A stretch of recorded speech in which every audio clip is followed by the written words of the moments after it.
Welcome to Michelin Raceway Road Atlanta. Today, it's round number 2 of the 2025 Mission Foods Speed Tour. The highlight show of the afternoon, this is the Trans Am Series presented by Pirelli. Hi everybody, I'm Ralph Shaheen. Welcome to our booth here high above the racetrack here at Road Atlanta. Just coming out of the final turn and up onto the main straightaway. I'm joined by one of the stars of our TA2 tour, Thomas Annunziata. Great to have you with us, Thomas. You ready to go? Yes, sir. Thank you, Ralph. Yeah. So now these cars are a little bit different than the TA2 car that you race. How so? Yeah, I mean, they got twice the horsepower of these race cars than the TA2 cars and twice the grip. They're super refined. They've got tons of downforce. But the racing's really good in this series because there's a ton of mechanical grip. So I think we got some big hitters here: Brent Cruz, Brabham, the veterans, Menard and Andretti. It's going to be a really good race, I think, and a war of attrition for sure. Got to have a lot of courage to be fast at this place. Yeah. It's going to be a lot of fun to watch. Well, we couldn't do a Trans Am Series race presented by Pirelli without my good buddy Ben Sissel. So let's head down trackside for opening ceremonies.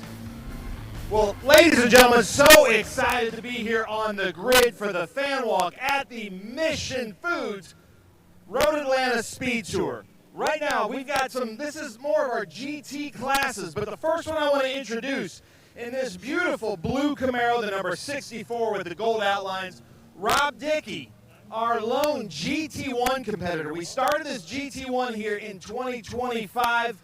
Welcome. Explain to everybody what this GT1 category is. Well, so basically it's a vintage Trans Am, so it's a SCCA GT1 club racing. Guys just run them on the Hoosier Super Tour and such. Go to the SCCA Nationals in them last year. I don't think this year they have a class for them, but a lot of these cars out there, I mean, great cars, same thing that all the newer cars are based on. This was a guy out of Wisconsin, trotting out a chassis. It's all Wisconsin car, and I got a shop out of Wisconsin 4048 that's helped me put it back together and get her all pretty and ready to go, man. So we can give her a whirl, man. Give her a whirl. Love it. And pretty it is. So, Rob, thank you. Welcome in GT1. Then, one of my friends, we were talking about Wisconsin. We haven't seen him since Wisconsin. Kerry Grant from the Memphis, Tennessee area. Now, looking at you with your hair and the way you talk, it sounds like you would race a different kind of Cup car. But this weekend, you're in a Porsche Cup car. Talk to us about this GT and the GT classes in Trans Am. Yeah, super excited to be back here with Trans Am. Took last year off. Car's back together. It's running great. There's a really strong field here. I went faster than I ever have before, and I'm at the back for a slower class. But just really looking forward to focusing forward and letting the race come to me and having fun. Great crowd. Couldn't ask for better weather. Glad to be back. But Dad, who didn't take the year off last year, is up ahead of you. How's that feel? Well, he's dialed in. He got eye surgery last year, so now he can see where he's going. I think it's sped him up a little bit. That's awesome. Well, Kerry, welcome back, man. So excited to have you back. Milton Grant, his dad, is up here in this Porsche. But our GT champion from last year, Chris Coffey, back with us here at the Mission Foods Road Atlanta Speed Tour. Coffey, how's it feel? You're back here in this beautiful Maserati. Oh, man, it feels great. I mean, I absolutely love running with Trans Am, and these GT4 cars are a perfect fit here, and you can run an older car or a current car. It doesn't matter, and I just love the competition, and I'm really looking forward to this race. And look at the variety we have here. So we go from a GT1 car to a Porsche to you've got now a front-engine Maserati with a great sound to it, a great note. Now we're coming over to the American muscle side in GT. My friend Jeff Lindstrom, you know, I know you from SVRA and other groups, but so happy to have you in Trans Am. Are you having fun out there? Always having a blast here. Love running with you guys. I'm glad we got to step up to run some Trans Am races. We're trying to finish a race for the first time with this car this weekend. We have not finished a race with this car, whether Billy was driving it or I was driving it. We're hoping we can pull one off here and get to the finish line without having any issues. That's our goal today. I love it when you have goals like that. Now, I will say most people's goals is to finish on the podium, but to finish the race, that's good as well. So everybody root for Jeff Lindstrom to finish the race out there in that car. Now we're coming to Patrick Utt with this Race Quip Chevy Camaro SGT car. So, I'm sorry. But Patrick Utt, we go back a long way. See, I'm sorry, I hate that. And we are supposed to be about the fans, but man, this is so cool. Loved having you at Sebring with us, and now you're here at Road Atlanta. Well, Ben, you know, the best thing I ever did is move over to the SGT class. I appreciate Trans Am looking at the rules and allowing us to take a TA2 car and run an SGT with some added weight. I know that Trans Am's the deep end of the pool, so when I came over here, I knew it was going to be tough, but TA2 is the Marianas Trench. I mean, the talent is so deep. I needed more seat time. I needed to learn these tracks. So moving over to the SGT class, it puts me with more gentleman drivers like myself, and so far it's working pretty good. Nice. I love it. I love it. A little geography lesson talking about the deep end of the pool, and then he talks about the deepest part of the ocean for Patrick Utt. Patrick is also here with his brother, who he's been racing with for years. Then we're going to come into the XGT stuff. Look at this. So we've got Kaylee Bryson here, all the way from Oklahoma, signing autographs. How's it feel to be back at Road Atlanta? Oh, this place is so much fun, and I'm loving all the elevation changes and just being out here with a great group of crowd. And the fans are amazing here, and I've got a really fast car, and I'm ready to go out there and have some fun. Nice. I love it. Well, good luck out there. We have a lot of different cars in XGT. Josh Carlson over here, fastest, I believe, in SGT. And we were talking earlier, so Josh was in this same car all last year doing really well, but you get it to be blue, and all of a sudden you're a little bit faster. I think blue's my color. I mean, we got pole and one at Sebring, and now we're on pole here at Road Atlanta, so I think it's good luck for us. Nice. And how do you like Road Atlanta so far? It's one of my favorite tracks. It seems to favor my car a little bit more with a lot of the long straightaways, can stretch my legs in my car a little bit, and yeah. I love it. Well, Josh Carlson out there. Well, hold on. We got Milton coming back. I was giving Carrie a hard time because you started in front of Carrie. So we've got a lot of grants here this weekend and in this race. But I know that you and Carrie, your son, kind of have a little battle. So does it feel good to be starting this far up front from him? Yeah, of course, he hadn't raced in a year. And so he's got up speed real quick. So we'll see how it goes in the race. That's another story. I love it. Well, Milton Grant, good luck out there. Great to have the Grants here with us. Now we're going to come up here to the XGT guys. I see Billy Griffin over here. Let's see if we can see Danny Lowry. Here he is, right here. Danny Lowry talking to our COO, Michael Printup. I'm gonna have to come in here and interrupt, though, guys. We're live. We're just talking how he's going to win. Yo, well, that's good. Talking strategy. Yeah, we know that. So Danny Lowry in this beautiful car, but I want to start off, and I'm sure, Michael, you would echo this. Just thank you to you and your family, Bridge Hall Bennett, for all the support you guys have given us over the years. Such a great company to work with. Love watching what you guys are doing in other series and Xfinity. But I will say, as far as I know, we're going to keep using Bennett Bridge Hall as our moving logistics trucking company. So thank you for that. But now you're here with your friend and competitor, Billy Griffin. You want to get ahead of him. Tell us your strategy. Well, Billy and I qualified 200ths apart. So, of course, I was in front and he was behind, which is the way it should be. But anyway, we're starting side by side. It's really us against everyone else. The goal here is to get through turn 3 clean. Once you get through turn 3, it's game on. So we're going to try to take care of business through turn 3. Now, at Sebring just a month ago, Billy was on the podium, and he admitted to some contact with you, and it was good to see that you guys are still friends. Yeah, Billy actually hit me on the restart and knocked me out of the groove. I lost 8 spots on the late restart, but it's all good. It's racing. I might get a chance to return the favor today. You never know. Watch out for that. Watch out for that. All right, so now we got to go talk to Billy because he just laid some smack down. So Billy Griffin over here, and if you know Billy Griffin, ex-cop, he's a built dude, somebody you don't want to get angry. And then Danny Lowry's over there laying down the smack. Did you hear that? Oh, I didn't hear him, no. What did he say? Anything fun? He said, well, I might have to return the favor of that contact at Sebring. He already did in the paddock. He rear-ended me, backed into me on the paddock earlier. So I hope we don't have any contact today. It gets expensive when we hit each other, so let's try to avoid that, right? Yeah, just the headlight assembly alone. Oh, yeah. No, I don't even think I could afford it, so let's see what happens, Very exciting to drive it, so this car is an amazing car to drive. I can't appreciate Danny so much for letting me be able to do this. It's really a wonderful opportunity. And I love the Griffin on the hood for Billy Griffin, Griffin Motorsports, but this is Extreme GT. We've got one more Extreme GT up here to talk to, which is Paul Tracy. The Paul Tracy. This is his car, the IRC car. I was speaking to some of the people with IRC. There are 2 of these right now in America, but right now this weekend there are 5 racing in different countries. And Paul Tracy, this IRC, What a really cool car. You were explaining it to me yesterday, but explain to everybody out there how you describe this car. Well, this car is basically, it's based around a V8 supercar in Australia, but a much cheaper version of that. It's got a production LS3 motor in it, cheaper gearbox, cheaper components. So, you know, it'll run with these GT3 cars. And it's a really quick car, but runs at a much lower operating cost, which makes it great for guys who are gentleman drivers, guys that want to go to the track. You know, you go try to do an engine build on one of these Porsche Cup cars or Mercedes GT3 or a Lamborghini, it's big bucks, right? So, you know, this motor in this car is a $20,000 crate motor from GM. So it's a fast car, cheap to run. So are you calling yourself a gentleman driver? I don't think anybody in the world would call Paul Tracy a gentleman driver. I don't know. I'm pretty old now. I was just talking to Brabs, and he's, you know, I'm 56 now, and he's in his 20s, so I'm like half his age, or he's half my age. Yeah, but you're still that aggressive Paul Tracy that we all know and love, right? I'm going to try. We've got a long race. This is going to be a long race. This car actually doesn't have that big of a fuel cell, so if it goes green the whole way, we're going to be a little bit marginal on fuel, so we're hoping for a little bit of yellow.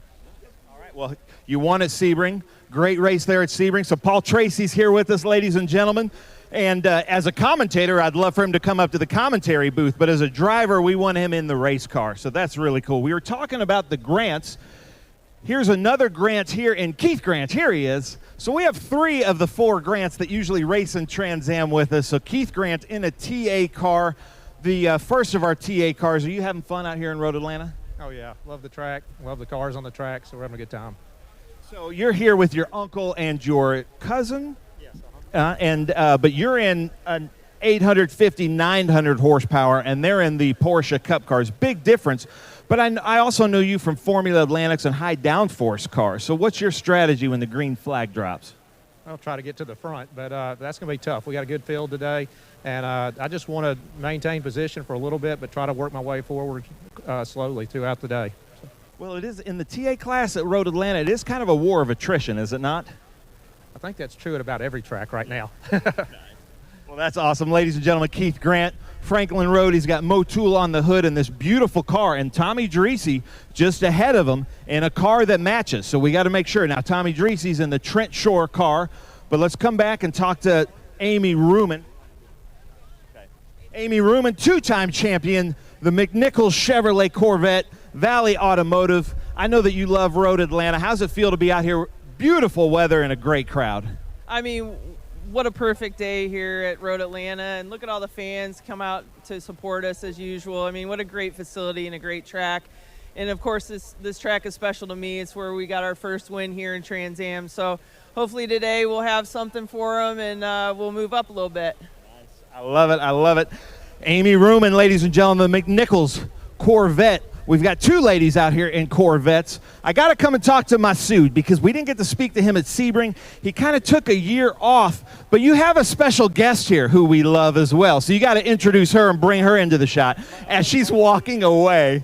Yes, because the thing about Masood, when he joins us, we can see there are people. So, you know, we're kind of a North American race company, but when you're in the field, we become an international global racing. Explain that. Well, I've got family all over the world, so it's nice to have a bit of international exposure, I think. So it's something I hope to bring. Thank you. Now, who is this lady here? Come on in here. This is my aunt. She's come up from Miami to support me, so hopefully we'll do all right. And you've been talking about your aunt for quite a while. I think we even exchanged some comments on YouTube, so you're a big fan. Is that correct? Oh, yes, a big fan. I am, truly. Sincerely, I'm a big racing fan, especially of my nephew. Nice, yeah. So you're rooting for him today, right? Definitely. I hope so. Always, yes. Well, that's awesome. Well, Masood's here with All Graham. And what's your name, ma'am? Juanita. Juanita. Awesome. Well, thank you guys so much for coming out. Have fun out there. So happy to have them back in the series in TA. Then we're going to come up here, talk to David Pinterick. Where is he? Captain America.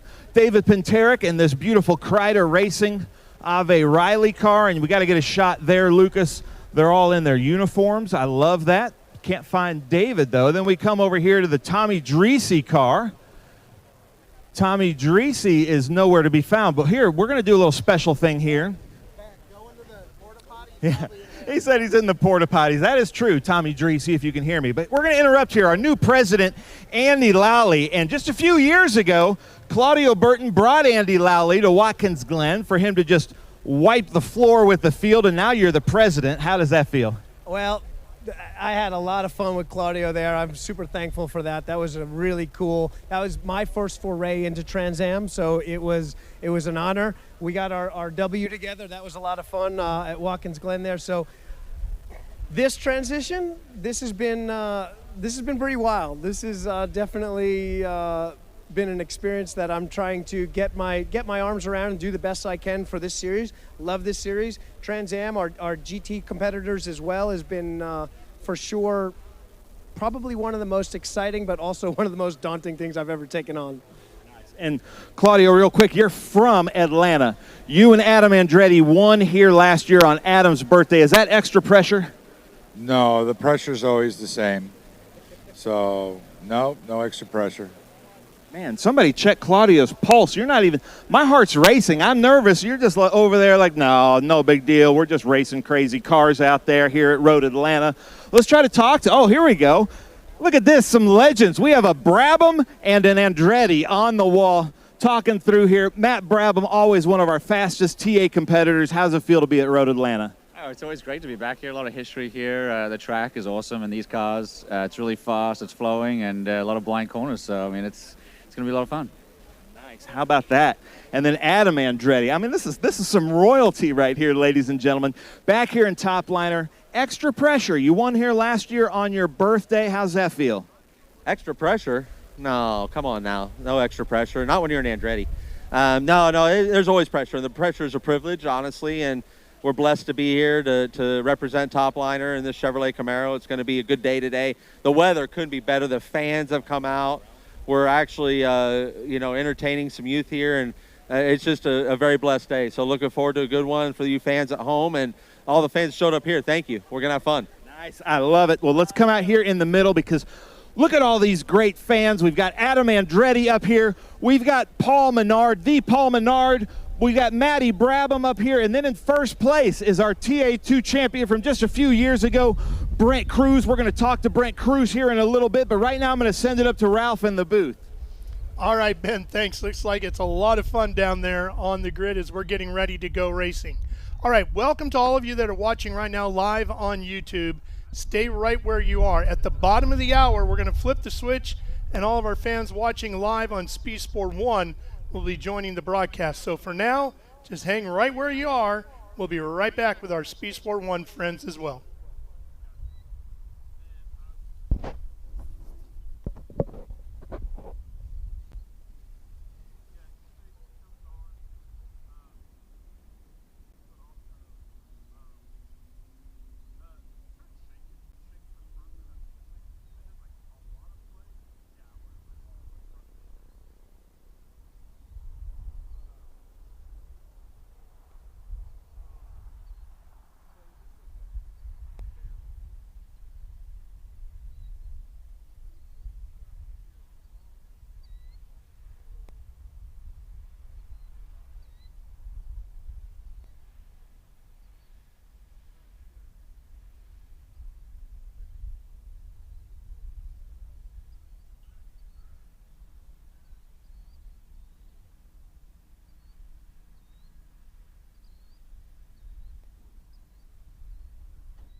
Welcome to Road Atlanta, where the hills rise, the pavement twists, and history looms over every apex.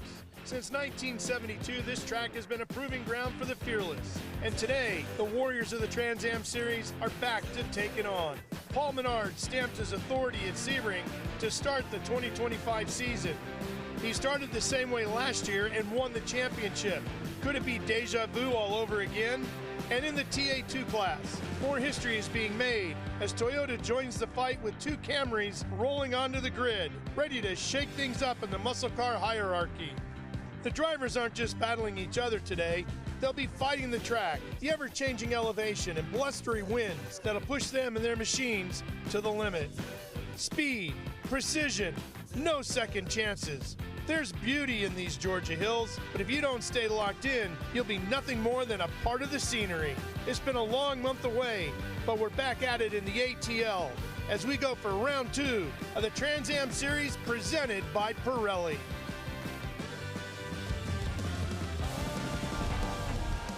This is the very fast and very challenging Michelin Raceway Road Atlanta. We are here for the second stop on the 2025 Mission Foods Speed Tour.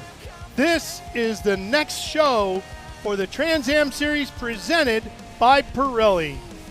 Hi everybody, I'm Ralph Shaheen alongside one of our stars of the TA2 category, Thomas Annunziata. Great to have you with us, Thomas. Yes, thank you for having me. This racetrack is so challenging, it's so fast. What are you focused on as a driver to be quick here? It takes guts. But it's more of a one-line racetrack, but you have to go into the corners deep here. It's a bit scary, but it takes guts to be fast here. Well, it's going to be a great day of racing. A beautiful weather. Should be about mid-60s, but we do have a wind blowing. And, of course, joining us on our broadcast is our good buddy Ben Sissel, who's ready to get going with opening ceremonies. Well, ladies and gentlemen, we're here at the front of the grid. We've got Brent Cruz on the pole. Right next to him is Matty Brabham. But right now, I'm going to give it over to my friend Marvin Gray for the invocation. Let us pray. Lord, we thank you for the opportunity to be here in the beauty of your creation. You are such a great and awesome God. Now we pray your blessing on all those a part of the event today, for the drivers, the crew, the officials, the safety workers. And thank you for our fans. May your blessing be upon our fans.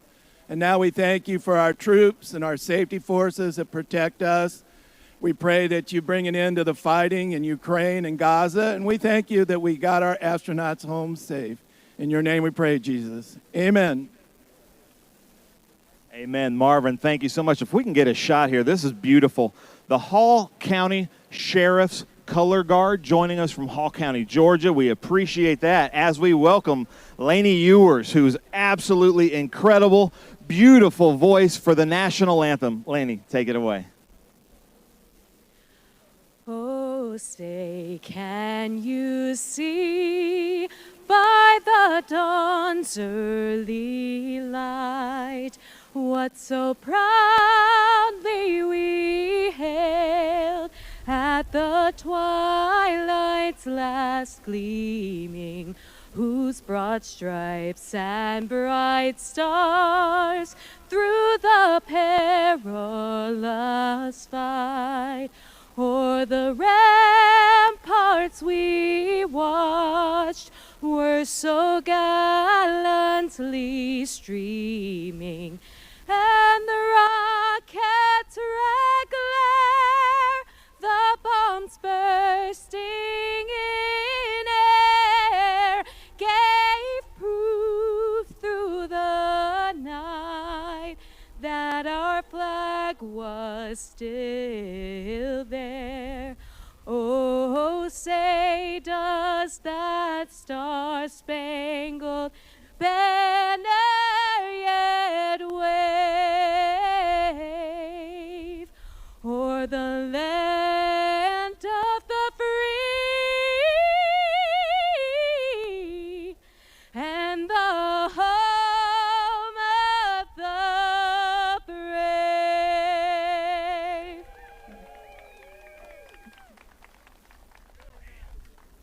All right, well done, Lainey. Nice job. Beautiful day here, as we said, Thomas. About 65 degrees, mid-60s. That wind died down some from what we saw here on Friday. Friday was like blustery and cold and everything. So this track is going to be much different than these drivers have seen at any point in the given weekend. How does this track change as it starts to warm up? Yeah, this track will have more grip in the beginning of the race, and it'll be easier for the guys, all the guys, to get up to speed quicker. But I think the track over time will get greasy, and these guys are going to have to save their tires because that creates very heavy tire wear.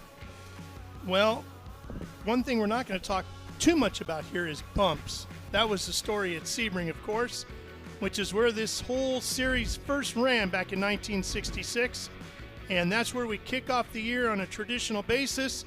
And back a couple of weeks, it was a great start at the front. There's Paul Tracy, Kaylee Bryson going by. Here's Paul Menard, who got out front early, that Pittsburgh Paints Mustang. But it was Brent Cruz behind him that would eventually catch up and get around right here. That's Brent on the inside. And boy, he looked fast. Yes, he was. This track is so tough to pass at and so tough to put a lap down alone. It's an old-fashioned track, but the corners and the style of racetrack definitely fits. It's a driver's track. Massive crash right there for Chris Dyson. Took him out of competition. He was up in the top 3. He's not racing here this week. We're going to have Matty Brabham filling in for him. But back underway, and Cruz then had a problem. Turns out the belt on the oil pump came off, but Brent was so quick at shutting the engine off, no damage to the engine, which is hard to believe. Yes, which is good for him, but unfortunately he didn't get points, and Paul Menard and Andretti got the points. So, yeah, Brent's starting up front this race, and Paul's going to be further back, so this is a good opportunity for him to catch up in the championship. Not only is he starting on the pole, but he's doing it with a new track record, right? Yeah. He is fast. Amy Ruman also on the podium at Sebring. So here we are at Road Atlanta, and yeah, we're going to talk about Brent Cruz, but we're also going to talk a lot about Paul Menard. That Pittsburgh Paints back number 3 is fast. It's consistent. Paul knows how to win this championship as he has done in the past.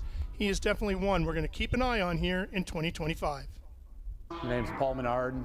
Been around racing my whole life. I started when I was 8 years old in go-karts, legends cars, late models.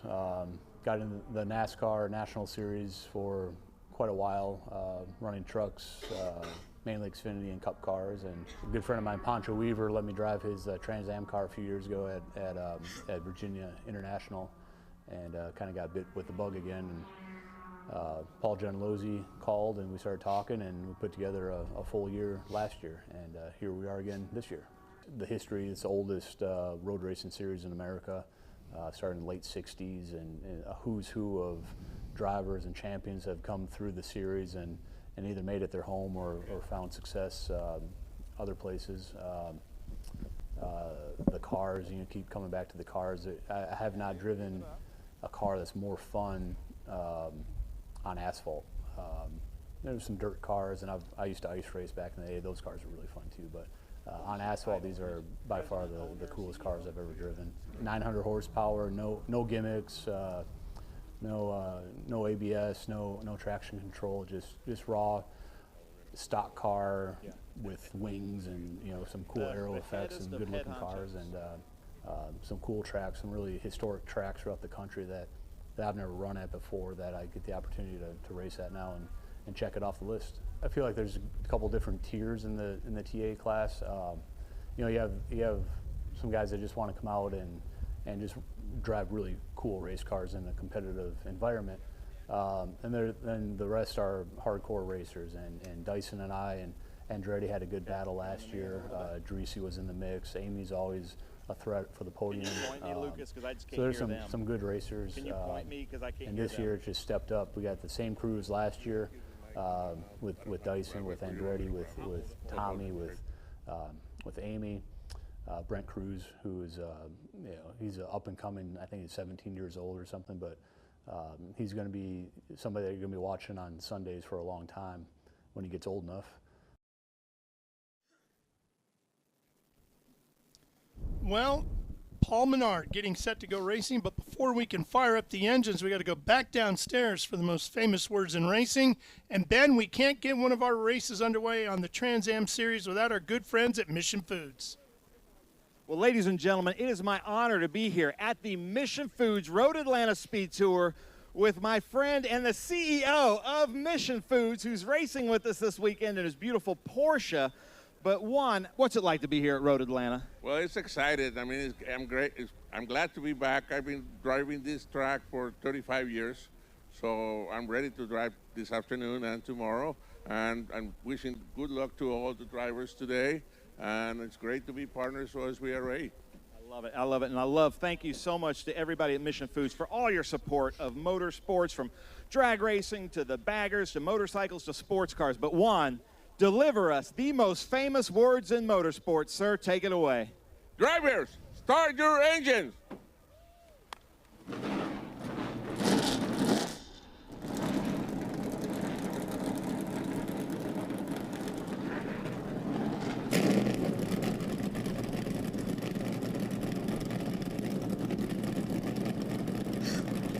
Those massive 900 horsepower V8s coming to life. Pretty soon they're belching flames all around this 2.54 mile twisting, turning North Georgia road course. As we look at Brent Cruz's car here, and that's Matty Brabham over to the right, and the Jim Weed number 16, Chris Dyson's machine. Andretti behind Cruz, and then behind Brabham is Paul Menard. As we look back through the field. Yeah, I think it's going to be a dogfight. I don't think Brent Cruz. I believe he's the favorite because he's on pole, but I think Jack Brabham's going to give him a run for his money. And then you can't count out the veterans behind, Paul Menard and Andretti. Paul Menard dominated the season last year. This is honestly, you don't see this much from Paul Menard not being on the front row, but I don't think anyone's going to get away with this easily. Yeah, not only is Paul having to worry about Brent Cruz here today, but then Matty Brabham sitting right there in front of him adds another twist to it. Not that Chris Dyson would be any slower necessarily. No, I don't believe these points count towards Dyson, so I don't think he has to worry about Brabham too much this race. I think his main goal is to get ahead of Brent Cruz and keep him honest, but I think it's still going to be a dogfight up front because Brabham's not in the championship. He's got nothing to lose. Right. He wants to win. Right. He's looking for a ride for next year. Yes. Yes. Very on talented board here driver. with Tommy Dreese, the Trent Shoring backed number 8. Tommy, a former champion of the series, working their way through the S's. This is one of my favorite parts of this racetrack, Thomas, watching everybody come through here. What's the compression like right through there? It's wild. So you go around the first couple S's at the top of the hill, and the car's super light. And then when you get to the bottom, you just suck to the ground. You can almost barely keep your head up at times, but it is super physical down there, and definitely one of the most iconic turns in all of motorsports. And then you come back up the hill here. Yeah. And here's where you're starting to tap the brakes going into that last corner we just saw. Then you're back on the throttle down this short chute to the far end at turns 6 and 7 before we find out just how much horsepower you got as you thunder down the back chutes. For sure. A lot of history at this racetrack and one of the most fun, almost like a roller coaster. Well, the field just warming up the brakes and those Pirelli tires as we get ready to go racing with the Trans Am Series presented by Pirelli. We're coming right back live on Speed Sport 1 to Road Atlanta.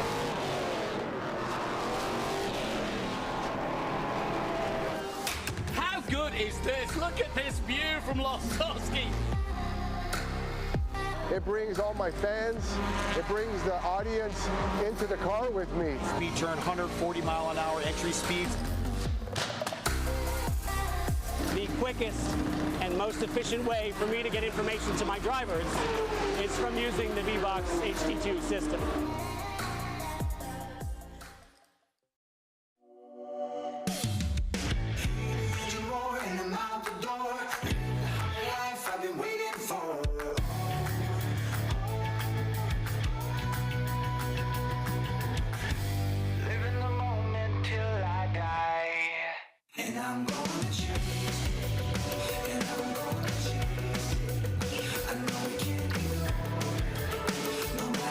Try.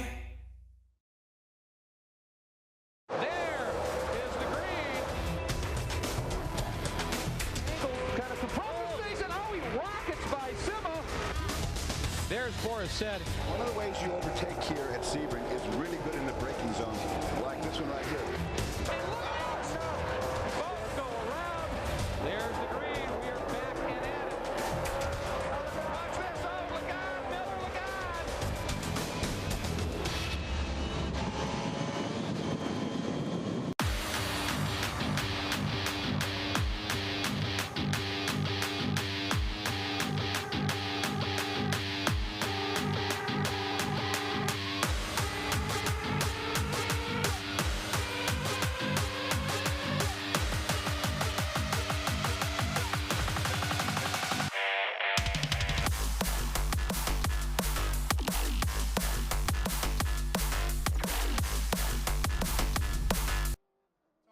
I love this racetrack, so challenging. Really going to check our courage here today. We got a really interesting track map for you. Beginning on the start straight here, 2.54 miles around. Take it away. Yeah, so you go into turn 1, an off camber, high load corner. You got to go hard into that corner. You go into turn 3, you have to go deep, and you have to hit the curb on the inside to cut the track and find the most time you possibly can. Then you enter the S's, very, very high speed S's. Car gets light on entry and then gets super high compression zones down the inside. The end of that, the S's, then up the hill. You go into turn 6 and 7, your traditional 90-degree hairpins that's set up for the straightaway. You need a good run for that straightaway to set up the pass. Yeah, you've got to get 7 right because we're going to find out, like we said, how much horsepower you got, how your arrow's working, because it's all the way down to Mission Foods turns 10A and B, and then the highest point on the racetrack right here, just coming under the bridge, 921 feet above the ocean, and then downhill super fast into turn 12 and back out onto that front straightaway. All right, we are about set to go. The field coming around on its final pace lap. Down into Mission Foods turns 10A and B. Really going to check the brakes there. Yes, I'm super excited about this race. This is going to be good. A lot of fast drivers. Coming up over the hill, pace car is pulling off. Brent Cruz, Matty Brabham on the front row as they come into turn number 12, looking for the green flag. And we are racing here at the Mission Foods Speed Tour. It's Trans Am presented by Pirelli, headed to Mission Foods turn number 1.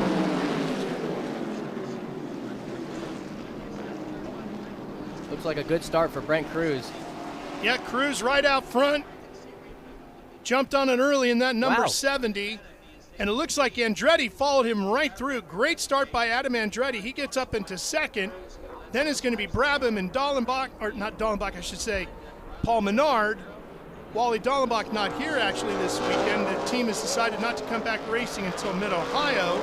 That was an incredible move by Andretti. I don't even know where he came from. It didn't look like he had a great start. It looked like Brabham had a good start going around the outside of Brent. I don't know how he did that. That is wild. And then it looks like Dreesy, and then Amy Ruman, and then Grant after Dreesy. Yes, Brent Cruz out to a decent gap so far in lap 1.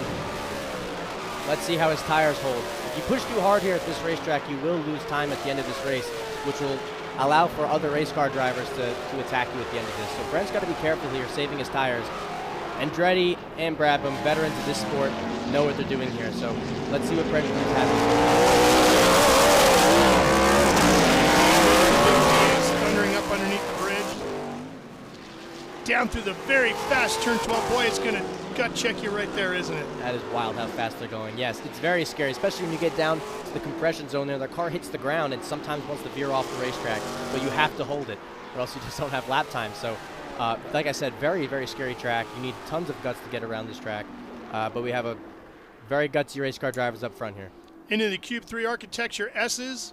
You drop about 100 feet all the way down to the bottom of the compression through here at the S's and then climb back up that 100 feet again.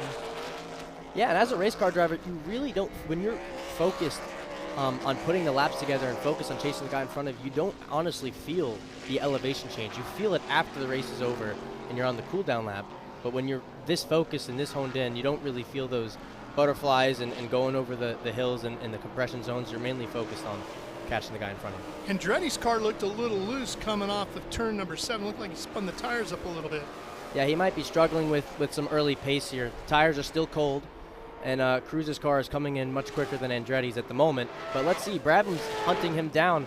Brabham seems to be the faster car out of these two. He might have to get around Andretti quick in order to have a chance at Brent Cruz. Back down through 12. Here comes Cruz. Look how far out he goes. It was not unusual during practice sessions earlier in the weekend to see guys dipping wheels off to the left and kicking up clouds of that red Georgia clay. Yes, I did that myself. If you hit the compression zone wrong, the car, like I said, wants to go straight, and I did, and drove off the racetrack, and the guys at the hauler told me I had to clean the race car. So that wasn't fun, but got a little dirty, but you gotta angle that corner right. If you don't angle that corner right, you're gonna veer off the racetrack. Well, Andretti had challenges at turn number 7 on that last lap. They're headed towards that now. Let's see if Adam gets off the 7 and the 17 top liner entry a little better this time. Here it is. He's got Brabham right on his tail. Better. Yeah, much better. For It sure. drove a lot straighter forward, didn't it? Still looks like Brent Cruz has an edge in the early laps, though, at the moment. Brabham's struggling a little bit more than I thought he would to keep up with Andretti. It looks like Andretti's unlocking some pace out of that car. What do you like about Brent Cruz's driving style as we take a look at it? He's very calculated. I raced against him myself for a really long time, and even when he's not the quickest car out there, he's just very calculated. He knows exactly what part of the race he's in at the moment. He knows exactly what he has to do. And I think he's just biding his time, honestly. Even pulling away, I think he's just biding his time. The guys behind may need a caution to catch him, but I could be wrong. Brent could be pushing super hard at the moment. I have no idea. Well, he also knows where he wants to be on Sunday afternoons in the future, and that's racing in the NASCAR Cup Series. That's his plan. That's his goal. Yeah, he's going to get there for sure. I know he will. Yeah. Very good friends with him. Very good race car driver. It's only a matter of time. Yeah, age probably the only thing holding him back right now. You got to be a certain age to be able to go through certain stages of NASCAR race on certain size racetracks. For sure, Brent just 17, so he's not old enough yet. He's got to be 18 to get up on the mile and a half and so forth, and be there shortly. Yep. I mean, it's wild how young he is, because I'm young. I'm 19. I started racing cars at 16. Brent's been in cars since he was 12, 13 years old and has been going through the ranks since then. Yeah. So it's wild to think about. Sometimes you forget his age, but super, super talented kid, and he's going to go places. Keeping an eye on Matty Brabham, 170 plus miles an hour, 175 gives him 180 before he gets on the brakes at Mission Foods turn 10A. He really closed up on the brakes there. Adam looks like he's struggling with the rear. We can see really well from this angle. Brabham is definitely faster than Andretti. I don't know if he's going to be able to hold him off here, but Brabham needs to get around Andretti, in my opinion, in order to have a chance at Brent Cruz. Well, I'll tell you what, Matty also races in the Robbie Gordon Stadium Super Truck Series. I see him a few times a year in that. If there was a ramp on the front straightaway, I could tell you exactly where he would pass. It would be at mid-flight, as he's used to flying those things. For sure, those cars are wild. Brabham's been everywhere. He's been in the IMSA series. He's been in tons of different forms of sports cars, and he's just a super. Again, another super talented driver, a veteran of the sport. I'm glad to see him back. Well, as Ben mentioned earlier, between the Andretti name and the Brabham name, you got racing royalty right there. Yes, sir. Tons of racing. That's easy.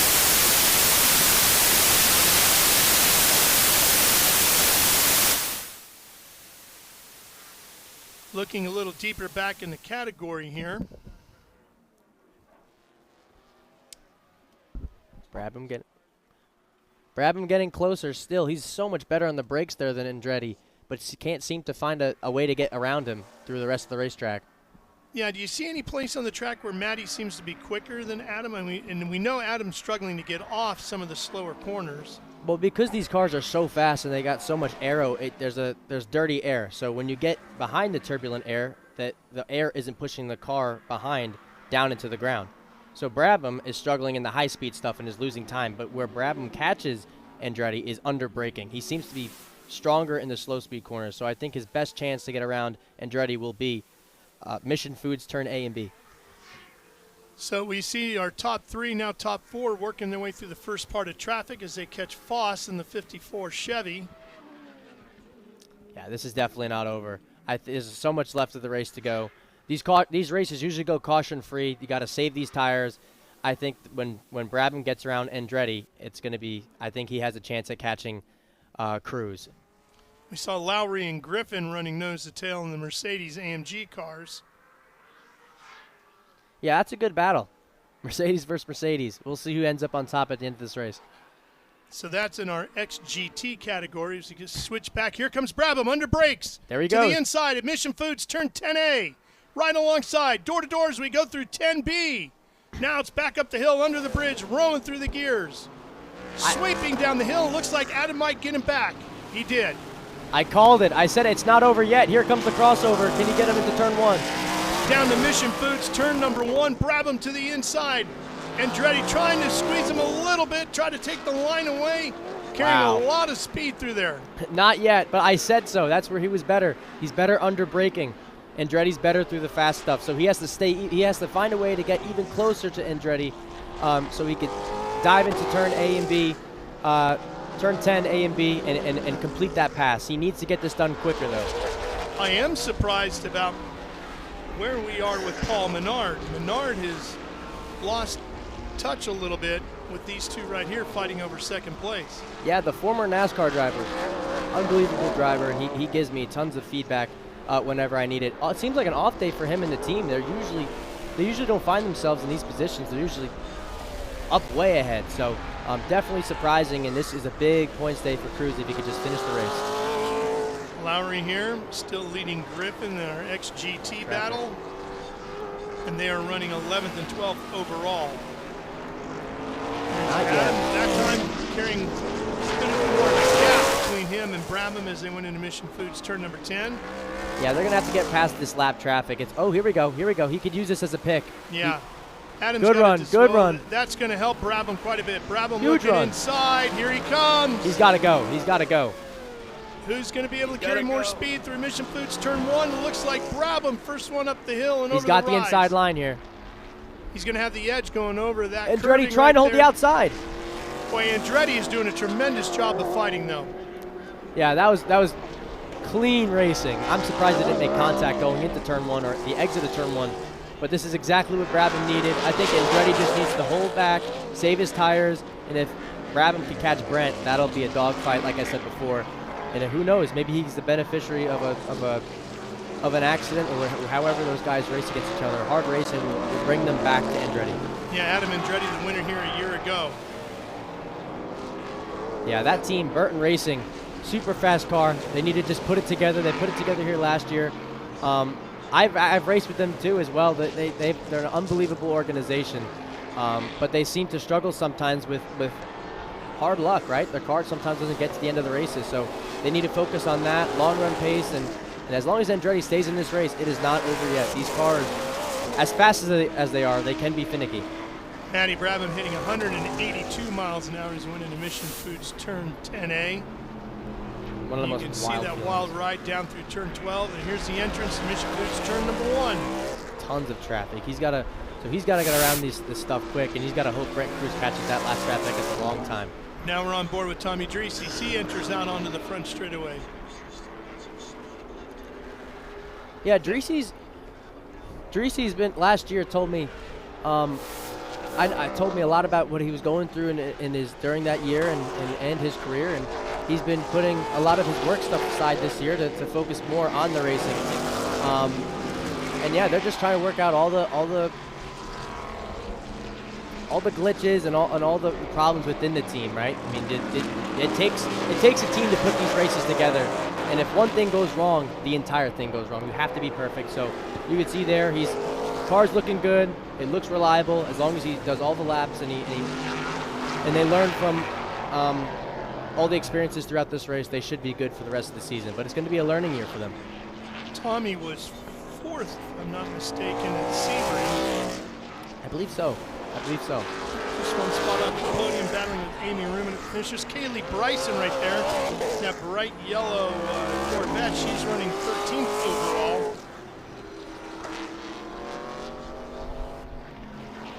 Kaylee is an XGT as well. 02, nice. So she's running in at least 3rd because Lowry and Griffin are in the top 2. Yeah, she's 3rd. Kaylee is 3rd. Those Dreesy cars coming towards you look mean. I They love sure that do. gold. The gold and black. Beautiful, beautiful car. Intimidating. And his teammate Grant in the 7. Tommy's in the 8. Grant in the 7. Looks like a strong lineup. Looks like they're very close in performance and in driver talent, right? So as long as they get up, whenever they have a really good weekend and they get to the front, they'll be a force to be reckoned with. Both of those guys. That's Pinteric in the patriotic red, white, and blue Mustang, who's in between the two, and he runs 6th overall. Yeah, he's in a Dreesy sandwich. Here's Brent Cruz, our race leader. He's on the binders. Mission Foods turns 10A and B. Now watch him roll back through the gears. That was interesting. He didn't touch 180 on that straightaway. I wonder if they have. He was a little slower, Yeah. wasn't he? I wonder if he has a high downforce package, which would make sense. If you have the pace, that'll help you save tires and keep the car on the ground and not slide around. So I asked him earlier today, I said, where are you making up your speed? And he goes, I really don't know. As we said, he broke the set a track record in qualifying, got the pole, but he didn't really have a firm grasp as to whether it was in terminal velocity or his corner speed. He said, one thing I'm pretty good at, he said, I think one of my strengths is exiting off the turns. So if he's getting off a 7 down here very good, that's going to help tremendously at this track. I agree. I mean, I've had his data before.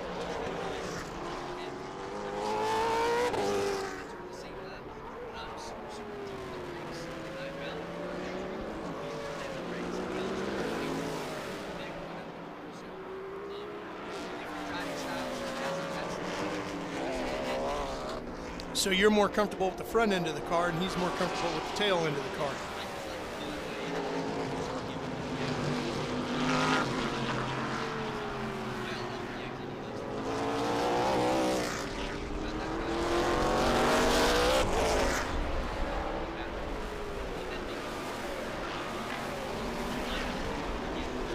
Well, it's working so far. He's got a 4-second lead over Matt Brabham right now. Yeah, he's cruising. I think Brabham's going to need him to start hitting traffic at the wrong time. He's got to get through that traffic even quicker. He might need a caution here, but let's see how his long run is. Here goes Masood in the 21. Menard has caught Andretti. Andretti is that's struggling Andretti, with yeah. that long run. Pinteric is starting to push Tommy Dreesy a little bit there, going down into Mission Foods turn number 1. Yeah, he wants out of that. He's definitely got the pace, and if he could get out in front of Dreesy, he could definitely pull away. Look at this battle he's heating up though. Menard is hounding down on Andretti. That Dreesy Pinteric Grant battle is 5th, 6th, and 7th. This one here, Andretti and Menard, is our fight for 3rd.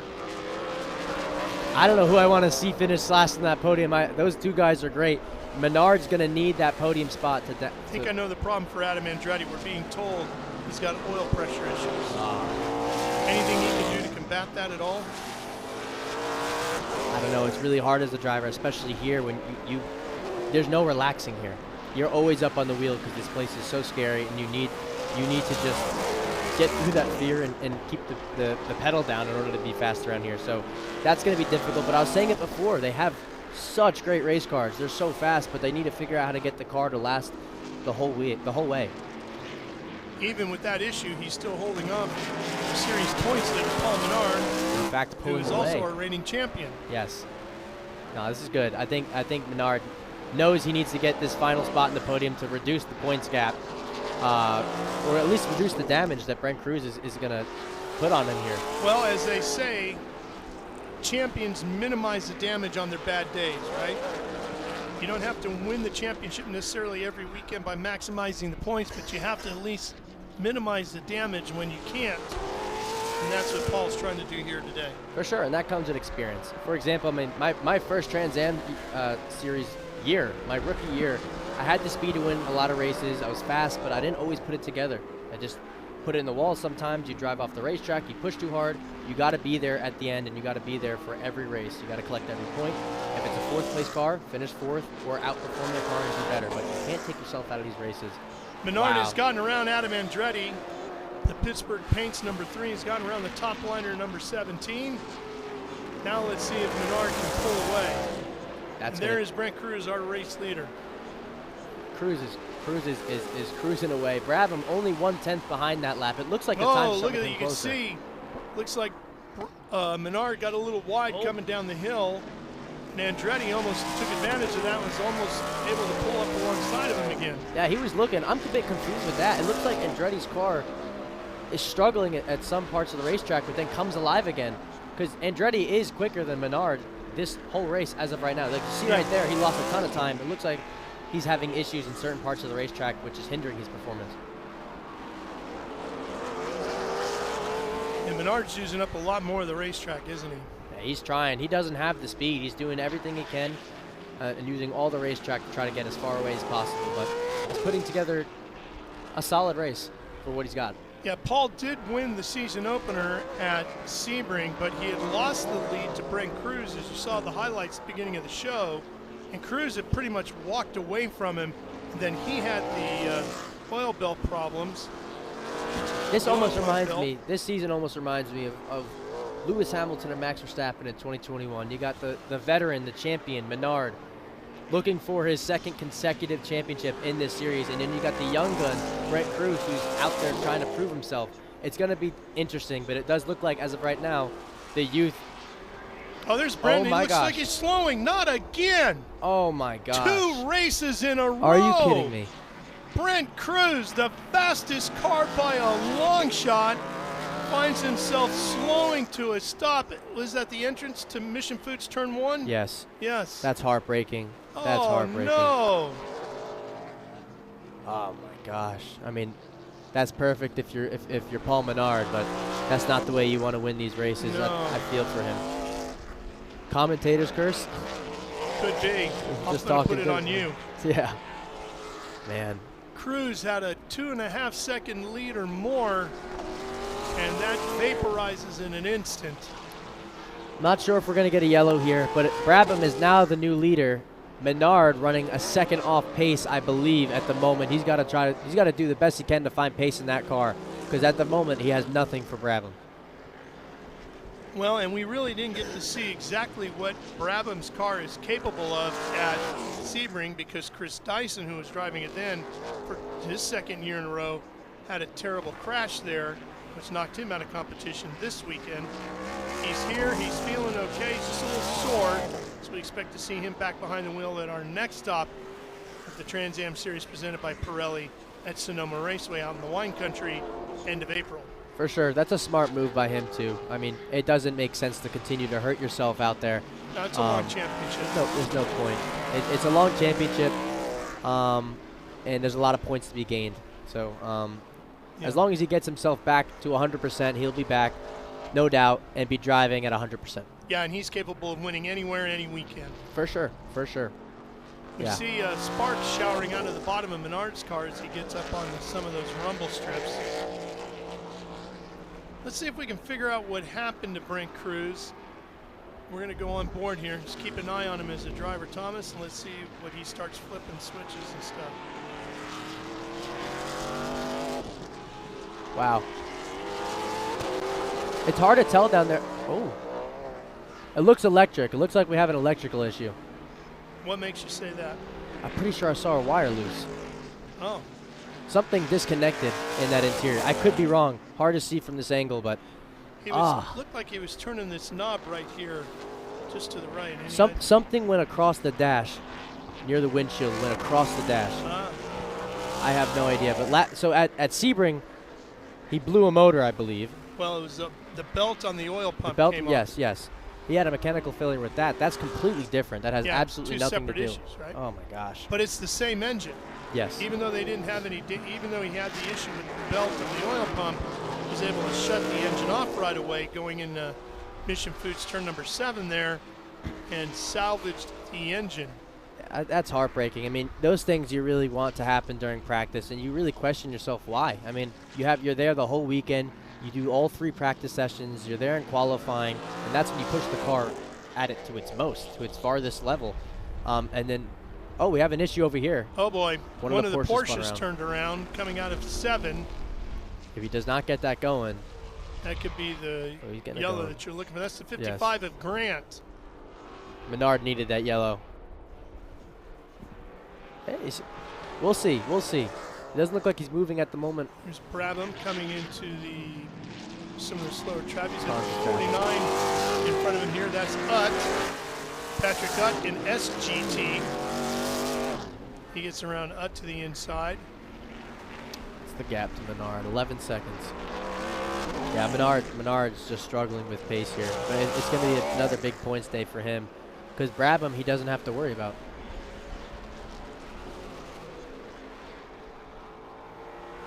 Menard's in a good spot.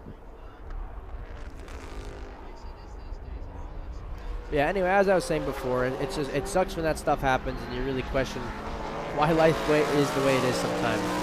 It can be difficult, but things break at horrible times sometimes. Up through the Cube 3 Architecture S's with Matt Brabham. He'll get on the brakes here at 6. If I'm Brabham here, I'm in cruise control. You have an 11-second lead. Relax. In case there's a caution, save the tires, save the race car, and just chill. And honestly, same with Menard. Menard doesn't have the pace. Oh, there you go. Look at Brant. Man, that's heartbreaking. I'm really curious to know what exactly went wrong there. I'll know in a moment when I go back to the tent. Yeah. I'm sure Ben's trying to find out as well. There's Amy Ruman. We haven't had a chance to talk about Amy and her red C7 Corvette. She runs in 6th, just in front of Paul Tracy. Yes, multiple-time champion. One of the only, if not the only, female in history to win a major motorsports championship. One to look out for. It looks like she's in Tommy the middle of Dracy nowhere. with issues. He's on pit road. Yeah, we're dropping like flies here. Oh. About 20 laps remaining in our Trans Am Series presented by Pirelli, 22 to be exact. This kind of racing reminds me much of old school racing. It was much about attrition and getting to the end of the race and having your car finish at the end. These cars are so powerful that sometimes the car almost eats itself. Yeah. I mean, that's what it does. It goes into self-destruct mode. So as a driver, you gotta know where you are on the racetrack, push when you need to, and know when to back off. So a lot of these drivers right now are in conserving mode because you don't know what's going to happen. We have still 22 laps left. Anything can happen. Menard can end up the winner. So can Andretti. I mean, let's see what happens here at the end of this race. But if there's a caution, it's going to get real. Well, that very first race on a Friday afternoon in Sebring, Florida, back in 1966 was a 4-hour enduro. Then, of course, they shifted to what is now the traditional 100-mile format. Considered a sprint race, but yes, still an endurance competition in many ways. The amount of attrition you can have. And there's Cruz, frustrated and out of the car for now. Not a good start to his championship campaign, leading both races and not finishing them. He has the talent, he has the speed. You just need to figure out how to put it together. Yeah, and you know, we say he's got to put it together, but it seems to be more the team's got to get it together because that's what's letting him down. He's not letting them down right now. Absolutely, yeah. It's a team thing, and knowing those guys very well, they've never worked with these TA cars. They've only worked with TA2 cars, so they're still working it out and trying to figure out what they need to do to get these cars to perform at a high level. But yeah, as a team is what I was trying to say. They need to be able to put it together. But it's not over yet. No. If he could do what he did the first 2 races, the next 10 races, he still could win the championship. Here comes Amy Ruman. She's moved up to 6th now, and she's gotten around Grant, who got that Porsche going again, number 55. He's in 16th. Ruman running P6 at the moment. Usually here a little bit higher up. Looks like they've been struggling with the car this weekend. I was racing her at the VIR. Very, very good driver. But yeah, you usually don't see her this far back. So yeah, on the podium at Sebring. Yes, exactly. With a well-earned 3rd place finish. Yeah, but it just seems to be struggling with that car this weekend. So broken axle, we're told, by the way, on Tommy Dracy. That report just coming in. Broken axle on the trench shoring number 8 of Tommy Dracy. And that's very easy to do in these cars. Like I said, unbelievably powerful cars, super light. And in race cars, you try to get the lightest possible gear in order to go as fast as possible. So it's a war of weight as well. So when things get lighter and things get thinner, it's easier to brake. That's part of racing. But when you're running 900 horsepower through the drivetrain, it's gonna, as you said, eat up a lot of things. Exactly, especially with the speeds we're carrying through these corners with the aero we have. We're easily multiple seconds faster than NASCAR Cup cars. These cars are the fastest stock cars in the world. Well, there's his teammate, Tommy Dreese's teammate, the trench shoring team. That's Grant running back there in that other black and gold Camaro. Yep, and I think it's very important for him to catch Pinteric. I think it's very important for him to catch Pinteric, because if anything happens up front, he will get the final spot of the podium. In my opinion, when I'm racing for 4th place, you need to get that 4th place, because if there's any penalties assessed or there's any issues with the top 3 in front, you're the very next guy to benefit from it. There's Paul Tracy right there. That very unique IRC black machine with the big white stripe up and over the roof. Paul running in 10th right now, and he is the lead car in XGT. It's a really nice car, really good looking car. If it's your first time watching Trans Am presented by Pirelli this season, that car that Paul Tracy is driving is basically a simplified version of an Australian V8 supercar. Wow, I didn't know that. Yeah. That's awesome. That's so, awesome. I gotta get really my hands cool on those. piece. Not sure how many times, right now, I'm talking to Paul yesterday, they're not committed to the full season, but if they continue to win like they did at Sebring and might do here, that might encourage more money to flow. Of course. You go on to the next race, which would be Sonoma Raceway. At the end of the day, winning solves everything. You could have the look, you could have the money, you could have the social media following, you could have all that, but at the end of the day, you're not going to get very far. Let's find out what happened to Tommy Dreese. Here's Ben. All right, I'm here with a very aggravated Tommy Dreese. As you can see, his car looks amazing. The Trent Shoring Company celebrating 50 years, Dreese Motorsports, but I can tell by your body language, Tommy, you're aggravated. Yeah, we broke an axle. It's the second one this weekend, and we got to talk to the manufacturer. This axles are not a big deal if they're made right. And there used to be a guy that went out of business. We never had problems with him, so we got to resurrect that guy. But just got it for the team. They all worked so hard and for something, brand new axles, twice this weekend. So pretty gutted, and it's a blow to the points. I could do 19s, but the lead guys went off, so I just figured, you know what? They'll come back. They're going to burn their cars down. Maybe a full course yellow. We were 4th place. Just waiting for a podium. Go attack 1. Maybe 2. So got it for the Trent Shoring folks. Tom Malloy, all the family, Motul. Thank you very much. Lacey, Jagger, Elin. I'm okay. Sorry about that, Tommy. Back up to you guys in the booth. Yeah, tough to see Tommy, the Trent Shoring Motul, back number 8. Such a pretty car. Solid team. Had a great run to a 4th place finish at Sebring. He was thinking championship fight all the way through like he's done so many years in the past. But pieces and parts just didn't stay with him. Yeah, I mean, these championships are won. Reliability. You have to be there. As you see Paul Menard dip a wheel there, he's pushing. But yeah, you need to be there at the end of every race and take advantage of all problems. And it's unfortunate to see. Like I said, he put the work aside to focus more on the racing. And when things happen like that, you can't necessarily be mad at anyone. Like you said, he was upset with the manufacturer. But it's unfortunate. You go home with nothing and you put all the pressure into something which didn't end up being the way you wanted to. But Menard right now, you watch him in that Pittsburgh Paints number 3 closing in on Paul Tracy's IRC back machine, and Menard 9.5 seconds behind Matt Brabham. Now, if you guys remember, it was 11 seconds, 5 to 7 laps He's chipping away at it. He's chipping away at it.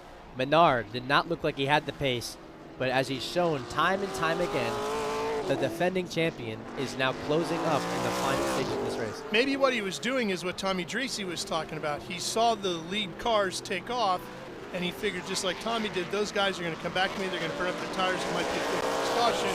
I'm not going to use my stuff up as long as I can keep them in my sights. Exactly. And that's exactly what's happened. He's seen a couple of cars fall apart and fall out of the competition. and now he's in a shot for the win. For sure. He's driving like the former NASCAR driver he is.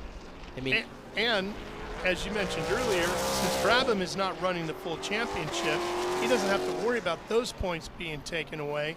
He's in basically a winning position right now, even though he's in second, because those first place points aren't really going to count against him today.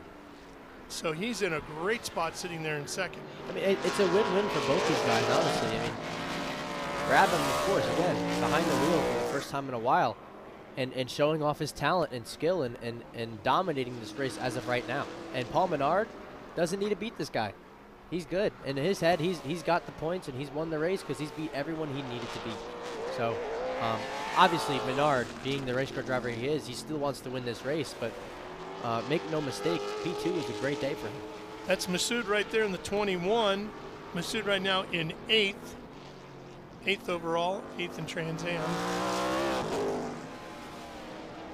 That's one of our Maseratis. Very nice paint scheme on that thing. Look at that. Beautiful. Great view down through the Cube 3 Architecture S's. It looks like Brabham picked up the pace a little bit here. Let's see what the lap time is as they cross the line. So Brabham just crossed the line. We're waiting for Paul Menard to cross. I believe Brabham pulled away a little bit more that lap. 1:23.59 for Brabham, 10.997, so he gained about a second on him. Yeah, so the gap's now eking out. Ooh, Menard just got super loose. He's pushing that thing. He's on the edge. That car, it looks like a handful to drive. And at Paul Gentiluzzi's stables. Good to see Paul here this weekend. This is going to come down to traffic. Especially if there's a caution. I know Paul knows what he's doing, and he's going to go for it. Because that's the only time you get everyone back close to each other, right? Everyone's spreading out. But, yeah, it looks like Menard's struggling to keep that car on the racetrack. And Brabham definitely still has the pace over him, but it's going to come down to lap traffic. Paul Menard caught him those 2-3 seconds, I believe, due to lap traffic and catching them at the right time. So he's got to stay in it. The race is still long from over, and anything can happen. Jim Wheatback, number 16, Ford Mustang, and Matty Brabham. We got a fight with the Porsches here into turn 6 and 7. That's Grant in the 6. On board with Matt Brabham. Yeah, let's see what he does going into Mission Foods turn number 1, about 105 miles an hour. Look how quick he gains speed as he climbs up through the Cube 3 Architecture S's. See, he's avoiding that curb there. So again, reliability in these races. Usually in qualifying, you want to mash that curb on the inside to gain as much time as possible. He avoided that curb, and you can see he's avoiding every curb here for reliability purposes. So he's driving good. He's staying within the tire. He's not slipping the tire, because if you get loose and slide the tire at all, the tire will start to overheat and disintegrate, which leaves you with less grip. So he's doing his job here. He's maintaining his position, and he's driving a solid race. Now Menard, on the other hand, is all over the place. Yeah, Not he's due to wheeling him, but that car looks so hard to drive. All right, Brabham over 165 miles an hour. Let's see if he can get up to about 180 or. Let's see. Yeah, there's 180. That car's faster than Cruz. Yeah, but he's letting off earlier too. Interesting. It's our EMCO lap leader, Matty Brabham. He's led 12 laps here today. Here's Amy Ruman just in front of him. Brabham's looking good here. As Brabham approaches more lap traffic. So let's see if we can get you caught up with some of the other categories here as we continue to watch Brabham leading here in our. He is the overall leader, and of course the leader in Trans Am presented by Pirelli. Then we also have Paul Tracy, who is leading in the Innovation IRC GT. He is leading in XGT. Danny Lowry is second in XGT. Billy Griffin is third. And Kaylee Bryson is fourth in XGT. SGT right now is Joshua Carlson in his Ford Mustang. He is 11th overall and leader in SGT. Chris Coffey is 13th overall, the race leader in GT. Patrick Utt is second in SGT, and he is 14th overall. Jeff Lindstrom is next up in GT, running in second, 15th overall. Then Milton Grant and Kerry Grant are 16th and 17th, and they are running like 5th and 6th in SGT. GT1 is Rob Dickey right now in his Chevy Camaro, and that takes you all the way through the field of those that are still competing. Tracy, Cruz, Hereford, and Foss all struggling here today and out of the event. As we approach turn 5, so far, Brabham has been stuck behind Amy Ruman for the last 7 to 8 corners, which is definitely holding her up heavy. And she's not getting out of the way. This could help Paul big time. She is not moving out of the way. She's holding her own.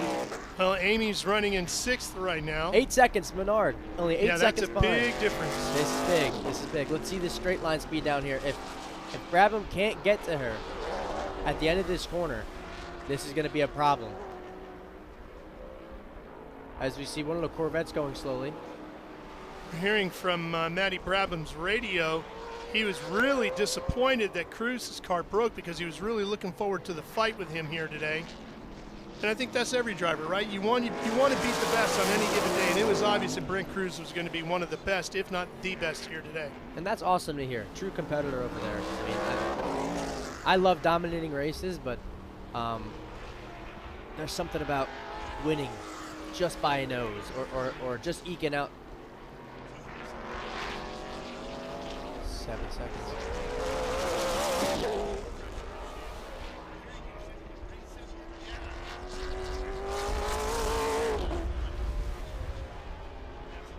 Andretti just went 7/10 quicker than our leader Brabham, and over a second. Oh, we have a spinner.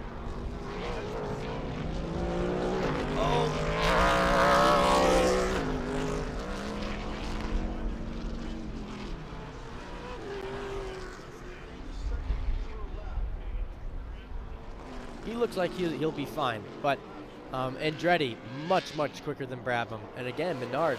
Oh, we got another one off Grant. They were running in 5th and 6th position up in there. Terrible day for Dreesy Motorsports. What was looking so promising. Yeah. Unbelievable. This might be a safety car.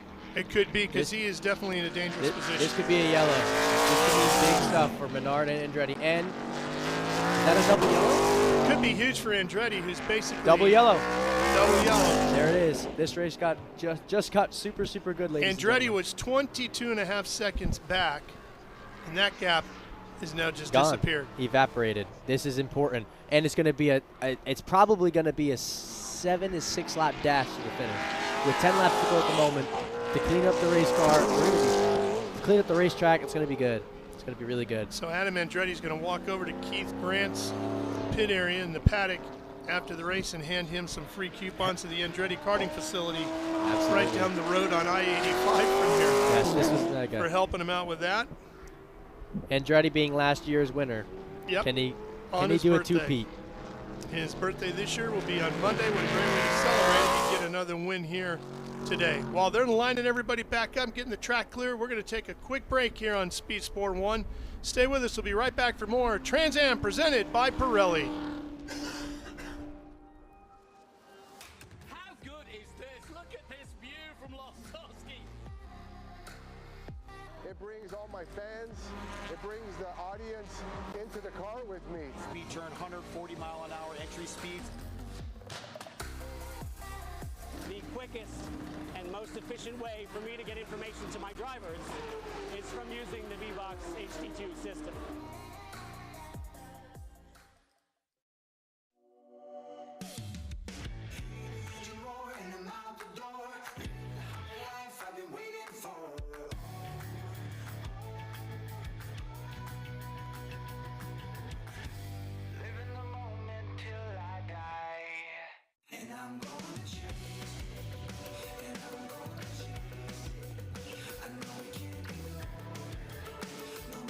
Try.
Trans Am Series presented by Pirelli in action. Unfortunately, we were hoping to see Chris Dyson racing here today in his Jimweed-backed Mustang, but he had a big crash at Sebring. Decided to sit this one out, but Ben Sissel has found him on the pit road. I'm here in the pits with Chris Dyson, and we were just kind of laughing because I'm listening to race control as you are. Our pace car can't get going or can't get up to speed, which is crazy, but what a great race. And one thing, we'll talk about your situation in a bit, but your crew was telling me that, you know, Matty was on a tear trying to catch Brent Cruz, and when he heard Brent Cruz went out, he was so disappointed on the radio. It just shows kind of the competitive nature of racers. Speak to Matty Brabham, your friend. Well, you know, first of all, I'm so glad he's here to fill in for me. I knew that the 16 Jimweed car was going to be up front this weekend, and Matt put it right where it belongs. And, you know, yeah, he was going to hunt Brent down, I think. But it was going to be a good race, battle between two of the young up-and-comers. So, you know, but yeah, we're you know, no one wants to win by default. We all want to have a fight out there, and we want to put on a good show for the fans. Now, Chris, you had a heck of a wreck there at Sebring. So happy to see you get out of the car and everything was good, but I think, and I think our whole family in Trans Am agrees, you made a great decision, but please explain to everybody why you're not in the car, because my comments lit up on YouTube. Yeah, so just to put anything to bed, I'm doing okay, I'm feeling well, just wasn't feeling good enough to get back in the race car yet. You know, we had quite a big hit down in Sebring. We had a right front wheel come off the car and ended up in the fence pretty hard. At first, it didn't feel as bad as it was, and that's certainly as bad as it was going to turn out to be as far as tightness. And I've been trying to get a lot of therapy. I busted my rear end to try to get here and be ready, but I gave myself until the end of last week to be kind of prepared, and we just weren't making enough progress. So I had to call on Matt to get him in the car, and my hope is I'll be able to start bearing load and stuff next week and get back in the gym and try to get fit for the West Coast. Well, Chris, a great decision. I applaud that decision. As a competitor, I know that's one of the toughest decisions to make, but thank you so much for coming out, bringing your team. You've got Matt Brabham out there, you've got Masood out there. So what's it like to be on this side of the wall during a race? Well, it's been a little while, but it's not unfamiliar. You know, we kind of wear whatever hat we have to, right? And we've got a race-winning team here, and I think the boys out there are putting on a great show. I'll be back behind the wheel hopefully pretty soon. Well, I hope to see you in Jimweed Winner's Circle. Nice job, Chris. Ralph, back up to you in the booth. All right, Ben, always good to see our buddy Chris Dyson here. Great racing family. His father, Rob, of course, driver in his own right. Yeah, it's good to see that he's here still supporting the team. I mean, he's hurt, and he has his reserve driver in the seat, if you want to call him that. But yeah, no, it's good to see him back and see that passion's there. Right? Yeah. Awesome to see. And Chris is a very diverse driver, too. I mean, a lot of people don't really realize all the different things that Chris Dyson has competed in. I watched him wheel a USAC Silver Crown car around the Fairgrounds Mile at Indianapolis a few years back, and he was as good in that as he is in any of these Trans Am races where he's won the championship. Yeah, he's even competed in the NASCAR Xfinity Series. Yeah. He's quite the all wheel over man. the place. So it's awesome to see passion, and that's what we need in this sport to keep us going. So yep. Many years cool in IMSA prototype racing as well. Yep. No, very, very talented driver. And I raced against him last year when I did my first TA race at COTA. Me and him had a battle for the lead. And unfortunately, at the end of the race, I had a mechanical issue, but we were going at it real hard for a really long time. And he gave me some pointers and tips. And he's kept me under his wing for a bit. So I think it's really cool. And his experience has definitely helped me get better as a race car driver. Paul Tracy is running 6th overall and leading XGT. He's going to be right behind Amy Ruman, who holds 5th. If you remember what they were saying before, and I've never seen this issue, the pace car can't hold the speed? That's what they're talking. It looks like he's getting passed right now, the pace car. I'm not sure what's going on with Very that. confusing. Very rarely do you ever see an issue with the pace car. So that only adds more. It's just interesting what's going on. It only adds more odd situations to this race. Adds to the story, right? Yeah, I mean, so many cars have dropped out of this race due to either wrecking each other out or simply having mechanical issues, and now we have the pace car out. So I'm not sure what's going to happen here at the end. Hopefully, It's going to be a slow cruise back to the green flag. For sure. I mean, hopefully there's no other issues, further issues, because I want to get back green and see this fight up front. But we're very close to getting Grant off the racetrack here. Unfortunate race for him, but we're close to going green soon. I would say probably around another lap or so. Ben has another guest down on pit lane. Ben, take it away. All right, ladies and gentlemen, I'm with Matt Miller. I don't want to interrupt, but Matt Miller with David Pinteric, and I just heard you talking to him. He's currently in 4th place, so nice job, David, in that beautiful Captain America Ave Riley Mustang. But what's your driver saying out there? Just wants to get going green again. And hang on. Oh, he's got to talk to his driver, so I'll kill a little bit of time because he's got to do his real job talking to David. But what's he saying? He didn't say anything. He wanted to know what was going on. We're just trying to pack up and see if we have anything for Adam Andretti. Well, you guys had a great battle out there with Keith Grant and Tommy Dreese, but now you think he's got anything for Adam? We sure hope so. Adam was losing time pretty quick. So, and he did go off somewhere because Tracy got by him, I think, for a while. See what happens. We'll see what happens. Back to you, gentlemen. All right, Ben, thank you. Field is at the farthest point away from us here in the main tower on the front straightaways, all the way out at turn 6 and 7. Now, other than the leader, Brabham, especially in my races too, everyone wants to see this race go green. And it's the worst thing in the world knowing that the race is coming closer and closer to an end, and you're just waiting there. Because, first of all, these laps are really long when you're under yellow, and you could lose focus. I mean, you don't have to do anything, you don't have to hit your marks, but you got to be able to keep yourself mentally in check and ready to go green in attack mode. But you're just sitting there waiting, planning on every moment and what you're going to do in the restart. And that, as a Brabham, I mean, you want this race to end under yellow. Yeah, I mean, right. You don't want to go green again in 2 laps and possibly lose this race within the last couple laps. You got very strong drivers behind Paul Menard and Andretti. I mean, those guys are just as hungry, and this race could be completely taken away from him. So if I'm Brabham, I want it to finish under yellow, unfortunately, as a race car driver.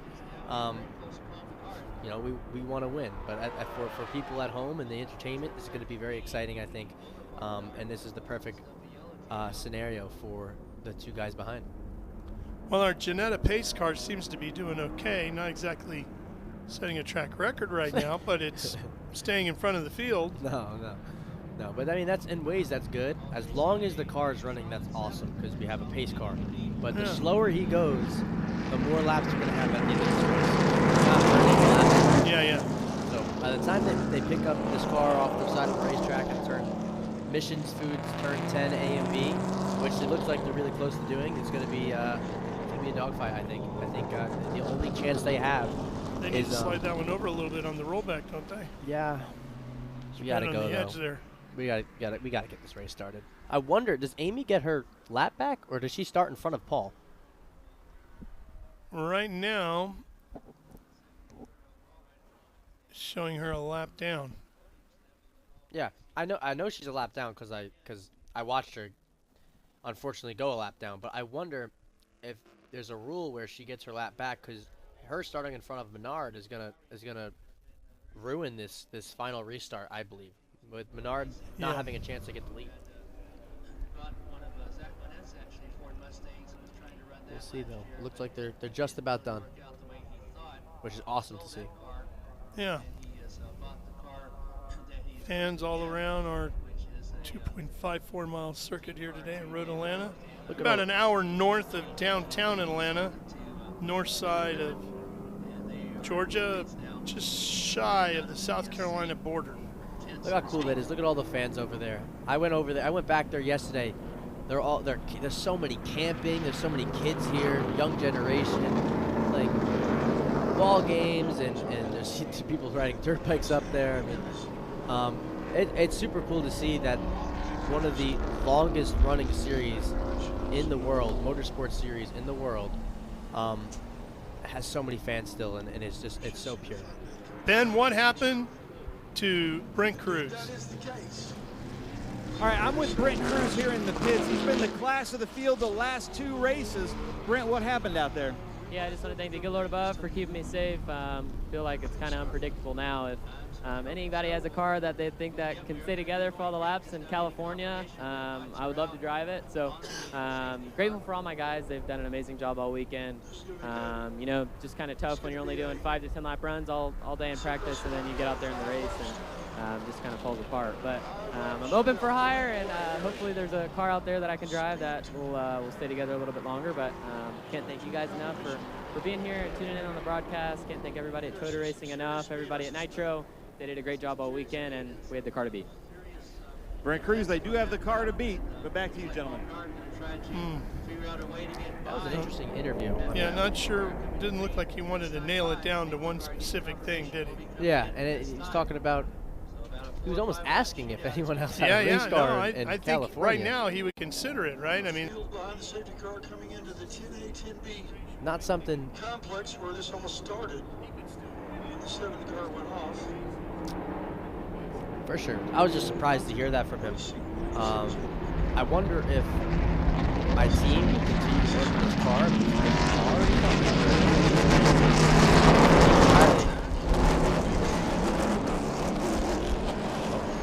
We're going green.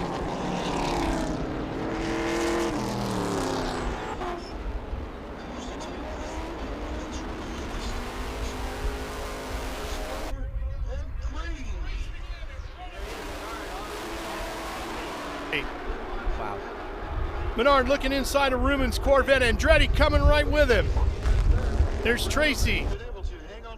He's trying to catch up to Amy Ruben's red Corvette as well.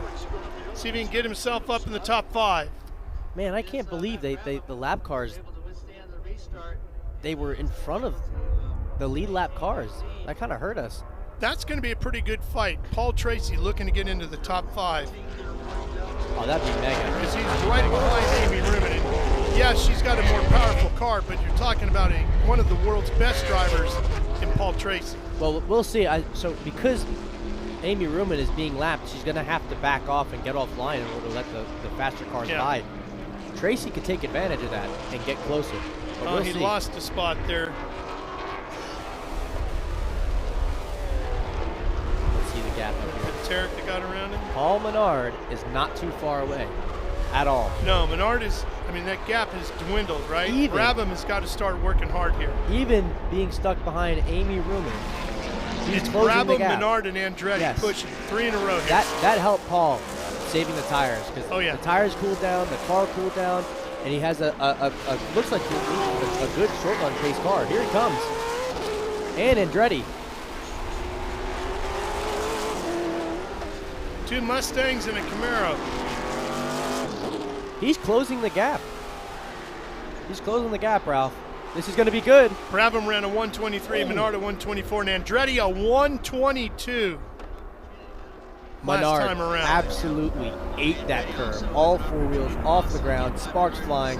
That did not help his case here. Hopefully his car stays together. That was a big, big hit, but he can't do that again. Under the brakes, and that Jim Wheat number 16, Brabham. Menard in his Pittsburgh Paints car, and then the top liner entry of Adam Andretti. I don't think this is over yet. I'm telling you, Paul Menard just made a big mistake, but I think he still has pace. There you can see from our drone shot, you can see them running down the back straightaway, and it looks like Menard's losing a little bit of ground to Brabham, but it also looks like Andretti's closing in on the backside of Menard. This ain't over yet. Not at all. Let's see what Menard has over these next couple laps. He had a really good first lap. Let's see. Well, you can hear him hard on the throttle, can't you? Yes. Down the hill, let's see what the lap times are like. Across the line first is Brabham. 123.5, 124.3 for Menard, another 122 for Andretti. Wow. Let's see. Menard just kicked out the rear end there. He is struggling with that car. His best opportunity was that first lap. See, he hit that curb right that lap, but that last lap, he all 3 wheels over the curb, monster trucked that thing, and landed wrong. So it's going to be tough from here. It's looking like Brabham's got this locked up at the moment. It's about 3 laps remaining here today. Oh, he's got an issue. No, big problem. Oh my gosh. Big lockup, tire issue. Well, I shouldn't say the tire necessarily, but it could be the I don't know what that wheel was. locking up on him. That could have been a brake failure. That could have been Could have anything. been a brake failure, yeah. That's unbelievable, though. It looked like the whole wheel stopped turning. Now, that's huge for Brent Cruz, and that's also huge for the Dreesy Motorsports guys. Yes. That's yes. big. That keeps the championship wide That's open, big. right? It doesn't look like he has a flat. No, the tire looks like a itself brake looks like issue. it's maintained its shape and everything. I'm betting, like you saying, there was something on the other side of that tire and wheel, whether it was a brake issue or what. Double but yellow. It sure locked up in a ton of smoke. Now, this is big. I don't know if we're going to get any other racing laps, but if we do, we have Andretti behind Brabham, and we got to have at least one more, right? We got to have one more. Come on. Yeah, we Think did positive. it. We did it at Abu Dhabi in 21. I want to see Brabham and Andretti battle to the checkers on this one. Let's take a look at it and see if we can figure out what happened to Paul Menard in the Pittsburgh Paints 3. Yeah, that's really unfortunate for Well, Paul. he is stuck on the beach, isn't he? He didn't have the car. He drove a great race. Here it is. That looks like a brake failure. It is all locked up. That looks like a brake failure. You saw all that black smoke? That's Yeah, a different that's color brake type of smoke. Now, I'm no mechanic, but And you I haven't can played tell you one that's on not TV. normal. He did everything right this race. It was a net win for that team Yes. and Paul Menard. They did not have the pace at all, and he's stayed on the racetrack. He was consistent and got the positions when he can. All right, so how about this? Amy Ruman is going to move up to 4th. Paul Tracy is going to move up to 5th overall, as well True, as the lead in XGT, right?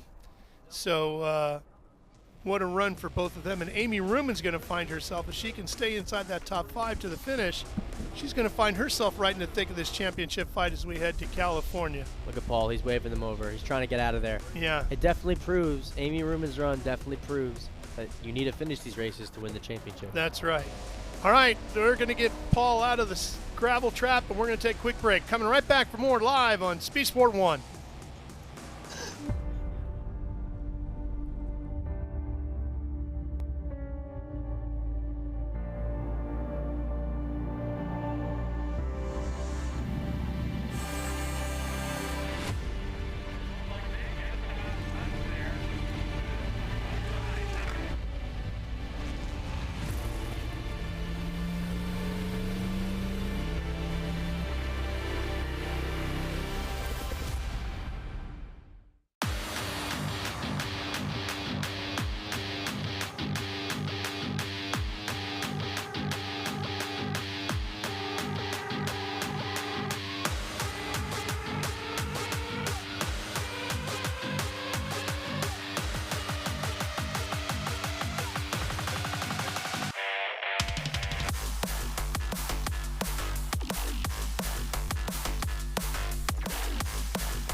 Rev up and get ready for race day with Mission Foods. The world's best racers and tastiest products come together to make every race delicious. Fully loaded tacos, fast wraps, piled high nachos. Whatever you crave, Mission will help you be race ready with easy to make recipes that will take your race day to the finish line. Keep your racing delicious and enjoy all the mouth-watering action. Brought to you by Mission Foods. Too fast, too tasty.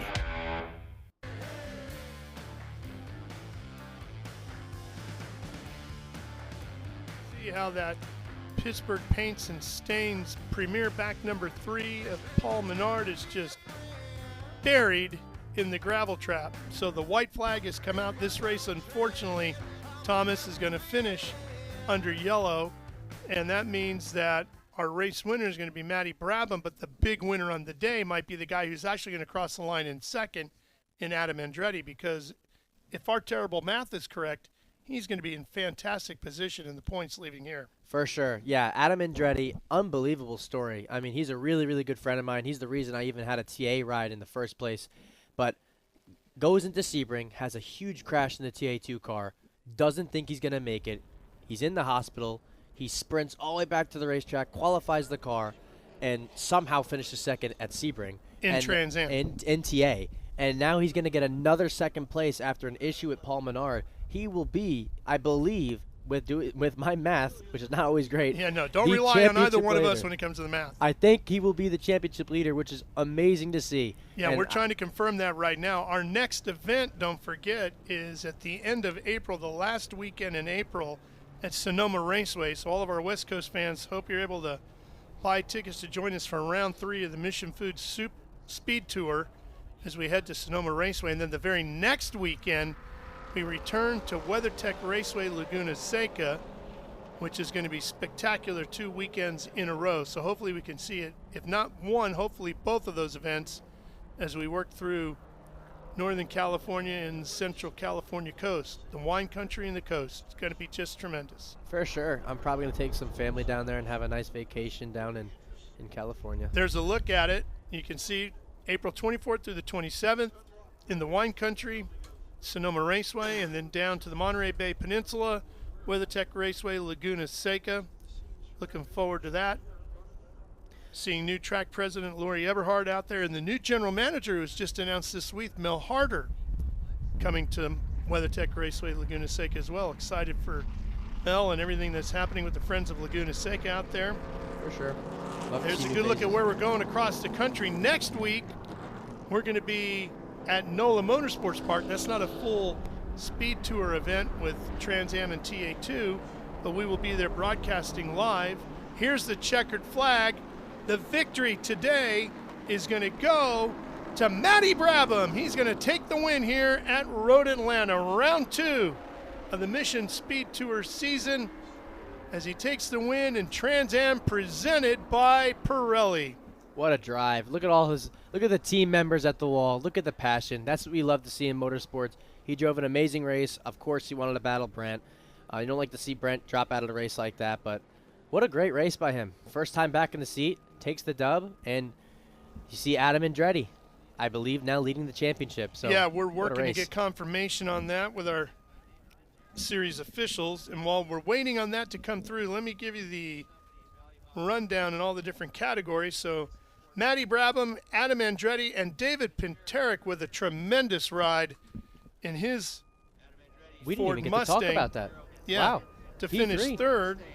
What And a then run. it's Amy Ruman who rounds out 4th and the top 4 in Trans Am. Paul Tracy in his IRC GT will win XGT, and he is 5th overall, finishing in front of Masood, who takes a 6th overall and 5th in Trans Am. Then it's Danny Lowry and Billy Griffin in the 2 Mercedes AMG cars. They finished 7th and 8th overall and 2nd and 3rd in XGT. Joshua Carlson and his Ford Mustang, 9th overall and the winner in SGT. Congratulations to him. Paul Menard, we're told, is credited with a 10th here. Kaylee Bryson is going to be 11th overall, and Kaylee will be 4th in her Corvette in XGT. GT win and 12th overall is going to go to Chris Coffey. And then it's Patrick Utt in SGT finishing 3rd in that category, 13th overall, with Milton Grant 3rd in SGT, 14th overall. Then Cary Grant 15th overall. Then it's Jeff Lindstrom, who's going to be 2nd in GT, 16th overall, and Rob Dickey is going to be 17th overall and take the win in GT1. Then it's Keith Grant, Tommy Dreesy, Brent Cruz, Shannon Herford, and Eric Foss, who all finished out of the event here today. Yeah, great run by everyone. And you saw Paul Menard get out of the gravel trap there. Did not have a flat tire. I believe he had a brake failure, and I said he hit the ground super, super hard after he hit that curb. A little more info on the Brent Cruz situation. It sounds like it was a transmission issue of some sort. that brought the number 70 to a screeching halt. He was having those issues at Sebring as well. Yeah, behind that the could be it scenes. then. That's unfortunate. Don't like to see that, but yeah, what a race, unpredictable race. Well, that's the beauty of Trans Am presented by Pirelli, right? Yeah, it's for sure. 100-mile sprint, but as you said throughout the event, boy, you got to be there at the finish. And that is not an easy thing to do at a place like Road Atlanta. For sure. Super excited. I was making the joke before. Wish we had Michael Massey here to maybe get us a one-lap restart. Yeah. I'm sure Andretti would be eager to go. Yeah, but then we'd have cool. the challenge of who got lined up where and all that sort of stuff, right? Hey, we love like they did at controversy Abu as Dhabi. fans, no? Controversy's awesome as fans. Yes. Well, it's going to be great to hear from Matt Brabham and the rest of our winners in the different categories. There's Menard coasting back around now. What a shame. Boy, that car was so fast. I know the Gentilozzi gang will have it ready to go at Sonoma. These guys are going to have just shy of a month now to get themselves together, but then they're going to have back-to-back weekends at two very different, very challenging racetracks. And that's the beauty about Trans Am. I mean, you don't, after a bad weekend, there's nothing to be ashamed about as Paul Menard, but you know, you have to not dwell on it, but you think about it for a month. You want to get back out there and you have to wait, which is not always the most fun thing to do, but you also in Trans Am have time to disconnect from racing after a bad weekend. How much time do you give yourself? Do you give yourself a day to the end of the weekend and then you got to focus up again? What do you do? Really depends on how bad it could be, but usually it'll take a few days and you'll be good. As we have our winner here. And hopefully we'll be seeing Chris Dyson back behind the wheel of that 16. For sure. But my guess is Matty Brabham's phone might start ringing as well. There's Dyson. Here we go. What an awesome sight.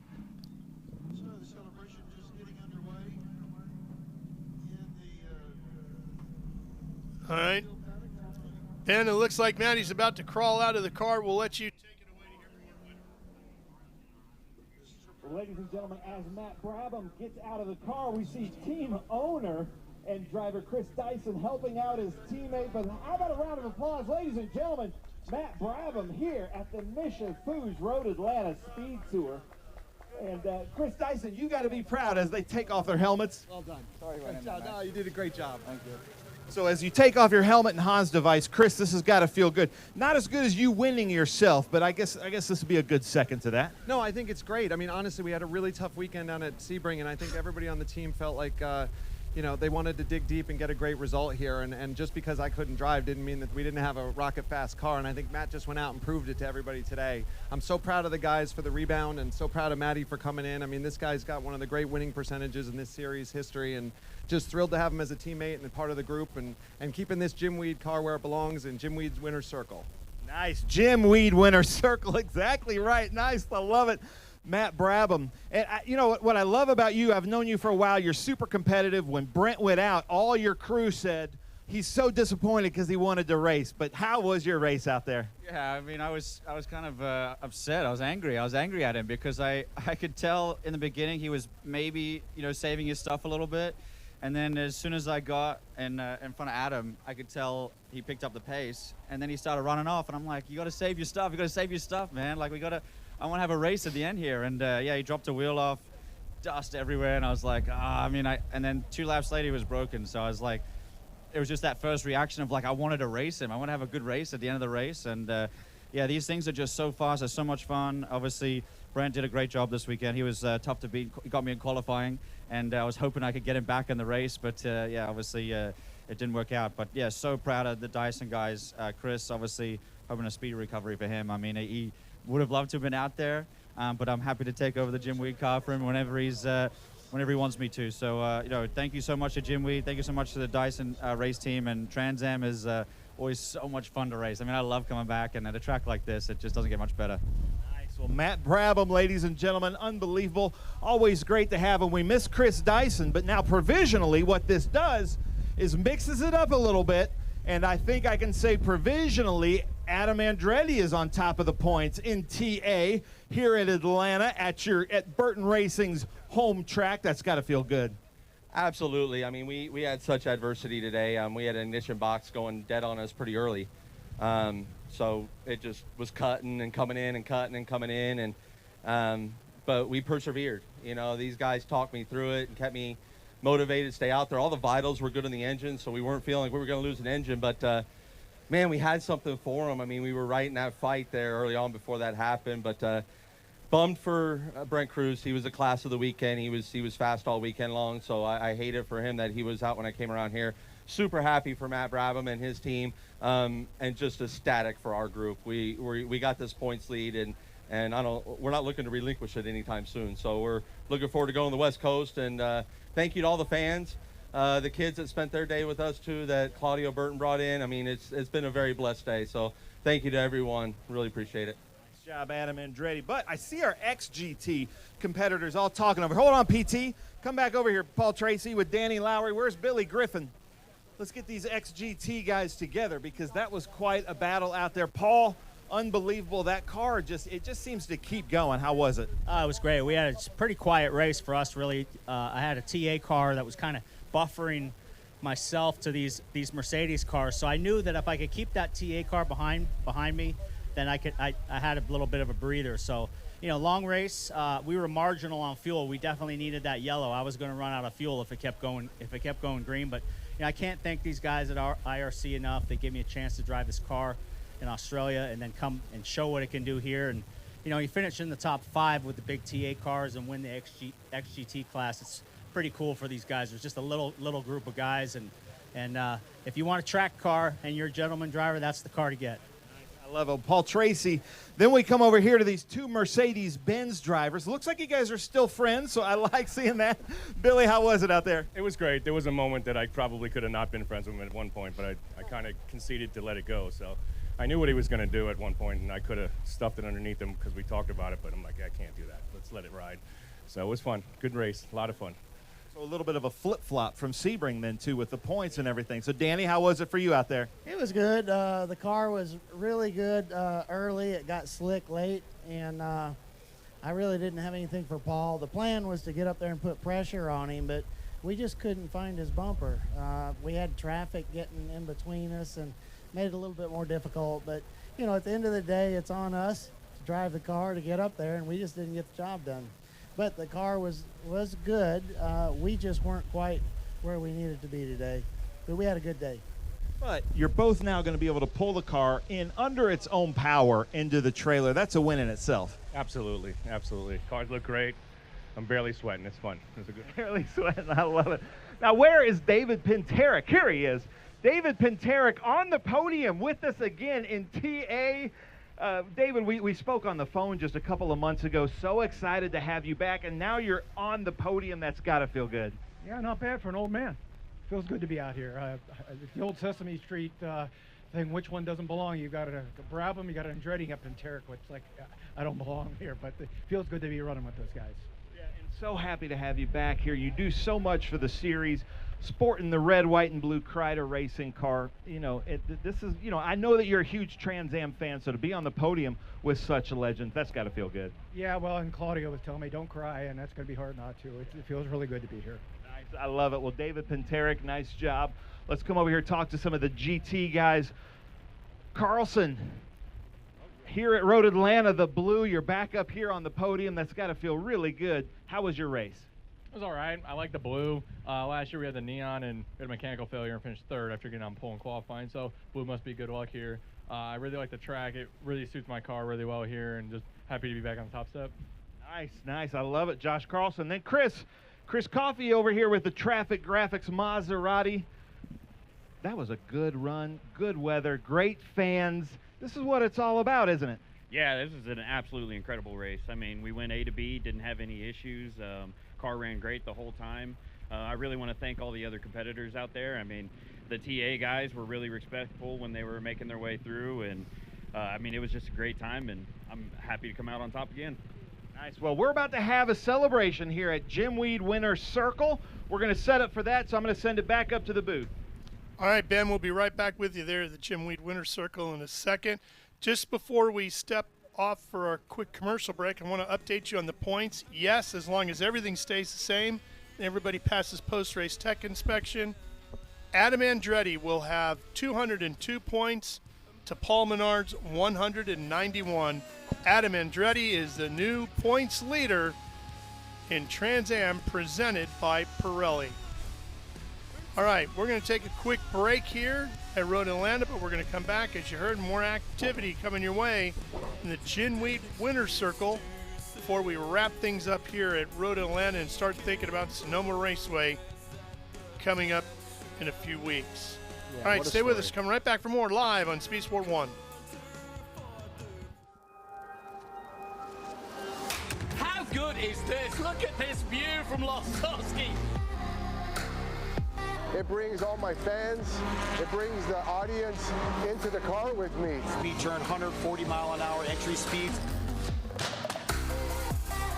The quickest and most efficient way for me to get information to my drivers is from using the VBox HD2 system.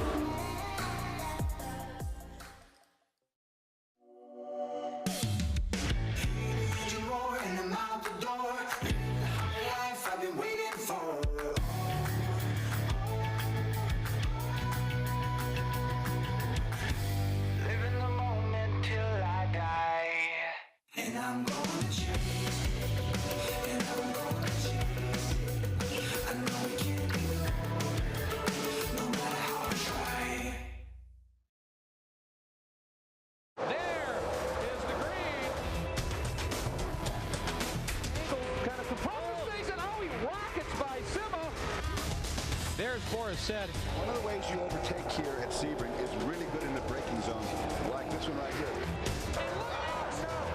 Both go around. There's the green. We're back and at it. Watch this. Oh, look out, Miller, look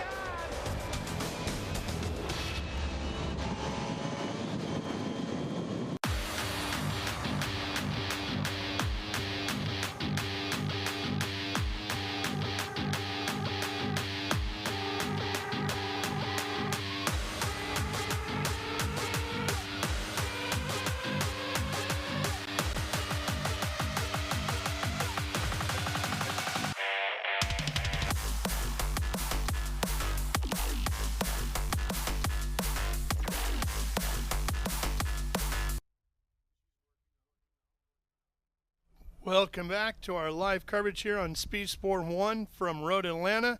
Here's a look at the official results. The top 4 all Trans Am cars, and you get to Paul Tracy, 5th overall, and the winner in XGT. As you look on down through the field, Paul Menard, who finishes 10th, and he's lucky he got 10th. Yeah, he definitely got lucky. Honestly, I thought that was worse, honestly, than I expected it to be. I thought he'd fall down to maybe 7th or 8th. I didn't think he'd fall down to 10th, but it's better than 20th, right? So Brent Cruz 20th. Paul's still going to pull away in the points slightly, but not as much as it could have been. And we have a new championship leader because of it. Definitely unpredictable. Scary thing about Brent Cruz is if he gets a car that stays together, he could legitimately, the way he's been running so far, win every single race from here to the end of Dakota. I agree, and I think I mean, as a driver, you don't want it to happen. I don't want it to happen to him, but I think it'll make the racing close at the end of this championship. All right, let's head back down to the Ginetta Winner's Circle. Here's Ben. All right, Road Atlanta, come on, let me hear you. The Mission Foods Road Atlanta Speed Tour. Come on, you got to get louder than that. Come on now. There we go. Now we're starting to get it. I love it. I love it. This is going to be a lot of fun. We are still live on Speed Sport 1. So happy to be here. We're going to change up the order here at Ginetta Winner's Circle for the Trans Am Series presented by Pirelli. The louder you guys get, the more giveaways you get, the more hats and shirts and chips and Ginetta and all that. So make sure you stay loud. We are going to start with these 850, 900 horsepower monsters in the TA class. Finishing third with the car right in front of me, the Kreider Racing Captain America car from Youngstown, Ohio. Let's hear it for David Pinterick, ladies and gentlemen. So happy to have him back in the series. Back up on the podium with us in Trans Am. Okay. In second place, this team is from Atlanta. So we got to get loud for that. Burton Racing Topliner, our provisional points leader as of today. Let's hear it. Adam Andretti, ladies and gentlemen.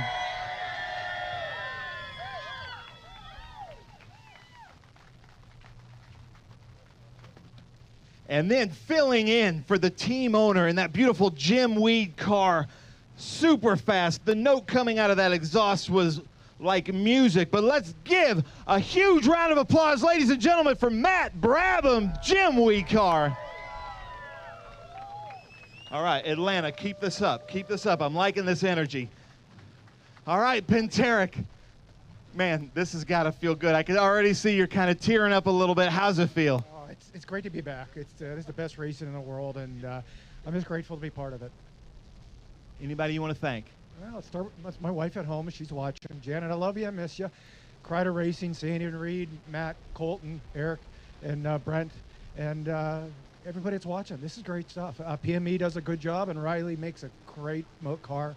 I'm blessed to have this support. Nice. How about that? Ladies and gentlemen, David Penteric. Adam Andretti won here last year at Road Atlanta on his birthday, which was huge. It was great to see. But second place, but then on the top in the points, that has to feel really good as well. Yeah, today was our points day. We had to salvage it. We had ignition box that was giving us trouble. That's why we lost all that time and lost those positions. But you know, I'm just so proud of this top liner team. This Burton Racing team is phenomenal to work with, and they're always encouraging, and we're always on each other's side. So got to give it up to them. I want to give it up to the good Lord. You know, it's without him, none of this is possible. So really, really blessed to have that in my life. And you know, everyone that supports us, and you know, from our safety equipment to everyone in the Trans Am series. Pirelli tires, a great tire that holds up for these 100-mile races with these beasts, which is absolutely incredible. But hats off to Matthew Brabham. I make no secret what I think about this young man and his talents, and yeah, he needs to get to Indy. That's where we need to get him, in the Indy car and at the Indy 500, and get him out of our hair. No, I'm just teasing. But no, it's always awesome to be up here on the podium with a dear friend like that, and a good friend like David Penteric, and just feeling really blessed. Thank you, everybody. Nice. How about that? Adam Andretti. Claudio, what city is your shop in? Where? Adairsville. From Adairsville, Georgia, that's where his shop is, all of his whole crew. So let's hear it for Burton Racing. Adairsville, Georgia, just up the road. Matt Brabham, we spoke at COTA. I'm like, when are you going to come back? And you're like, well, I'm always waiting around my phone for about 10 days. But you can stay up there. I'll give you the mic. About 10 days before each TA race, hoping your phone rings. Your phone rang. How's it feel out there? Oh, it's incredible. I mean, it's such a great series to be a part of. The cars, some of the most fun I've ever driven in my life. To race them side by side. I mean, when Adam and I had that race in the beginning of the race, we were side by side to 2 or 3 corners, and then he still got ahead of me, and then we did it again. So I mean, to race these things is just so much fun. And I mean, I'm here, and our team here, and the Dyson Racing crew is all here because of Chris Dyson. Obviously, he would have much rather been in the car this weekend. But I'm always happy to replace him whenever he feels the need to call me up. I will always, the answer will always be yes. So no, always big honor. The history, Dyson Racing, this racetrack, Trans Am, the history involved. We got Brabham Andretti up here. I mean, it's pretty special. It gives you goosebumps, you know. It gives you a little bit of goosebumps. So thank you so much, everyone that makes this possible, all the series, everyone involved, and obviously big congrats to the race team, Jim Weed. And it's so good to be here in the Jim Weed Winner's Circle. Nice. All right, jump up on the top step. We need to bring him back. We want you in the car too, Chris. So we need a 3-car field so we can do the karaoke contest at Mid-Ohio. Yeah, so you need sponsorship, he says. So come on, ladies and gentlemen, Atlanta, get loud. David Penteric, Adam Andretti, and Matthew Brabham. How cool is that? At our Jim Weed Winner's Circle. Now, ladies and gentlemen, they're going to be throwing out some of these hats, so get loud out there. There we go. Wow, that was perfect, Andretti.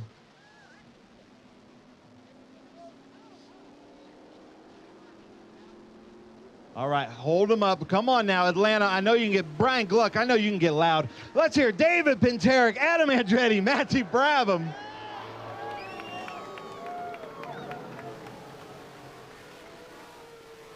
Hey, Matt, hold on. Hold that too. The next picture, I think. And there is some cold Jim Weed up here for afterwards.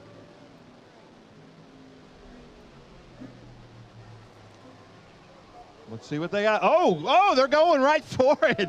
How about that? Penteric right into the eyes of Brabham. Come on, Atlanta, get loud.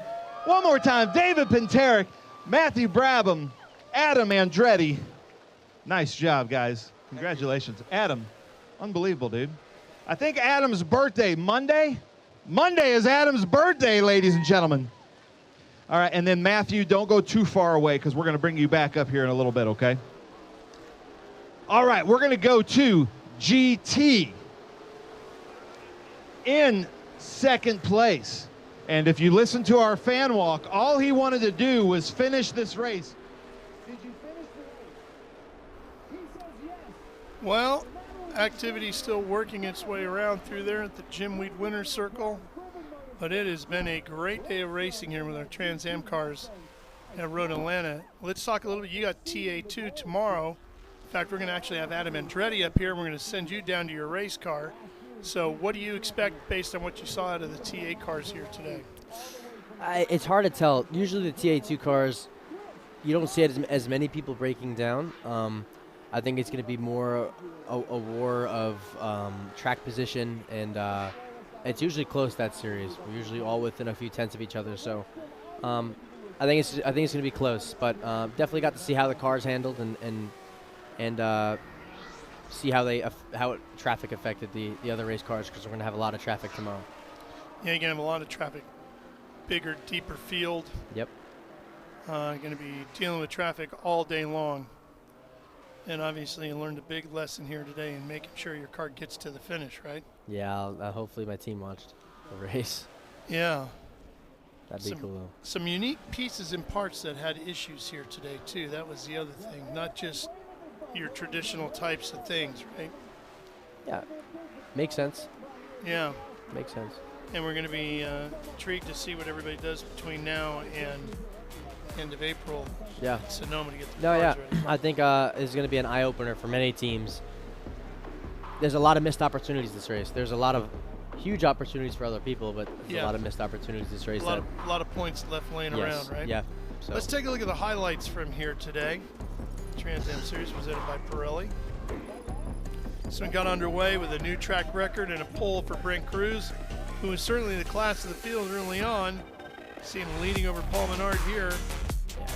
Yeah, he was the class of the field, just unfortunately had a heartbreaker there, but you heard from Brabham saying that he thought Brent was pushing too hard. Maybe that was the reason why he ended up exiting the race prematurely. Yeah. There's Masood in the 21. Yep. Paul Menard was struggling. Look, there's Brent driving off the racetrack. That's what Brabham was talking about. Brabham definitely had the pace to win this race as well. Saw a lot of good racing, and oh wow, yep. Problems for the Grant Porsche. Yep. Oh, almost got taken out there too. I think that was Masood coming through there. And this is Cruz coming to a stop down the front straightaway. That car coming out of 12 just all of a sudden lost all power. There goes Brabham by. Cruz would come to a stop here at the exit of Mission Foods turn number 1. Yeah, and they tried to get it back out there, but it wasn't going to work, unfortunately. But yeah, race got really good at the end as well. I mean, you see Paul Menard with a brake failure. We thought it was a tire at first, but the color of the smoke said otherwise. So yeah. Unfortunate for Paul Menard. That's an opportunity that they lost. I think that was almost. I think when he hit that curb super hard and landed hard, I think that moved some stuff around, which caused the brake failure. I could be wrong, but he was going for it at least. Cost him the points lead, didn't it? Yeah, it did. So very unfortunate to see. But Adam Andretti, 2 major issues 2 weeks in a row, with the car almost failing on him today, and his body almost failing him the weekend not the weekend before, but the race before, and still comes out with 2 P2 finishes, almost on his birthday, and is now the points leader. That's awesome to see. That's an icon of the sport, Andretti. We're going to take one more quick break here on Speed Sport 1, but we'll be right back live from Road Atlanta.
and get ready for race day with Mission Foods. The world's best racers and tastiest products come together to make every race delicious. Fully loaded tacos, fast wraps, piled high nachos. Whatever you crave, Mission will help you be race ready with easy to make recipes that will take your race day to the finish line.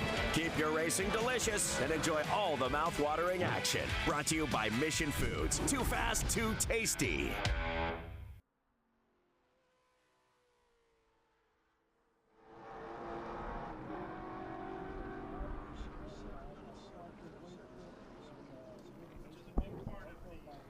Mission Foods SpeedTour events. We had a great turnout of cars over there today. Those folks all got to take some laps around the 2.54-mile circuit here in Roanoke as well.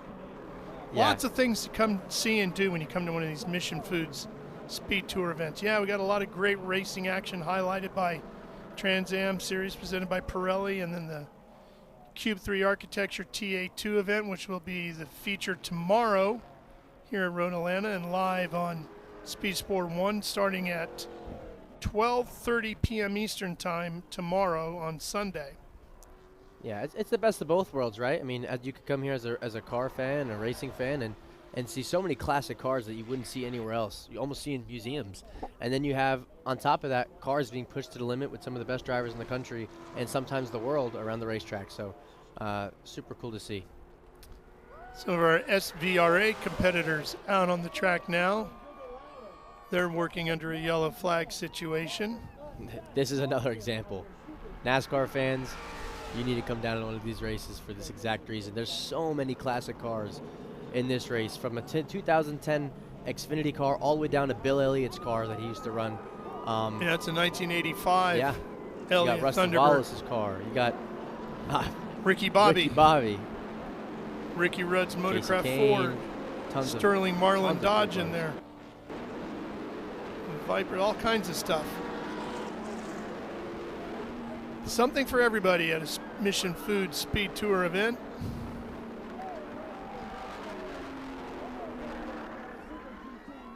Yeah, what beautiful cars. That's amazing.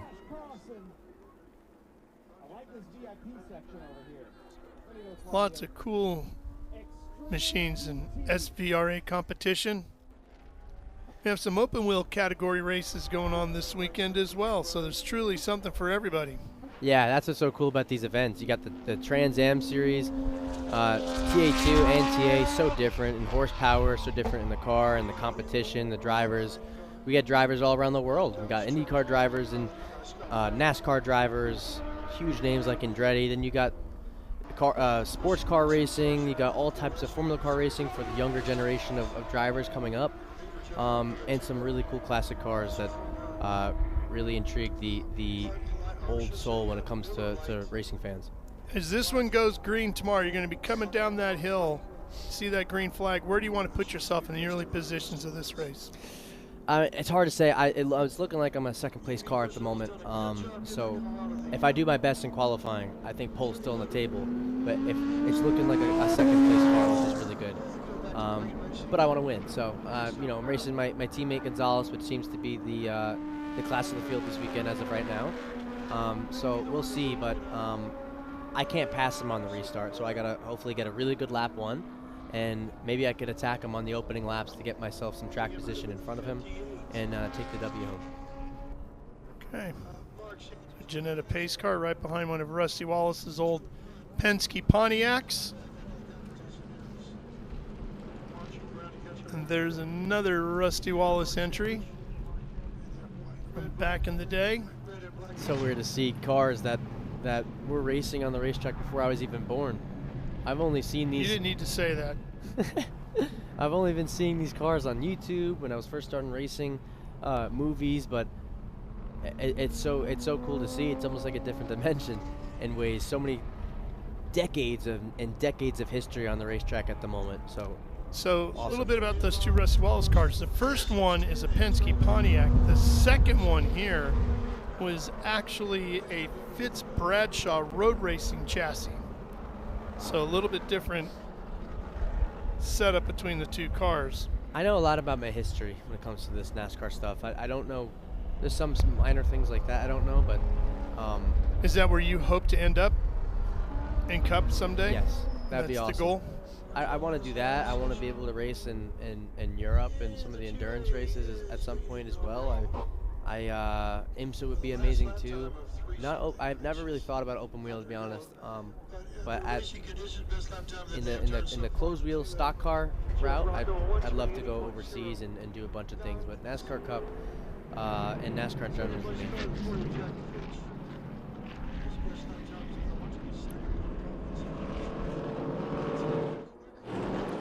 That number 60 is a nationwide car that Carl Edwards drove back in the day for Roush Racing. Greg Biffle actually ran that same chassis at times. As this field goes back to green, and that Rusty Wallace Miller Genuine Draft number 2 back to the front like it did many times when it was racing. So they go off into Mission Foods turn number 1 as their event continues.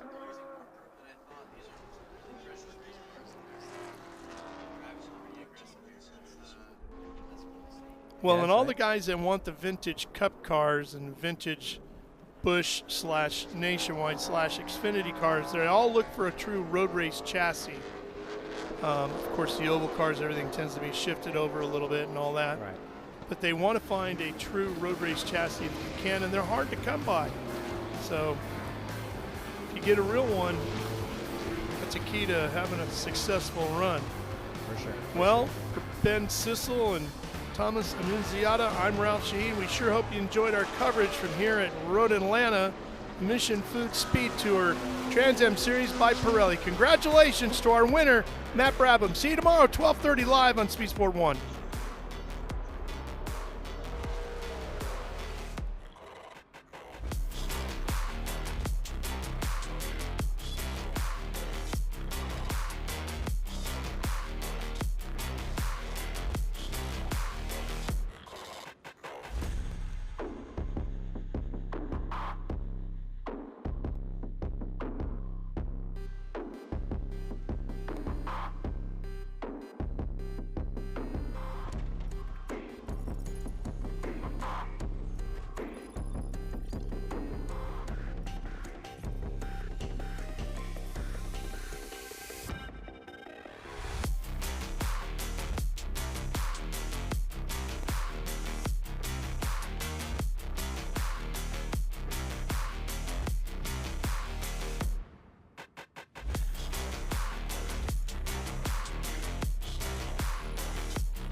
Yes.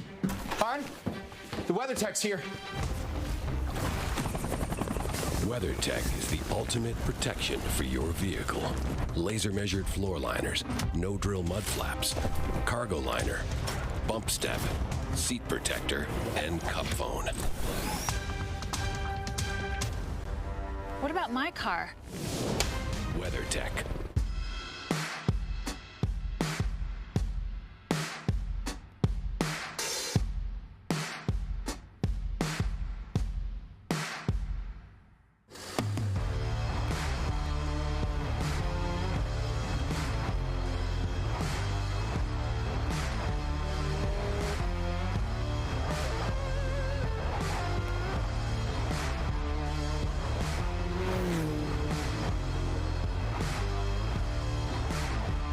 Hawk Performance packs 100 years of friction dynamics into every product.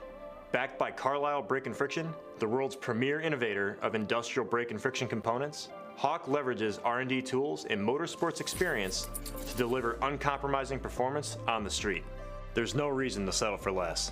Choose pads that are race-proven and street-legal. Find the Hawk Performance brake dealer near you at hawkperformance.com.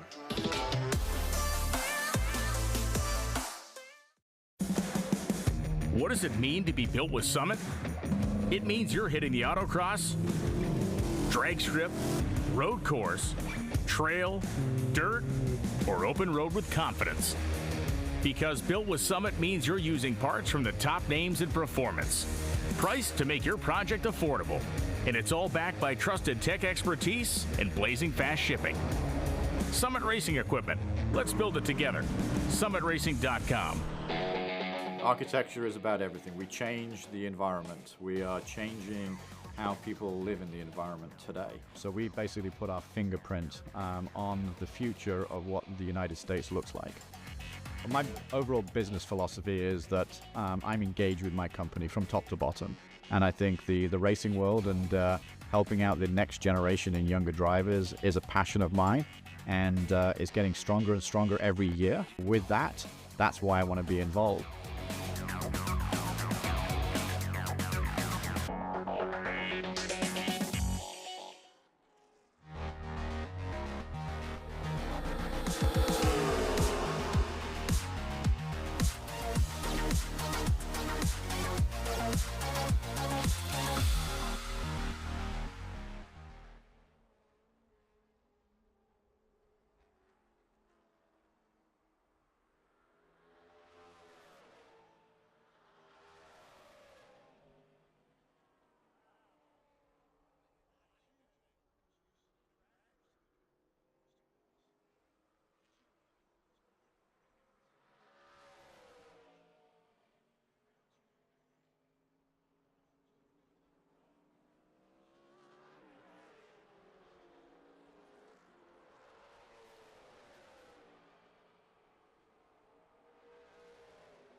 SpeedTour returns to NOLA Motorsports Park March 28th through the 30th, featuring the Sportscar Vintage Racing Association with SVRA, Formula Regional Americas, F4 U.S. Championship, Ligier JSF4, and the Optima Search for the Ultimate Street Car. Saturday, you can take part in the Haggerty Cars and Caffeine Car Show with Parade Lap. You do not want to miss the NOLA SpeedTour March 28th through the 30th. For tickets, simply go to speedtour.net.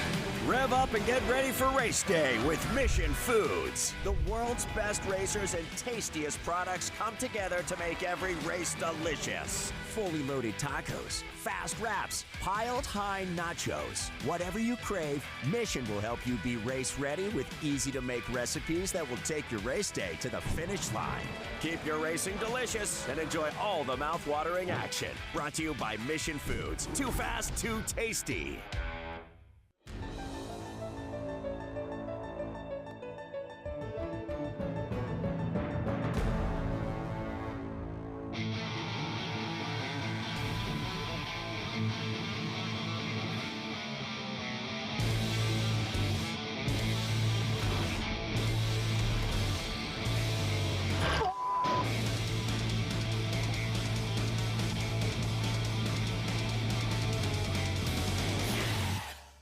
Okay, so pretend this is your race car. It's on the trailer, and you have an accident. Ouch! At least your truck's insurance will pay for another one? Yeah, not so fast. Standard insurance won't replace your race car, whether it's in the trailer, in the paddock, in the garage, or the repair shop. But at Haggerty, we can protect it for what it's really worth anytime it's off the track. No matter what or where you race, all for less than a set of race tires. Haggerty, let's drive together. What does it mean to be built with Summit? It means you're hitting the autocross, drag strip, road course, trail, dirt, or open road with confidence. Because built with Summit means you're using parts from the top names in performance, priced to make your project affordable, and it's all backed by trusted tech expertise and blazing fast shipping. Summit Racing Equipment. Let's build it together. SummitRacing.com.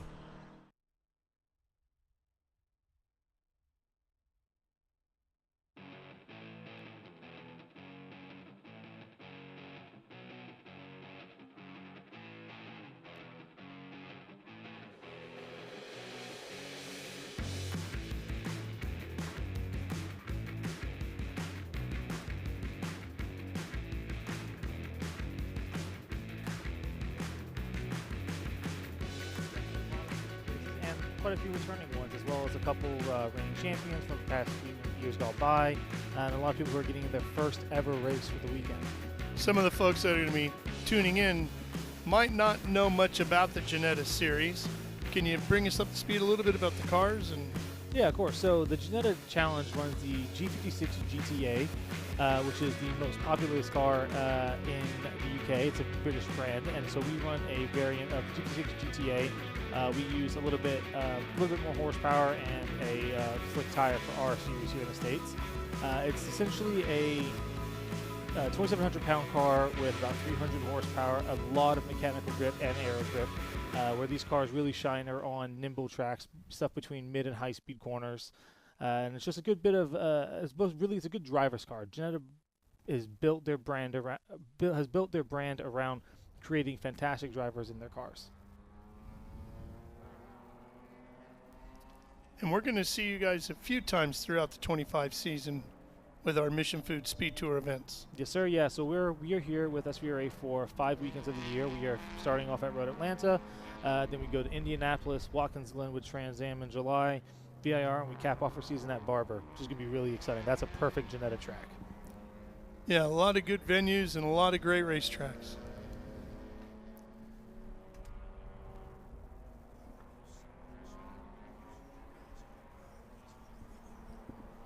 Let's talk a little bit about the field, too. Who are we looking at? Who are you keeping an eye on today? So Aidan Dorvey, this is his first full season in the series. He qualified on pole at the last lap in the qualifying session. Dropped down an absolute flyer, and the only driver in the weekend in an official time session to drop into the 29s.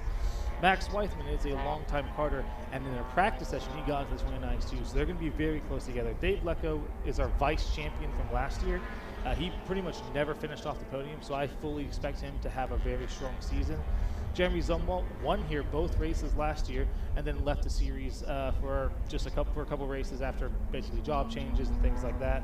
And then John Rudolph, who is a Chin Track Days instructor, decided to come up and go from doing track days into racing. And then William Ewald, who's in P6, is a sim racer coming into cars for his first time. They're coming underneath the bridge, about to come down the hill right now. As you can see, Aidan Dorby on the left of that bright gold car. Max Weithman in the red and chrome car on the right side, coming down to the green. Here we go, making our way down under the bridge through turn 12. Next time it'll be at full anger, waiting for the green, and we're racing. Season opener for Ginetta Challenge North America. Has a nice tight pack going into turn 1. Aiden's still got the inside. Max Weithman going around the outside. A great move. Dave Lecco still into P3, and Jeremy Zumwalt holding on to P4. As they climb up the hill, looks like it was a clean start. All 19 cars rolling through it well. Max Weithman in front, Aidan Dorby in second, David Lecco in third, Jeremy Zumwalt, then John Rudolph, then Will Ewald, Christian Shield, Preston Peebles. Looks like it's Steve Smith, I believe, in ninth. It's hard to tell. Then Eric Higginson, then Eric Arms, Corey Deeds. Can't tell who's after that. Cube 3 Architecture S's as we work our way through there. Now headed over to the far end of the racetrack, down in turns 6 and 7. John Rudolph staying very defensive going into 6 and 7. What are we looking at? Oh, one around. That's our second place car there that got spun around. That's Watham, isn't it? That's Aidan Dorby who got spun around there. Dorby got turned around. Yeah, I'm not sure if there was contact or not, but he's around and he's going to have to do it. He's going to unfortunately fall all the way right back down to the last, to 19th overall, but he'll move back up. He's got a lot of faith.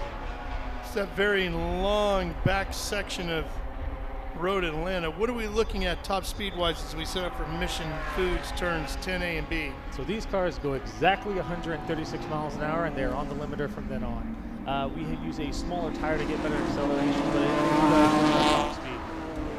There's a nice big gap between first and second right now.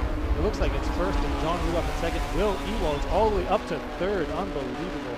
Christian Shield, car off, and Dave Lecco put a couple wheels down. Preston Peebles moving up again after having to avoid that incident, which is good.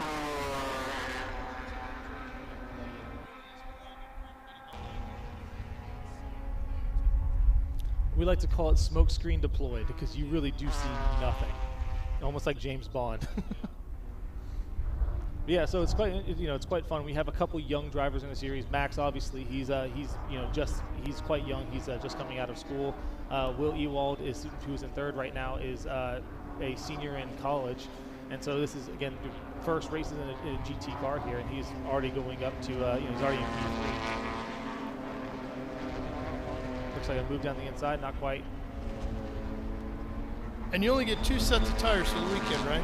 Yeah, so you're allowed 2 new sets of tires for the weekend, and that starts on Friday when time comes. So you are allowed to have, a new set of tires during the practice day, and you can use scrubs. So a lot of drivers will use 1 set of tires for Q1 that they race, and they do race 1 and Q2 for race 2.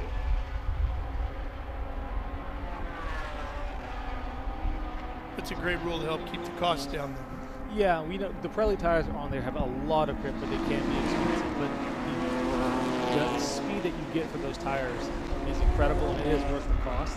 But we do try to keep it down so people aren't spending, anything more than, $4,000 or $5,000 a week. We try to give the best package possible, but for a price that is achievable for everyone.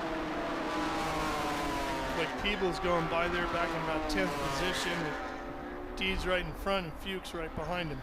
Yeah, Phil Hakeem is his first race ever, so he is excited to get in there. He's done a lot of track days with us over the past year and a half, and he's put in the work to become a very good driver, and now he's just getting into his first race. Looks like has expanded to about a 4.8 second gap between him and Rudolph in second place. Yeah, it looks like Aidan Dorby is back and running, and he's caught to the back of Phil Hakeem, so it looks like he's going to try to make up some places and get back into the points-paying position. We do follow Formula One style points, so it's only the top 10 that get points. It's the most recognizable point structure in the world. So said, you know, don't fix what ain't broke, right? Yeah, it works pretty good. It is interesting. Max Weithman is lapping almost a second faster than the rest of the field right now at a 1:31. That's very quick. Rudolph, William, Christian, David Lecco, and are all running in the mid to low 32s, which is very, you can see they're in a massive pack together. I understand your CEO from the UK is here, Mike Simpson as well. Yes, Mike Simpson and a gentleman named Lewis came over from the UK to help support the race series, help us grow it.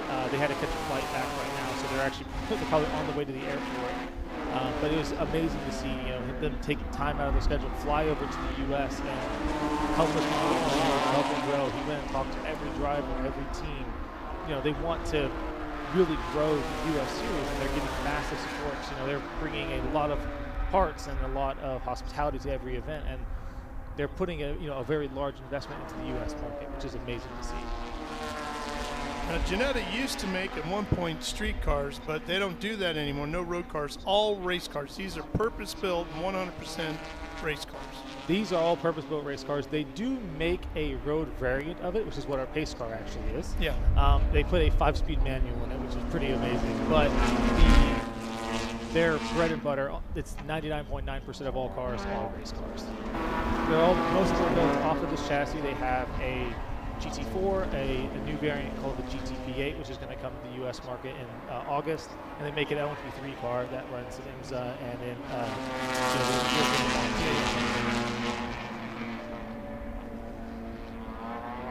Oh, someone was going very wide through turn 7. Big problems here coming out of turn number 7. Oh, that was a big hit on the inside there. I'm not sure who it is or what happened, but you saw it going. You saw one car going very wide. I'm not sure how they got to that part of the racetrack, but that's definitely going to bring out our Ginetta pace car. It's a great battle between Daryl Allen and Steve Smith. Yeah, that's Smith is 33, and 26 is Allen. Dorvey was running in between the two of them. I'm wondering if that's his car over there, because I didn't see him in between the two of them anymore. I did not either. I'm not sure. It's hard to see. That, unfortunately, that cloud of dust kind of because there they are. Well, it also looked like it's possible another car collected him as well. That's something you never want to see. It's unfortunate, but that's what happens when you have hard racing. And that's the slowest part on the racetrack too, for what looked like a very heavy impact. Yeah, it definitely looks like a pretty solid impact. I hope whoever it is. Yeah, there's Dorvey right there. He did get caught up in it. It's like the majority of the backside of that car disappearing. There's one other car there. You still see it, Andrew, nosed into the wall, and I can't see the number on it. That looks like it is Andreas Fuchs. The 74. 74. It looks like it is a. It is the purple car, so it's hard to tell. I can't quite see, but I hope that they're okay. That definitely looked like a pretty heavy impact. And like I say, that's an odd spot for something like that to happen with multiple cars, because you're very slow coming through there, just setting yourself up to get onto that long back straightaway, and for the cars to get turned and then go to the right. Well, that one shot that we saw, you saw a car was getting fairly clearly pushed out far left. I don't know if it was by himself or not, but if you dip a wheel like that, it is going to hook right back into that wall. And if you try to have a hand-over-hand catch, you know, it's going to push you farther, and then you catch back around. And unfortunately, it looks like it just broadsided into that tire wall. There's a tire wall there, so clearly it's happened a couple times already, but that's unfortunate.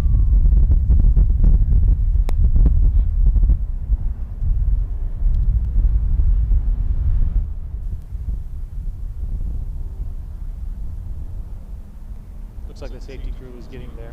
Yep. And just before the yellow flag came out, it looks like Max Weithman dropped a 1:30.6. That is the fastest racing lap we've had in the Ginetta Challenge here.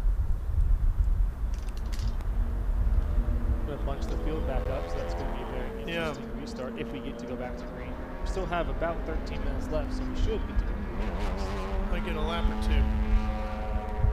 But while we circulate under pace car here and wait for an update on our drivers, What's the future looking like for the Ginetta Challenge Series North America? You know, you listed off a handful of races where we're going to see you this season on our Mission Food Speed Tour events, but where do you see it growing? How do you see it growing? Well, obviously we'd love to have more cars. There are about 50 to 60 Ginetta GTAs in the States right now. And there are, I know, at least another 5 cars that would be eligible to go racing with us from Indy onward. I know there's at least 3 more drivers coming for Indy specifically, but just of course work conflicts in life gets in the way of racing. You know, this is not our full-time job, so you know you got to pay to go have some fun. But the goal is to have a feeder series for young drivers to be able to move up the ranks, and then have a gentleman series that they can go to the highest level of very high level spec racing without going, having to spend $100,000, $200,000, $300,000 for a season. And have good competitive racing and having fun. Yeah. We do have a look on a replay of that incident over in turn number 7. Let's roll that now.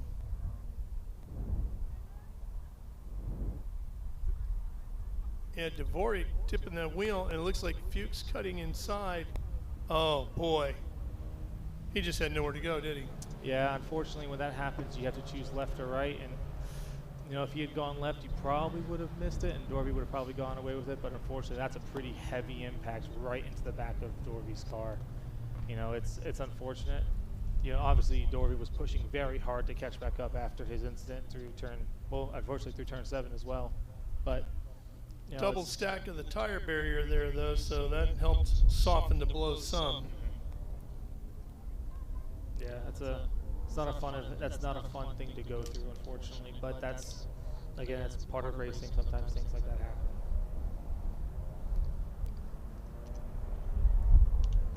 Are we able to get a replay of the lap 1 incident from the same corner where Dorvey and Lecco got basically pulled off? If there was a contact or anything like that. I don't know, but you just asked for it. We'll see if our TV crew can find that for you.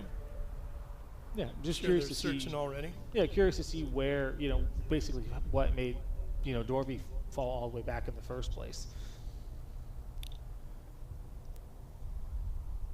It does look like Andreas is out of the car, so that's good. You want to, first and foremost is always the safety of the drivers in the series. How does the North American Championship stack up with the UK version?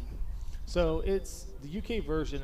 So in the UK there are 4 different levels. You have juniors. Which is the G40 chassis, and then you have the GTA, which is this car but on a treaded Pirelli, and then you have something called the GTP8, which is same chassis but with LSV8 and then an SRX gearbox with ABS and traction control. So we stack right between the GTA and the GTP8 on speed and pace. In the UK, Well, you asked, and our crack crew delivered. This is the opening lap. Not sure. He must have just lost it on his own. It looks like he just lost it on his own. It's fantastic. Maybe under acceleration, didn't have the tires quite warmed up yet. I mean, it's fantastic avoidance from both Dave Lecco and Corey. Well, checkered flag is out. Our field is making its way onto pit road. That's a shame. That's a shame. It's too bad, but unfortunately, that's part of it. It looks like, but it does mean that Max Weithman, new to the series, is going to get his first win. John Rudolph, with his wife Jennifer, who brought up their 5 kids, he's rewarded them with a P2 right on his first race weekend. And Will Ewald, coming in from never racing a car before and now putting it on the podium in the first round. That's unbelievable. Tremendous.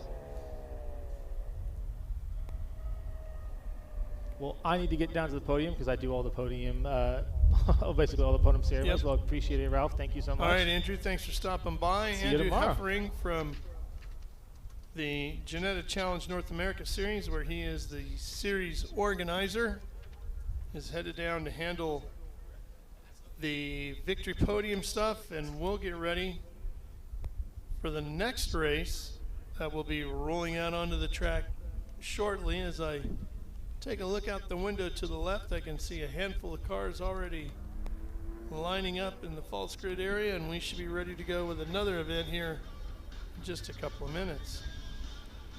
With that being said, we're going to take a quick break here from Road Atlanta. Stay with us. We'll be back for more live racing after this. Rev up and get ready for race day with Mission Foods. The world's best racers and tastiest products come together to make every race delicious. Fully loaded tacos, fast wraps, piled high nachos. Whatever you crave, Mission will help you be race ready with easy to make recipes that will take your race day to the finish line. Keep your racing delicious and enjoy all the mouth-watering action. Brought to you by Mission Foods. Too fast, too tasty.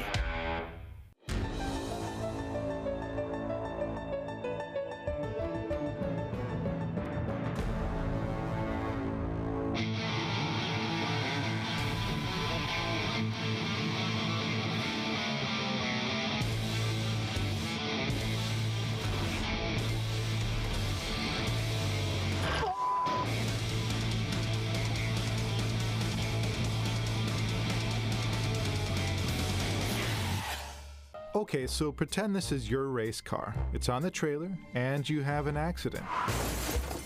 Ouch! At least your truck's insurance will pay for another one? Yeah, not so fast. Standard insurance won't replace your race car, whether it's in the trailer, in the paddock, in the garage, or the repair shop. But at Haggerty, we can protect it for what it's really worth anytime it's off the track. No matter what or where you race, all for less than a set of race tires. Haggerty, let's drive together. What does it mean to be built with Summit?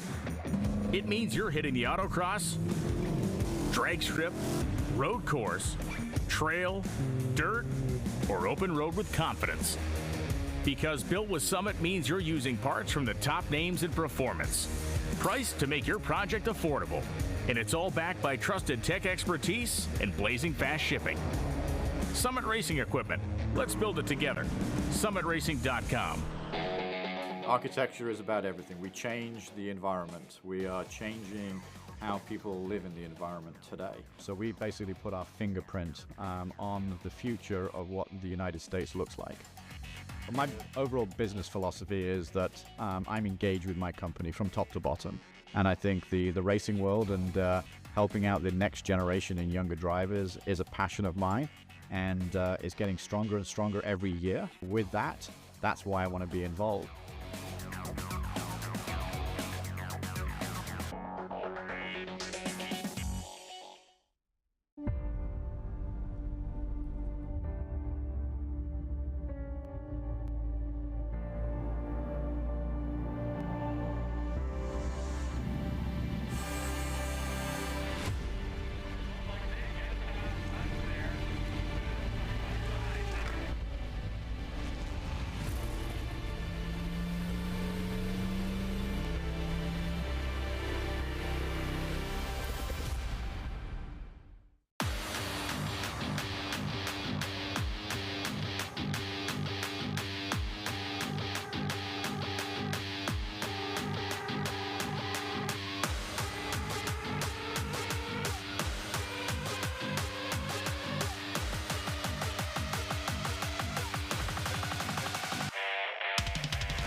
Rev up and get ready for race day with Mission Foods. The world's best racers and tastiest products come together to make every race delicious. Fully loaded tacos, fast wraps, piled high nachos. Whatever you crave, Mission will help you be race ready with easy to make recipes that will take your race day to the finish line.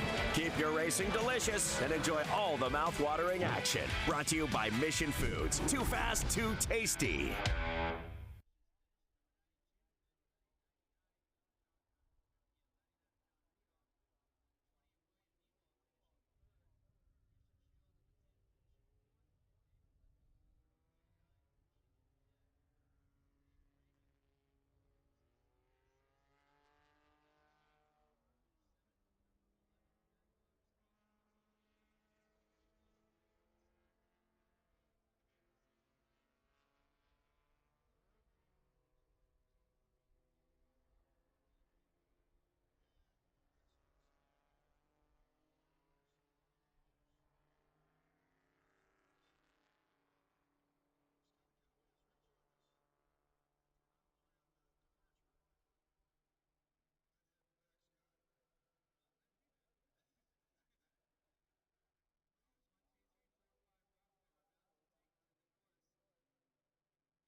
The 812B and the kitchen sink.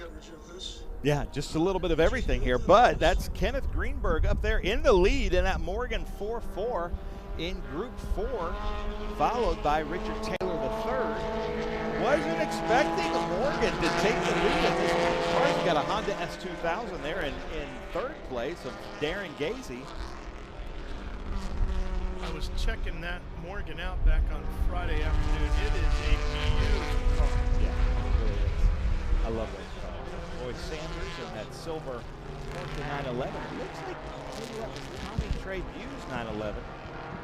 And then Ron Pauly in that BMW M2 Series BMW. Ron Pauly is our Group 12 champion for several years. Then we saw that Devin 295 and the Reverend, the gas man, Steve Yarborough.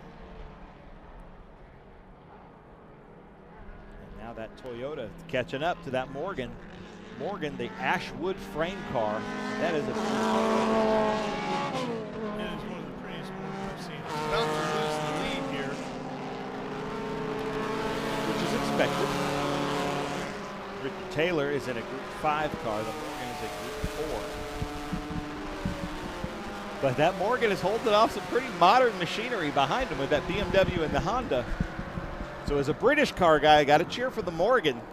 Yeah, he might not be winning, but I'm betting he's got the biggest smile on anybody's face out there right now, right? Yep. So Kenneth Greenberg in the Morgan, Darren Gazy in the Honda We got S2000. one off here. Oh, the Q3 Architecture S's. I saw that yellow flag out. That's Mark Clark. Mark Clark was our series champion last year. Oh, year. the Devon's off. Steve Yarborough.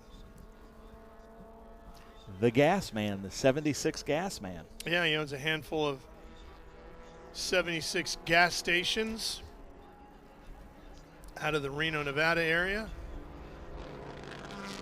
So all of his cars, he's got 3 or 4 of them with him here this weekend, all run the number 76. I do love the Honda S2000. That's a great car. And then there's the gray Kimbrough in that Ginetta G20. Group 12 car. That's a Miata Ginetta looking car.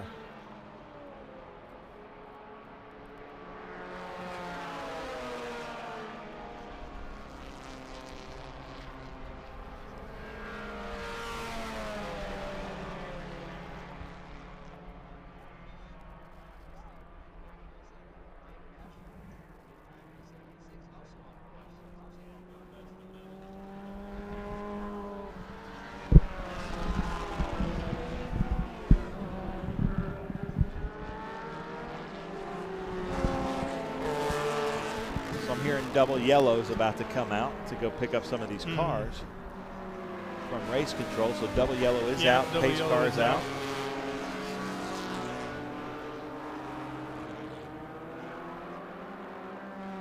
I think that Porsche sees the Double Yellow. No. That's the number. Here's the Devon. 3 of Bill Skillman. And Steve's just going, hey. Do you know why it's a Devon 295? Because it costs $295 to buy the bodies. For the body? Oh, that's awesome.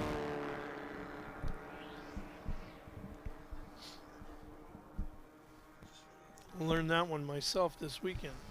That's awesome. I thought that was great. Well, ladies and gentlemen, if you're joining us on SpeedTour TV on YouTube, leave us a comment if you've got some great information on some of these cars or drivers, where you're watching from. This is going to be a lot of fun here today on our SpeedTour TV channel on YouTube. So feel free to drop us a comment and let us know if you have any great information on these cars or drivers. There's Skillman there. I can't see if he got around that BMW. If he did, he's going to have to give that up. Nope. Yeah, he already gave it up. Nice. So we've got some modern S2000 BMW. It looks like an Acura out there. Acura Integra of Evan Bernath. I've never seen that car with us before, so that's quite fun. And we've got a Mazda MX-5. Datsun 200 SX back there. Ron Fuller. Ron Fuller brings that car to this event quite a bit. I love that car. Oh, and Mark Clark started back in his Group 2 Formula Ford.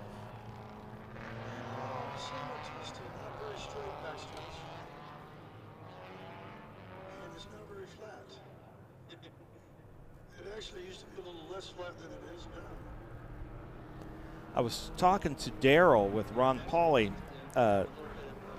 and to Boris Said, who's a BMW dealer.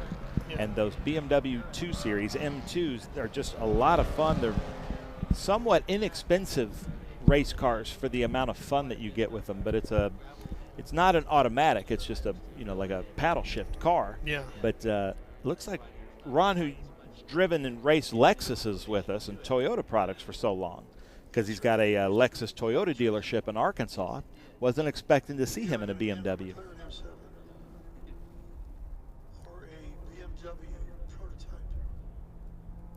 As they come down to this Mission Foods 10A, 10B complex, following the Ginetta pace car.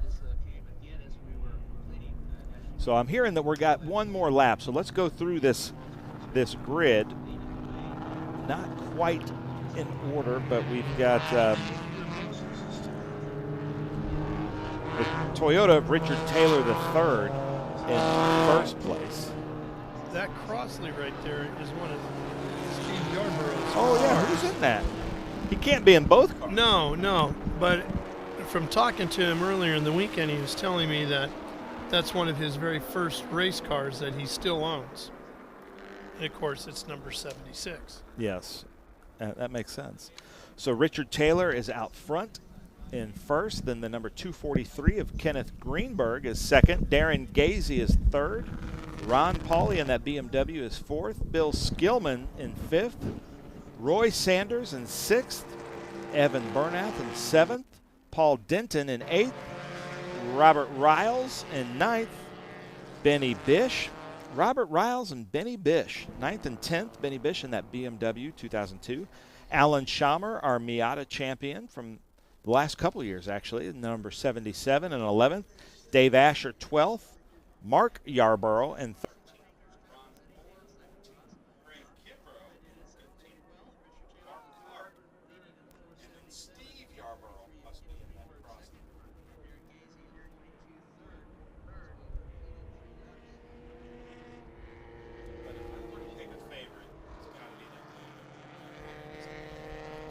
It is a really sharp car. I know you've had a lot of British cars. Have you ever had a Morgan? I haven't. I've never driven a Morgan. Really? But I love them.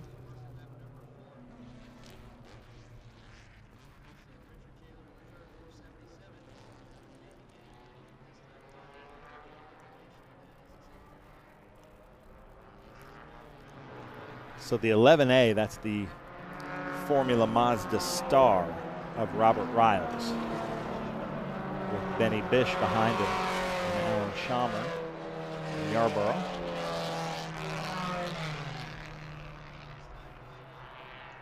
So lights are coming off here for this restart, and this is going to mix it up because that Honda S2000, the BMW M2, should be able to get around that Morgan. But if the Morgan is as good a driver as he has that car prepared, he may be tough. 12 minutes and 40 seconds remaining. You never thought an S2000 was a big-looking car until it gets behind the Morgan, right? Huh. Here they come to green, Ralph. Yep. Pace car pulling off, and we are getting ready to go back to green as we come down under the bridge. Green flag and we're racing.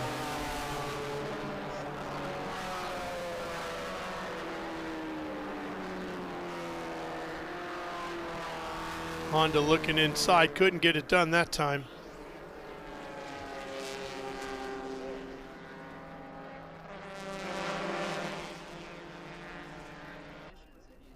This is where the Morgan should excel through these twisty bits here. You can see he's able to open up a couple of tenths through there. That Acura Integra of Bernath is trying to get around that Porsche.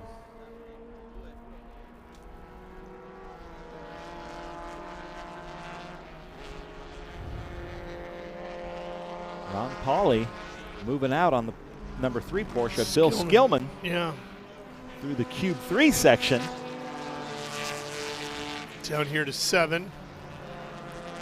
Now this is where the Morgan's going to be at a disadvantage. The VTEC kick in on that S2000, and I think that's an early 2000 where the rev limit is a little bit higher.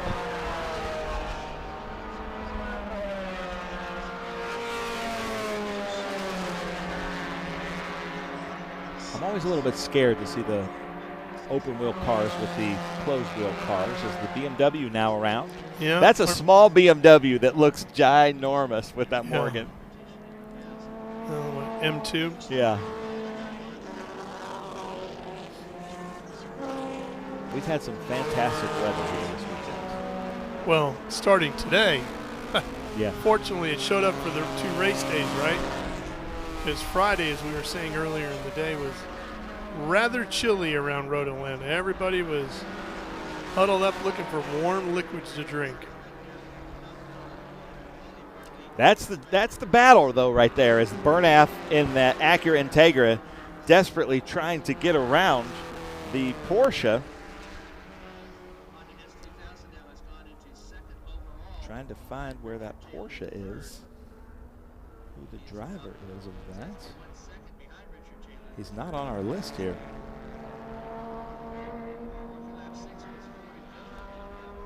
Roy Sanders. There's the battle right there. Bernath and Roy Sanders. Ooh, and the Morgan's trying to make it back on Ron Pauley. The Morgan of Kenneth Greenberg.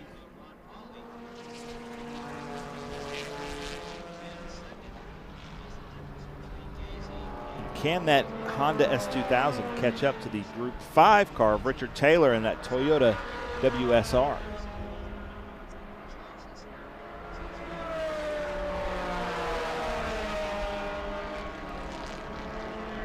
Bro, right there. Ginetta G20.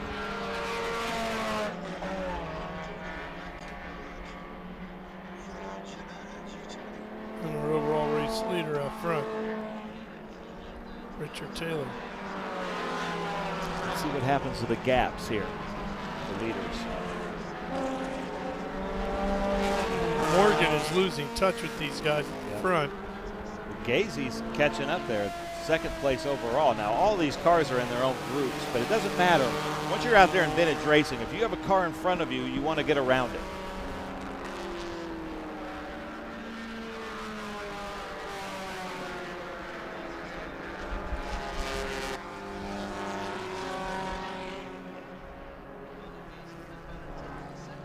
About 5 laps remaining here.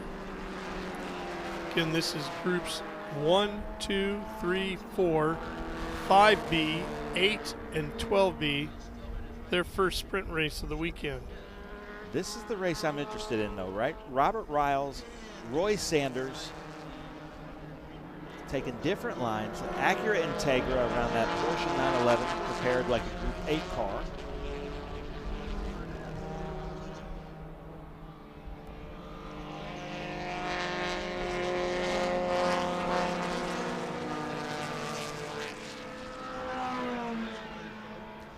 Getting some great, so from Second Tech, the 1st gen Honda S2000. Oh, our race leader looks like he's having mechanical problems.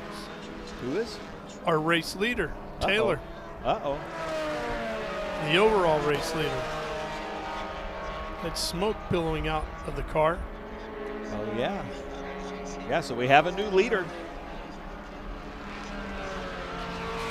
So Second Tech is telling us the 1st gen Honda S2000 was a 2-liter that spun to 9,200 RPM. The later engine was a 2.2 that had a better lower torque band. He's pulling off the racetrack. And I believe as well, Ben, he would be in an impact area there. So this could be bringing out a full course caution with just 4 laps to go. Ron Pauley around Mission Foods turn 1 in that BMW M2.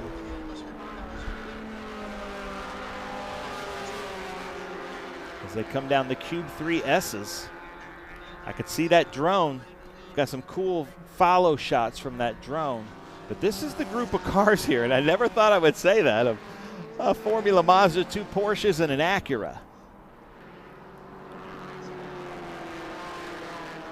Robert Riles leads this group in his Formula Mazda Star.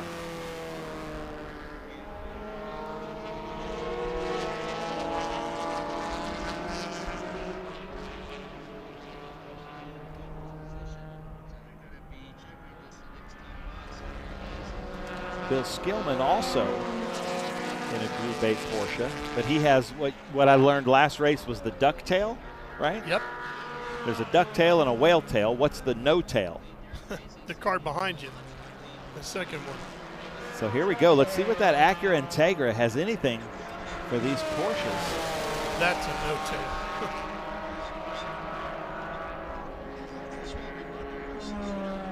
That looks like Tommy Trebu's old 911. If any of the commenters know if that's Tommy Trebu's car.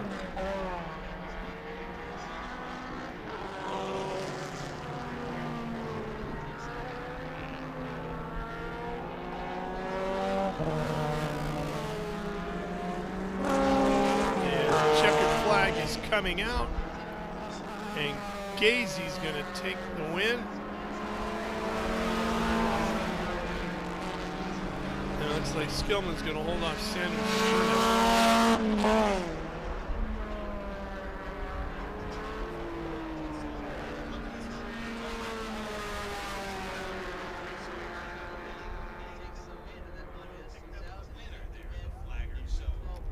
I was looking at timing and scoring. What you're seeing on the top left is the winners of that race. The checkered flag didn't quite show that. So I hope timing and scoring caught that.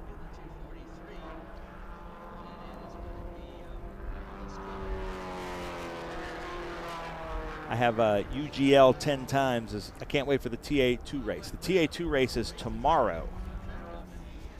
And that's going to be tremendous. Yeah, the Cube 3 Architecture TA2 Series is a lot of fun to watch. We've got about 31 cars entered for that race. Here's your unofficial results. Gazy, Pauly, Greenberg, Riles, and Skillman, your top 5.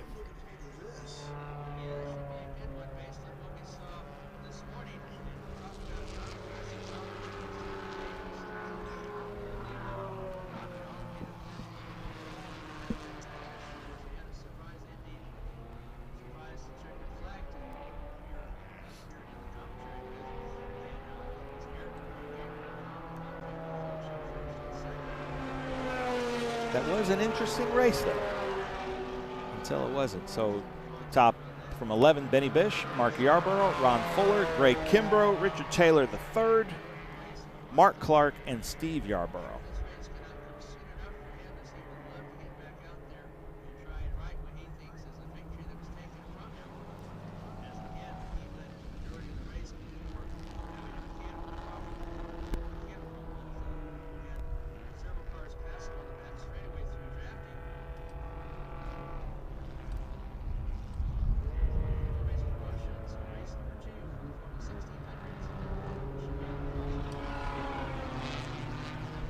Ladies and gentlemen, that's the Mission Foods Road Atlanta Speed Tour Group 1, 2, 3, 4, 5B, 8, and 12B.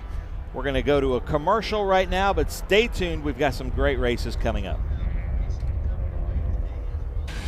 Rev up and get ready for race day with Mission Foods. The world's best racers and tastiest products come together to make every race delicious. Fully loaded tacos, fast wraps, piled high nachos. Whatever you crave, Mission will help you be race ready with easy to make recipes that will take your race day to the finish line. Keep your racing delicious and enjoy all the mouth-watering action. Brought to you by Mission Foods. Too fast, too tasty.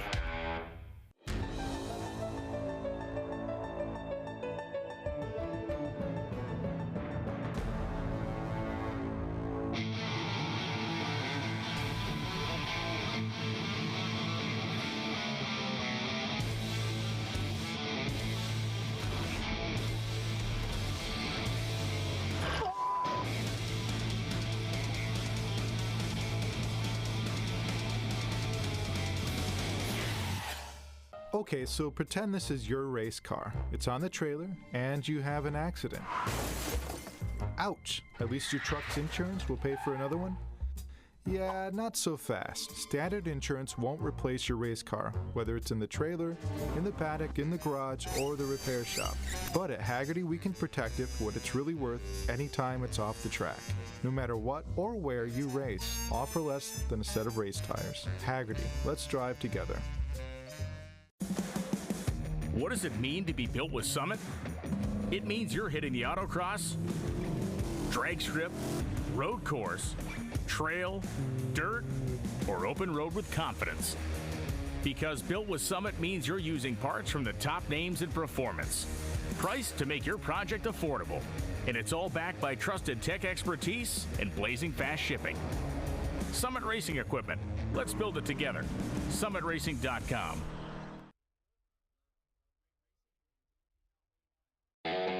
Architecture is about everything. We change the environment. We are changing how people live in the environment today. So we basically put our fingerprint on the future of what the United States looks like. My overall business philosophy is that I'm engaged with my company from top to bottom, and I think the racing world and helping out the next generation and younger drivers is a passion of mine, and is getting stronger and stronger every year. With that, that's why I want to be involved.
First time here at the track. It's a great facility. You guys are amazing. Thank you. What a track.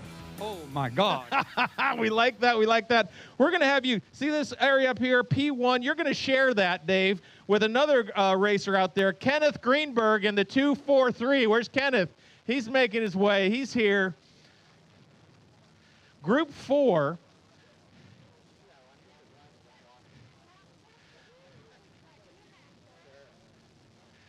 Did you have that other hat in your car thinking you're going to be on podium for some reason? Right there all the time. All right. I knew I was the only Group 4 guy here, so I came prepared. Well, all you had to do to finish. That's true. There you go.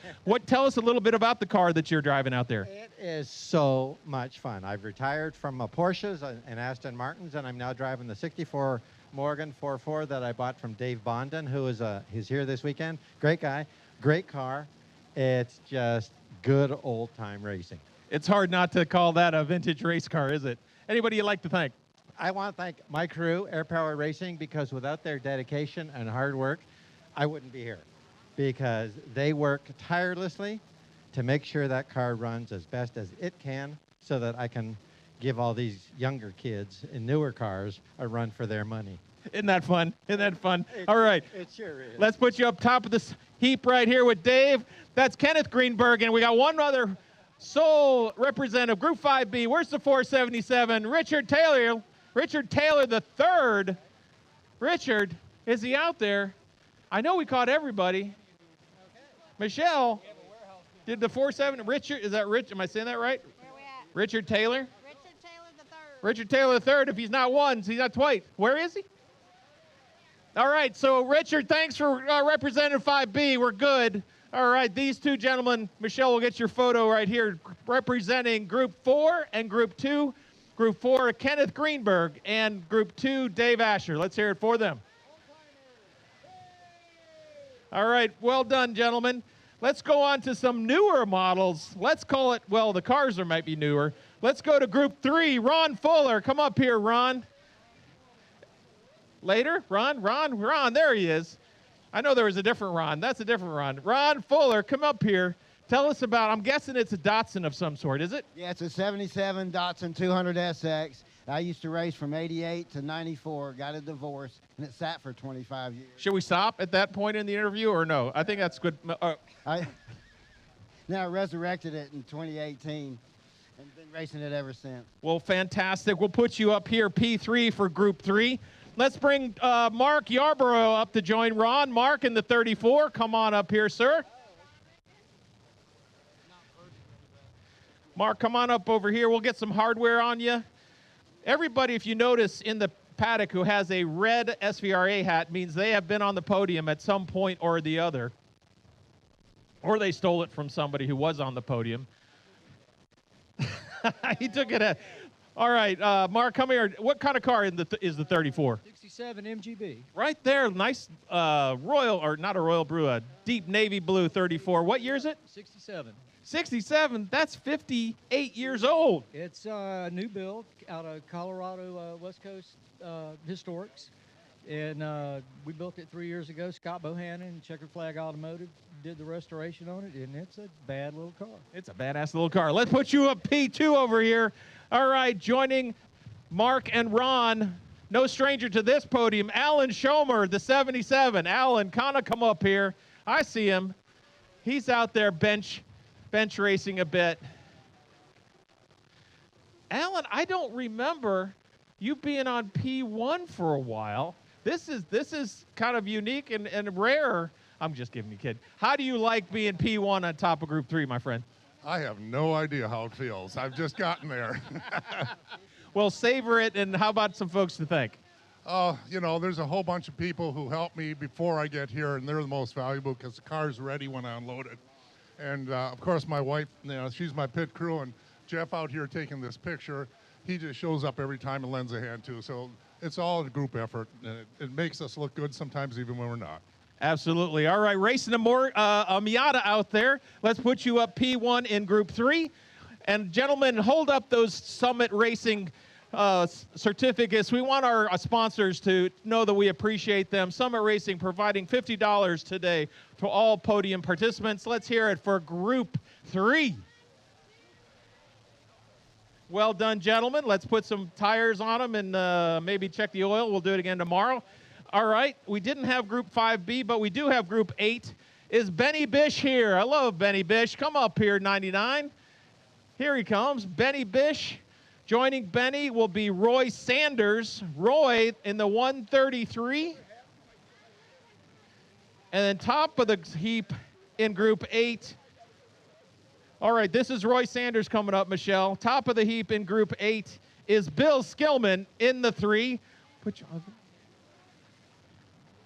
We'll put you on P3. Go ahead there. Yep. Roy, let's bring you over here, P2. And while we're getting Bill up on the top, Benny, tell us what car did you bring to us today in Group 8? I had to bring my back up again. My main car, took it off the trailer and it wouldn't come out of gear. So my old trusty did it again. So tell us, what is that trusty? I brought it out of Canada. It was built by Glarner, a pro BMW driver, and it handles well. Shitty on horsepower. Okay, yep. Not so good on the horsepower. Yeah, not too good on the horsepower. Sorry about that. All right, Benny, glad to have you on the podium. Let's run over here to Roy. Roy, tell us a little bit about the car you brought for us this weekend. The car belongs to Tom Tribune, a longtime vintage racer who's not doing too well, but he's with us in spirit. I just want to say the last time I raced SVRA was 1987. I can't even do that math, but let's just say it's a long time ago. A long time ago, and things have really changed. But I want to thank my wife and the rest of my pit crew having a wonderful time this weekend. Well done. That's an awesome. I think that could be a record here for us in the gap there. So well done up on the podium. All right, and then with Benny and Roy, it's Bill Skillman. Bill, what'd you bring to us to race with us today? 73 Porsche RS. Porsche. Now, this is the big question. Is it Porsche or Porsche in your way? I'm a hillbilly from Kentucky, and I always said Porsche. All right, we'll go with that. We'll go with that. I get corrected all the time, so Porsche now. How about some folks you'd like to thank for being here at P1? Well, all my employees at Race Coleman Auto Group who allow me to get out here and play and have a good time. So this is my second race, so excited about being out here with you guys, and it's been a lot of fun. Excellent. Glad to have you here. That's Group 8. Let me get out of the way. We'll get some photographs up there. Michelle is helping us very much for making that happen. Thank you very much, Michelle. All right, Group 8, guys, let's go off. Our last group. I told you, this is a wild group, a race group of so many different cars. This is 12B. Where's Evan? Evan Bernoth. Evan, come on up in the 22. Evan, not even balding yet. Evan, we'll put you P3. We'll talk a little bit more in just a second. Ron Pauly, here he is. He's been waiting in the shade. He knows he's a racer. He knows to stay in the shade as much as possible. And joining both Evan and Ron, Darren Gaze, Daisy, Michelle, I know, Daisy, Gazy. I'll be better tomorrow if you're up here, okay? All right, P1. Let's go back over here real quick. Young man. Evan, tell us about the car you brought to race with us in Group 12B. So the car used to belong to OPM, and we bought that car. It is a ITA car, which races with SCCA. There's a lot of acronyms in there. What does ITA stand for? Improved Touring. I'm not sure what the A is. There you go. You can phone a friend later. Okay. And then, so folks you like to thank? I'd like to thank everybody who helps me and my father, and Dan Malloy. All right. Well done. Can't do without the team. Well done, P3. That's Evan. Let's go down here to Ron. Ron, you and I have stood on many podiums up here as well. Ron, can I give you the microphone and just tell us how it is? It was beautiful. So, retired the Lexus. First time out this weekend, this BMW 2 Series car, and having fun trying to learn it. That's for sure. You only got one way to go. I know. That's right. Well, anyway, it was a lot of fun. Appreciate you guys. Thanks, Brother D, for helping me up here. Okay. We'll be right back. All right, Brother D, hold on to him. All right, back up here real quick. Darren, we'll just go Darren. P1, is this a first, or have you been on this P1 before? I was here at COTA. At COTA, all right. So on the other side of the country. Enjoying the Atlanta sunshine. How is Road Atlanta, excuse me. Sorry, edit that out there, okay? Road Atlanta, how is that compared to COTA? I love this track. The undulation is mega. COTA's fun, but this one is a bit more of a throw it in and hope it sticks. All right, excellent. This is our Group 12B. Let's hear it for this incredible race group. Thanks for racing with SVRA. I always say check the oil, check the air pressures, and let's go ahead and do it again tomorrow, all right? Thanks again to everybody in this group, and thanks for watching. Hope we can provide some good racing out there. Well done, Ron. All right, back to you.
Well, ladies and gentlemen, a lot of people ask us, what are the different classes in SVRA? Because we technically have 12 classes and then a few special classes. This is a great representation of a Group 1 car, a 1300cc small, nimble, light car. So it's got 1300 cc's. This one's in the rear, but MGs, midgets, Spridgets, all kinds of things like that. But also Group 1 cars had to be built in a factory. So that is a small bore production car is a Group 1 car. SVRA Group 3, one of my favorites because I always love the small bore British production cars. Triumph Spitfire, a great representation. These Triumph Spitfires, very good Group 3 cars, always out there competing against the air-cooled Porsche 356s, the 912s, but I prefer the Spitfires.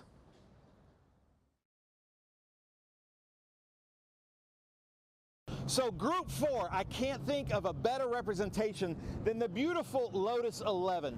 Back in the day in the 50s, Group 4 cars were like the top of the class, the elite cars, like a C-Type Jaguar, D-Type Jaguar, and then the beautiful Lotus 11s. That is Group 4, a little bit more rare than some of the production cars, technically production cars, but a lot more rare, limited run. Group 5A, the sports racers, one of the most competitive classes we have in SVRA, a driver's class. These cars are easy to maintain, relatively inexpensive. They have 2-liter Ford Pinto engines that you could easily source back in the day from junkyards, and then the bodies are just little pieces of fiberglass. Really fun as 5A sports racers. SVRA 5B, a really fun group to watch, especially the really quick ones at 5B tend to be these Lotus 23s, the 23Bs, 1600cc engine. But something that Travis, the driver, just pointed out, you got 4 lug nuts up front, 6 lug nuts in the back, and that became quite a fiasco in the FIA back in the day. So SVRA Group 6, always a favorite of the crowds, the production American factory-built muscle cars with some race provenance, especially when you bring something like a Shelby GT350, an actual Shelby, and you will see these quite a bit at an SVRA weekend. Group 7, some of our sports racers, but this is a 2-liter, a little bit more beefed up, a little bit more downforce, a little bit more aggressive. They call it kind of the mini Can-Am. These are some crazy cars with crazy ideas as Group 7 and a lot of fun to watch. So when I think of Group 8, I think of these air-cooled Porsche 911s, just always been absolutely dominant in Group 8, but also representing Group 8 would be like the Datsun 510s, the B sedans, or the Alpha, the BMW 2002s. But I think anybody would say that the Porsche 911 air-cooled would be the best representation of Group 8. You need some help, Bill? So Group 10, kind of a catch-all to tube frame cars. So ex-Trans Am cars, some ex-IMSA cars, but then a really big growing group in SVRA is this Group 10 stock car. So you've got stock cars that would have run late model, NASCAR, Xfinity. Then we've got the Craftsman Truck Series over here. But Group 10 tube frame, custom built race cars from Trans Am, NASCAR, and IMSA. SVRA Group 11, and when you talk about Group 11, that's kind of like the prototypes, the LMP cars, but we might as well highlight the most famous Group 11 car, this Audi that just kind of changed everything in motorsports, but also this very car, Audi itself claims as the most winning Audi ever made, great thanks to Travis Engen, the pilot of this beautiful Audi R8. Group 12A, modern production muscle cars. So these are big, like 5-liter, basically our modern version of Group 6 cars, but a Ford factory production car that is a vintage car because it's kind of been obsoleted from recent racing, and we have a place for it here in Group 12 in SVRA. So a standalone group, maybe the most strict, historic Trans Am, easily a crowd favorite in vintage racing and SVRA. These cars here, it's just crazy being around them. These are actually the cars, just as they were, that actually raced in the Trans Am series back in. They have to be set up the way they were. And they are so strict, come with me here, that if they don't have pictures proving that this car had this Bell sticker on it or Castrol or any of these stickers, they can't run it. It has to look exactly like it did back when Pirelli Jones ran this car in Trans Am. The Trans Am Series has been around since 1966. What it has evolved to in that time is right here, a 900 horsepower, 2,800 pound beast. This thing produces over 2 pounds of downforce and flies around the track on 18-inch Pirellis. They're 14 inches wide at the rear, 13 inches wide at the front. It's an 18-inch wheel. Hauling tail around here. They're one of the most vicious cars around here. No traction control, no ABS, just a fire-breathing V8 flying around at 200 miles an hour. We have a wide variety of examples to run in our XGT class. This is a Corvette. It's got 600 horsepower at the wheels, and it's running on the 18-inch Pirelli tires again. It's making a lot of downforce, and you're allowed a lot of variations in XGT. So we're going to see cars from all over the world competing. High horsepower, high speed. These cars do this, but they are not allowed traction control. Fitting right between our GT class and our XGT class is SGT. This is a very versatile car right here. This is a Howe chassis TA2 that it started life at, but it's eligible for SGT. You add 100 pounds, it's still the same Chevy LS motor, same Pirelli tires, same everything, but it's eligible to go race against the Porsche, the Mustang, and the Corvette that were more popular cars in this class. The 3 GT classes that we have in the Trans Am series is GT, SGT, and XGT. This is an example of our XGT cars. We've got a lot of different makes in this class because we're catching cars from around the world. This is a Mercedes. It's producing about 550 horsepower. It's going up against some cars that have over 600 horsepower. This car in particular makes a ton of downforce. We're on our 18-inch Pirelli tires, and we've got probably 1,500 pounds worth of downforce that we get on here. And now moving on to our GT class. Here we've got a Mustang, 475 horsepower, 6-speed paddle shift. It's big downforce with the wing. It's got a huge splitter up front here. Also on our Pirellis, like every other car in our Trans Am series here, this car is going to go up against a wide range of marques here. We've got an Aston Martin here. We've got Maserati here against Porsches. We've got an Audi GT4 car here. Our GT classes encompass cars from around the planet, and the racing is amazing.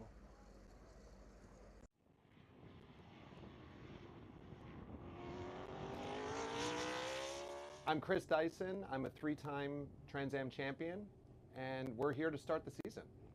Well, this morning always starts like every morning with good breakfast. Woke up, sort of got my mind focused, remembered it's a race day. We're at the race weekend. It's the happy time, it's the happy place. We try to focus on what's ahead, which is a great day here. Our Mustang, our number 16 Jim Weed car is ready to go. The team is here. I came and checked in with my engineers, and we've talked about our plan for the day, and it's exciting. This is the best time of the year. This is New Year's celebration starting in February for us. Yeah, so I mean, we spent the winter training. You know, racing never shuts off. You're always on it mentally, and you want your body to follow. And I think always having the ability to be ready to go at a moment's notice is something that we all racing drivers want to do. We don't want to be left behind. We want to be first. We want to be the fastest.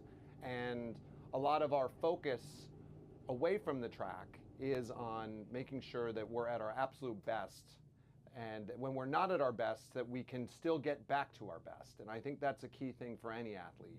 One of the big things in the off season is focusing on stamina and focus. And having a couple months off is a great time for the mind to decompress, getting in the gym, putting in that little extra, pushing to try to build up and create those reserves you're going to need when it matters, whether it's in the race or whether it's over a course of a long season. That athletic preparation is a big part of the sport. You know, this is a high risk, fast, and dangerous game. And what you want to make sure of is that you're not letting down the team and that you're keeping yourself in one piece. So focus is everything. My name's Paul Menard. Been around racing my whole life. I started when I was 8 years old in go-karts, legends cars, late models. Got into the NASCAR National Series for quite a while, running trucks, mainly Xfinity and Cup cars. And a good friend of mine, Pancho Weaver, let me drive his Trans Am car a few years ago at Virginia International, and kind of got bit with the bug again. And Paul Gianlozzi called and we started talking, and we put together a full year last year, and here we are again this year. The history is the oldest road racing series in America, started in the late 60s, and a who's who of drivers and champions have come through the series and either made it their home or found success other places. The cars, you know, keep coming back to the cars. I have not driven a car that's more fun on asphalt. There's some dirt cars, and I used to ice race back in the day. Those cars are really fun too, but on asphalt, these are by far the coolest cars I've ever driven. 900 horsepower, no gimmicks, no ABS, no traction control, just raw stock car with wings and, you know, some cool aero effects and good looking cars, and some cool tracks, some really historic tracks throughout the country that I've never run at before, that I get the opportunity to race at now and check it off the list. I feel like there's a couple different tiers in the TA class. You know, you have some guys that just want to come out and just drive really cool race cars in a competitive environment. And then the rest are hardcore racers, and Dyson and I and Andretti had a good battle last year. Dreesy was in the mix. Amy's always a threat for the podium. So there's some good racers, and this year it's just stepped up. We got the same crews last year with Dyson, with Andretti, with Tommy, with Amy. Brent Cruz, who is, you know, he's up and coming. I think he's 17 years old or something, but he's going to be somebody that you're going to be watching on Sundays for a long time when he gets old enough.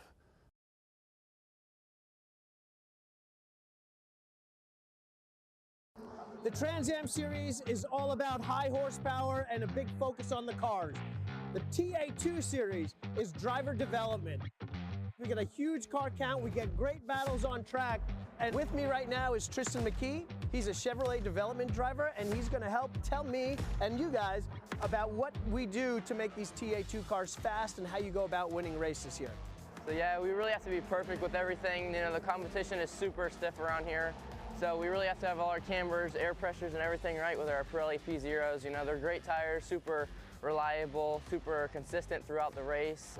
We also have to make sure our balance is correct throughout the race, aero balance, mechanical grip, stuff like that, because race pace is super important. Sometimes we have long races with long runs, and sometimes we have caution-filled races like Sebring. So you're playing with shocks, springs, you're adjusting rear wings, so that, and your thought is, maybe this is going to be a short run race with a lot of yellow, so I've got to be able to fire off really good, or man, maybe this is a race every year that doesn't have a lot of yellow, so I've got to have my rear tires still hooked up at the end of this race so I can come through these guys, right? Yep, exactly. We missed it a little bit at Sebring. You know, we were expecting some long runs, so we had a little bit of a long run setup, and we just missed it because there was a lot of caution.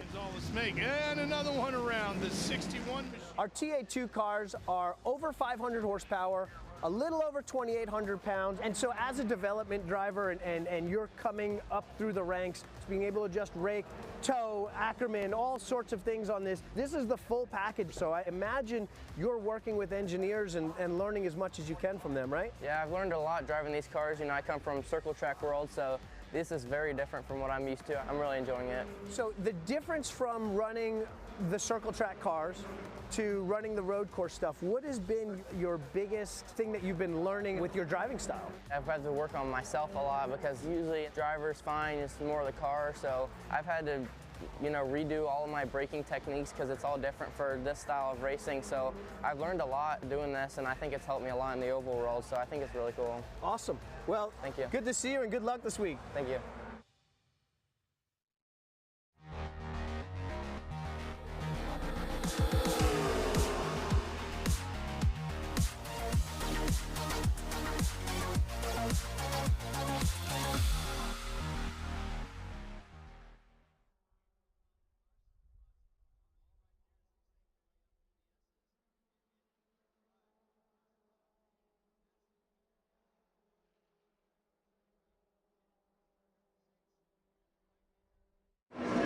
guys I've driven with in the series at ALMS have just come up to me. I've had some pretty big bear hugs.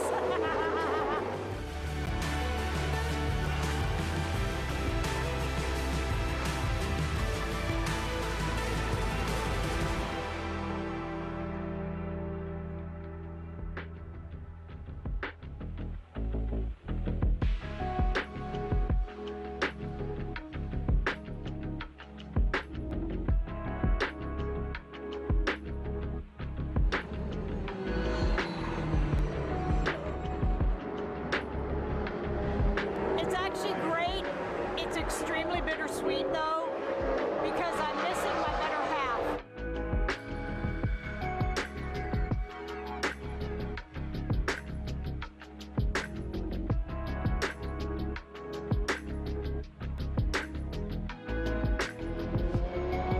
I want to do this because this is something me and Dave had done for years.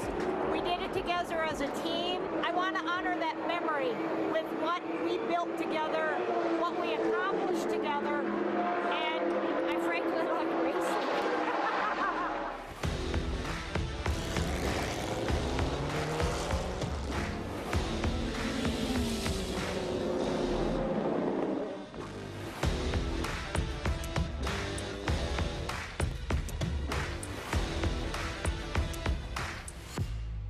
Well, my husband's a great idea. When he told me he wanted to race in the ALMS, I rolled my eyes. I said, we're not ready yet. Yeah. So we did it.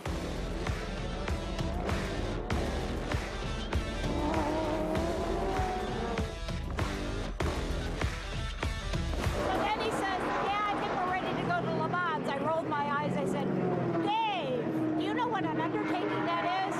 We're going to do it. We did it. We were accepted to come over, and history happened. We did it. And it happened to be my today's anniversary, so it was hilarious. So he was standing there in pit lane when I was called in. So I get out of the car and he's standing there and he's, happy anniversary. Well, thank you.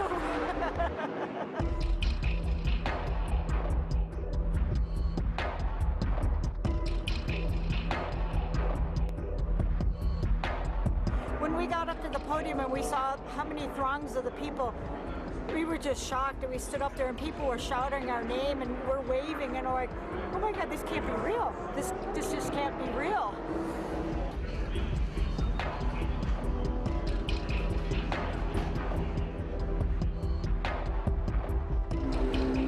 It's top notch. It's really top notch. And again, some of the guys I've driven with in the series at ALMS have just come up to me. I've had some pretty big bear hugs. Well, you know what? I'm going to do my best. I finish my race, I'll be happy.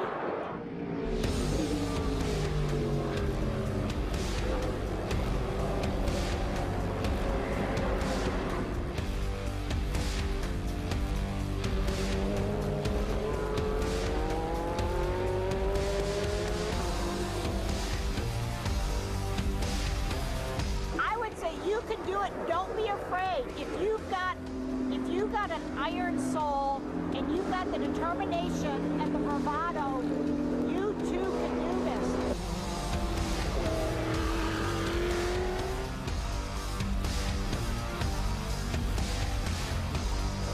I think so. I hope so.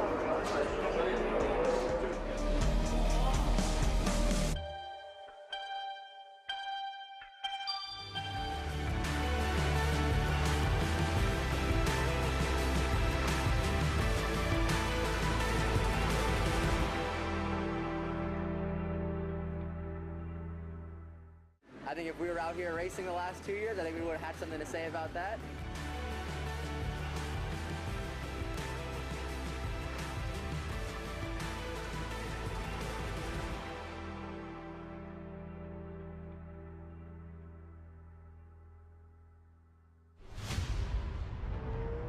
Ernie Francis Jr. of Florida wins for the Reckless Racing team.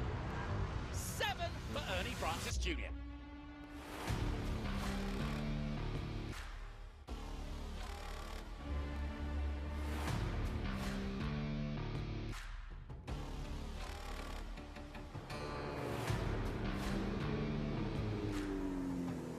Yeah, there's a lot of fans that are happy to see me back here. Maybe not so much drivers, you know. I'm racing in TA and SVRA. I'm sure they're not happy about me being back out there. You know, they thought they got rid of me last time. But, you know, here we are again, so.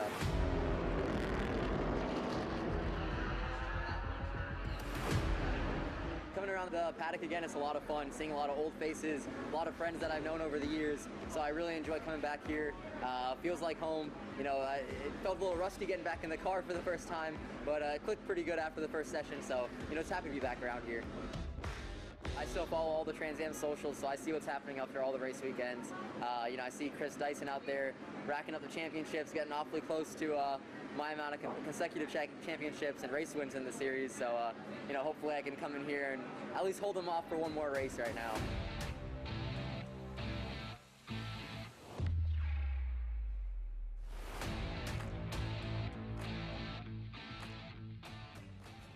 Oh, fantastic stuff. As into the lead of the race goes Chris Dyson.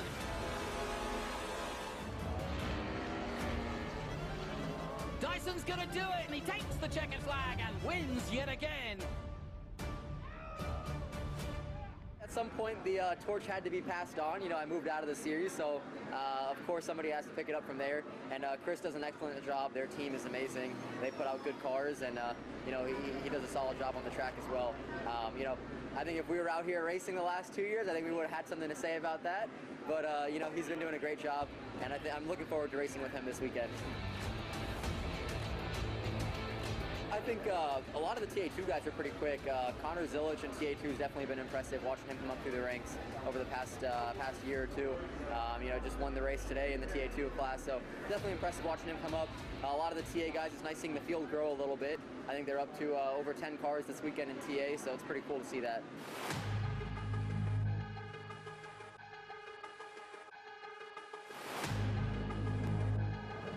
Good start though by Ernie Francis Jr. Ernie Francis Jr. wins in Formula Regional. Yeah, you know, spent the last 2 years racing Indy Next, you know, making my my journey in open wheel racing. Had a lot of fun doing that. Spent 2 years in that series, racked up a podium, a few good finishes. Just had a lot of fun.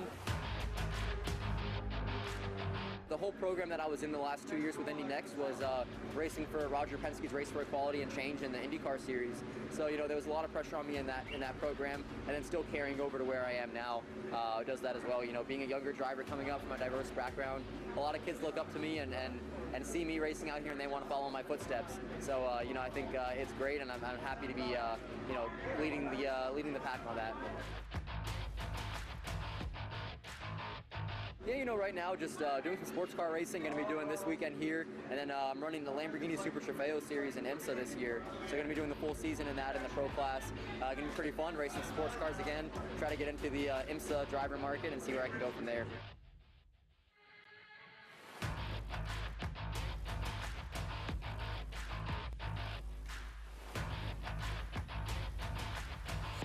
It's my first time driving it in the practice session earlier today. Didn't get to run it in the test sessions yesterday, so just had to come to grips with it pretty quick. But put a lap that was good enough for P4, just about a second out of the guy that's fastest. And you know, we're on some pretty old tires there, so I think we'll be pretty good once we put some stickers on for qualifying. I think we haven't shown everything we got, so I think once we get out there in qualifying, we'll show the field what we have going on with us. So.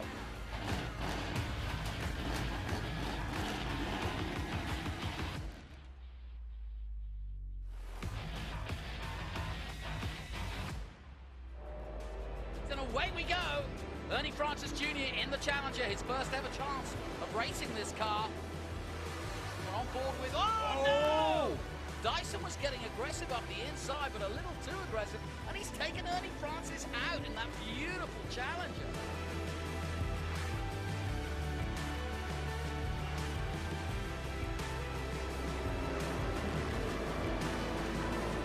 Look at Ernie. Ernie Francis Jr. has gone from the back to lead the race now. Come out of the last corner, and we'll see the checkered flag for the umpteenth time here at Sebring, and win in SVRA as he has so many times.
Well, good afternoon, everybody, and welcome back to Road Atlanta.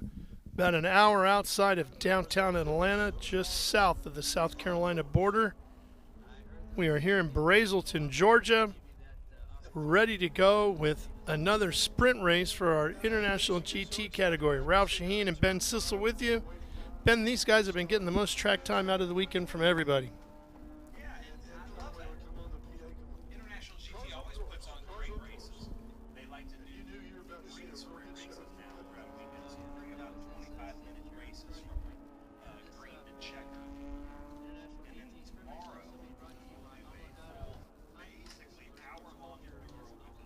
Some of the drivers will change drivers, but they have to come in with a mandatory 5-minute pit stop. And yeah, there's been some rule changes on that, right? Yeah, week? and because of just the nature of these cars, the Enduro is usually the feature of the weekend because these are sports cars. They like kind of doing the endurance racing, and that's what these cars are set up for. So that's kind of what everybody sets their watch to, is the Enduro. Riding on board there with Tom Pank. Tom Pank won last International GT race. There are cars in front of him that are running the exhibition class, and we'll kind of explain that. Now David Tuwadi here with TLM Racing and FARA.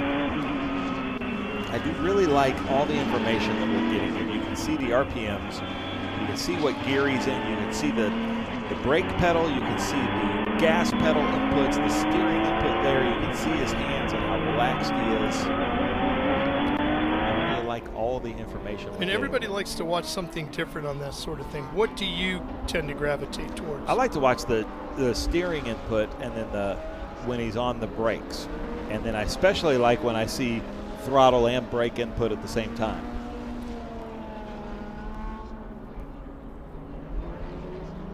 Getting our grid lineup right here.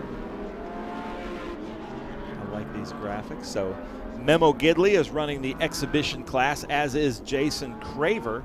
Memo is in the Audi RS of Ski Motorsports. Jason Craver is in a Lamborghini Super Trofeo. Then Tom Pank, Reg Williams, David Tuwadi, Lucas Pank, Michael Merritt, Mark Sandridge, Cliff Kayer, and John Boyette are all International GT. Was it Boyette that did all the Motel 6 commercials? What was his name?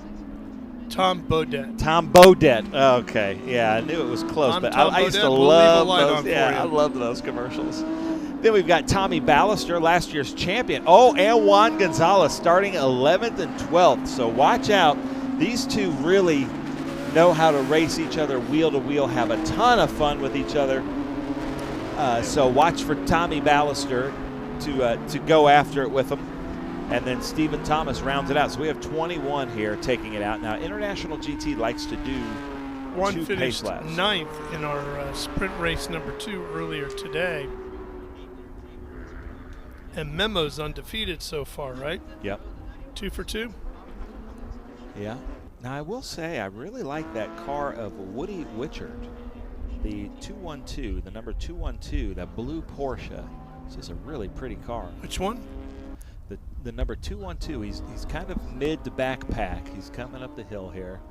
But every time it goes by, I just find that to be a really pretty car. There's Juan Gonzalez. Yeah. Oh, yes.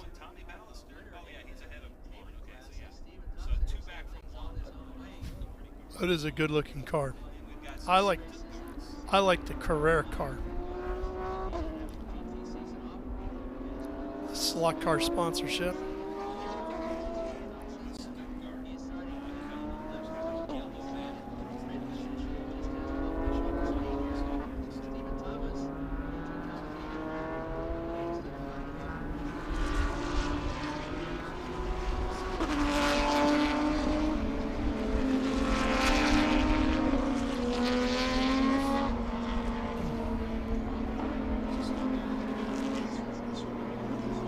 Mission Foods are the Porsche Cup cars.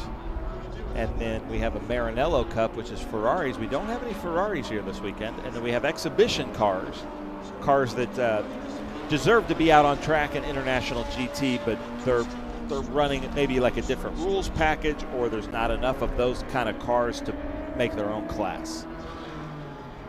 and that's where Memo Gidley or Jason Craver. Now, because they're on Pirelli P0s, if we had 3 Lamborghinis or 3 Audis, they'd make a class for them, as to my understanding. But I always give Ken a hard time because it's called International GT, but it's actually EU GT. He only allows European cars, doesn't allow Japanese or American cars.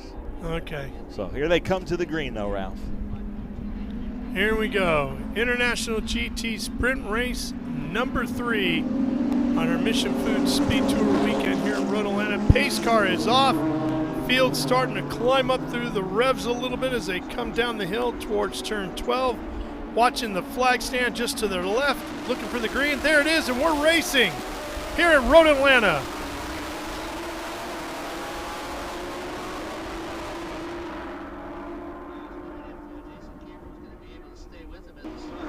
Memo Gidley with a great start, and he is out front and leading.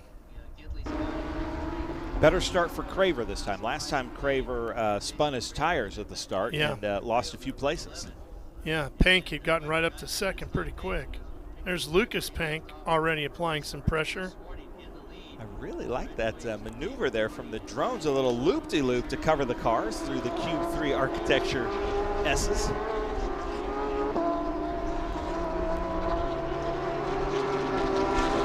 Pank and Reg Williams, and then David Tuwadi and Lucas Pank with Merritt behind Lucas. Already heating up to be some good battles.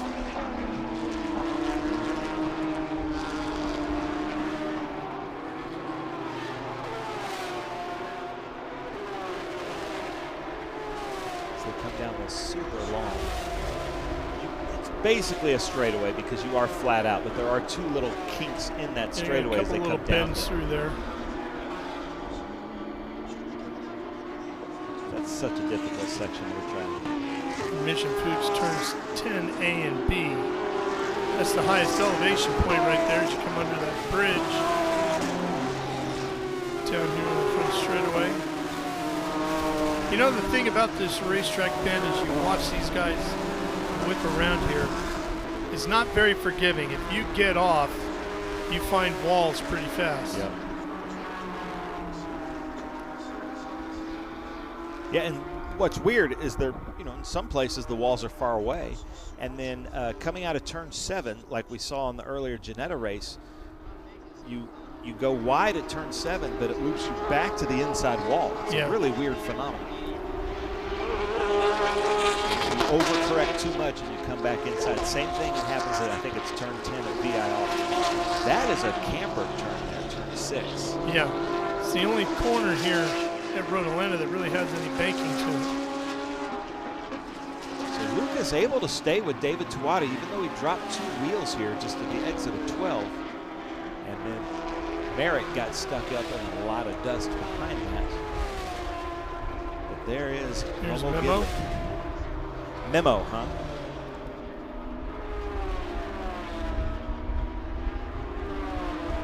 Tuwadi's starting to gap Lucas just a little bit.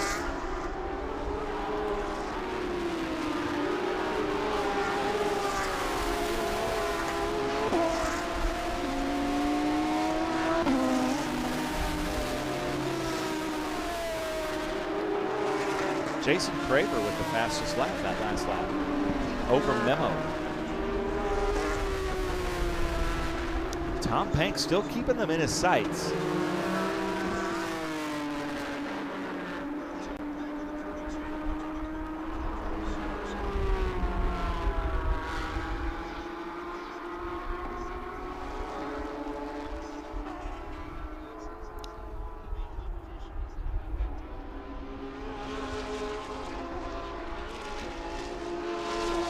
We were talking to Sebring. You like the Lamborghinis, don't you? Oh, yeah. Yeah, I'm a wings and vents and slats kind of guy, so big wings, big splitters, fattened out fenders, all about it.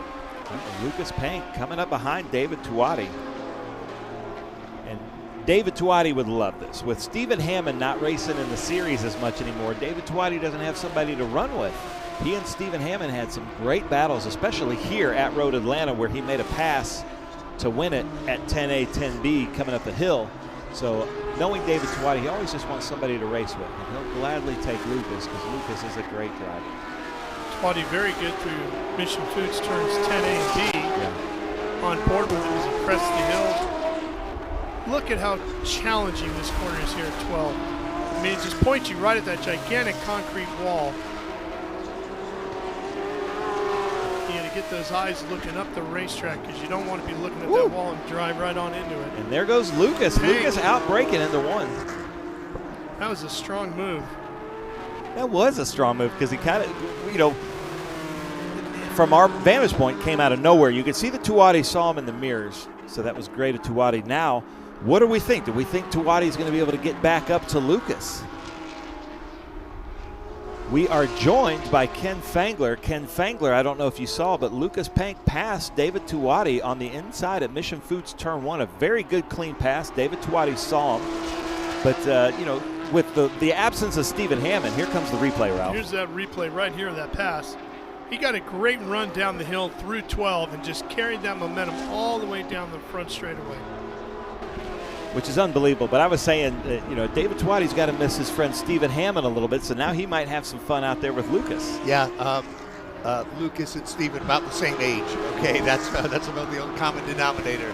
But that youth and vim and vigor is certainly playing. And as I said earlier, Lucas is a good student of the game.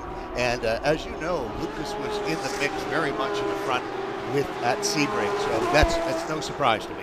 That was a pass for 5th, by the way, as Pank got around Tuati. And then you have Merritt and Stanridge behind that running 7th and 8th.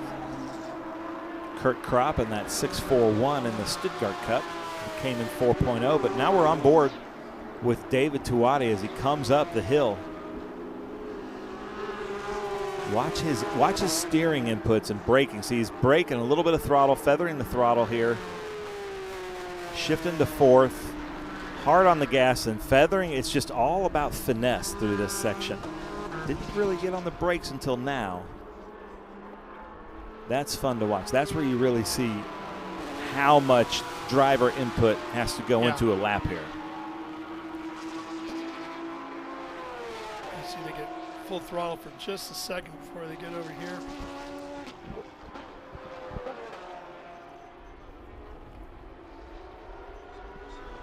So Ken, I can't remember a weekend that we've been here with better weather for race days. This has been fantastic. Yeah, no, I don't think so. Even though it was a bit brisk and blustery the past couple of days, we knew this was coming. And yeah, this is fantastic. You know, good for the fans that have come out here and see it. I went up to the car show. I mean, a perfect day to take out your classic car or your funsy car, so to speak, no matter what it is, and be here at Road Atlanta. Fantastic. And we're supposed to have more of the same tomorrow, right? Yep. Yes, we are, yeah. There was a Studebaker Avanti at the car show today. I saw that. I always love those. Oh, Mark Sandrich got around Michael Merritt on that last lap. You were president of the Studebaker Avanti Club, weren't you? No, I've never driven one, but I've always liked them. The front headlights just always seem so odd to me. The Avanti? Yeah. Yeah, I saw that up there, the blue one. Yeah. Then they went to the Avanti too. You know, Studebaker, when you think about it, the Golden Hawk and that car, they were way ahead of their time. You know, they really were. I mean, fiberglass body, and the design was so good that an independent bought it and made the Avanti too. So I was always enthralled by them as a kid. So Michael Merritt now chasing down Mark Sandrich. Well, it sure didn't look like your dad's Oldsmobile back in the day, did it? Yeah. Hardly. Mark Sanders, we were talking about this, one of the kind of international GT OGs. So it's always great to have him out here. Yeah, he won a championship in our previous series, which was the Inter Series, which was a Stuttgart-based, Cayman-based program we came out with in 2008, and he was one of our previous champions. So Boyd from New York says he likes the Avantis, and then Eagle says he thinks they're ugly, and that's what I love about cars. Yeah, I'm not a big Lamborghini person, but Ralph loves them. So it just, it is all just kind of, it's in the eye of the beholder. Avanti, I'll take the Lambo. What's that? You can have the Avanti, I'll take the Lambo.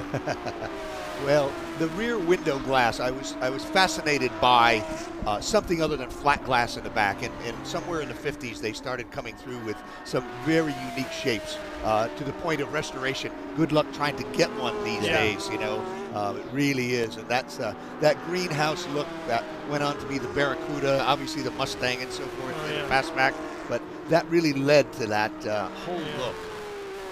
Well, Lucas Pank has really gapped Well, he's using David up all Tuati. the racetrack too. Yeah, his early lap, I saw him raise some red dust here on the straightaway, Yes. you know, using every inch of the racetrack plus, okay, as he came down And the hill then some. onto the main straight, you know. You know, that's one of the things about this Georgia red clay too. When you get off into it, it kicks up a heck of a cloud that nobody behind you can see through until they're Yeah, and through that's it. a bit unnerving if you're behind a car or, you know, and you could be a bit of ways and you're coming down the hill and you see that cloud of dust, it causes you pause. Yeah, 'cause you don't for a know what's moment. on You the don't other know what's side. through that cloud, and that's you know, it's a bit of a aha moment. And the Lambo has caught Gidley's Audi, Yeah. and I was thinking about that. That in a lot, it's very much the same underpinnings of the car, isn't it? Because Yeah. Lamborghini Yeah, oh, yes. and Audi Yeah. basically Same parent company. together. Yeah, they traded technologies there. So both of them running exhibition in International GT. But you've got to tell me about Witchard's car, Woody Witchard. Just that car speaks to me. I think that's a beautiful looking car.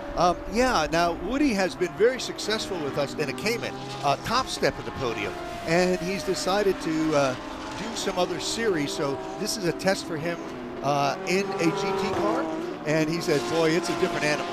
He cut his teeth on the Cayman and has, you know, perfected and feel very comfortable in that car, but he's not as comfortable in this GT car, so he's out here learning it. And that's he's been with us several times, but with a different car. On board now with Tom Pank with the Bay Saver car. Mark Sandridge making up for his earlier race this morning when he, you know, had that mishap on the pace lap, and he never quite caught up, but put in some laps, and you know, making up. Oh boy. Yeah, stay in it, stay in it, stay in it. There you go.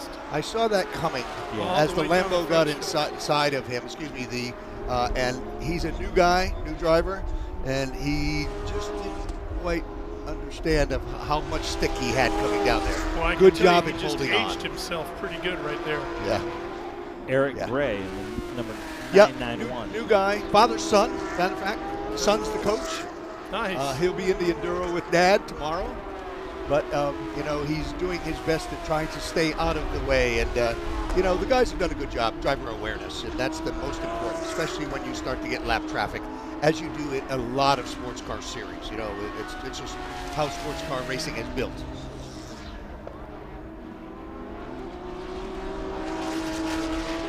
There he is, Tommy Ballister, and he is your champion from last year. Is that correct? Yes, sir.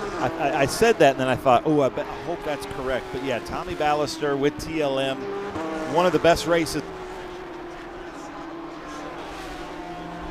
Yeah. And Tommy's moved up to the 4-liter class. He said new challenge for him. He was in a 3.8 last year. Yes, it is. Yeah.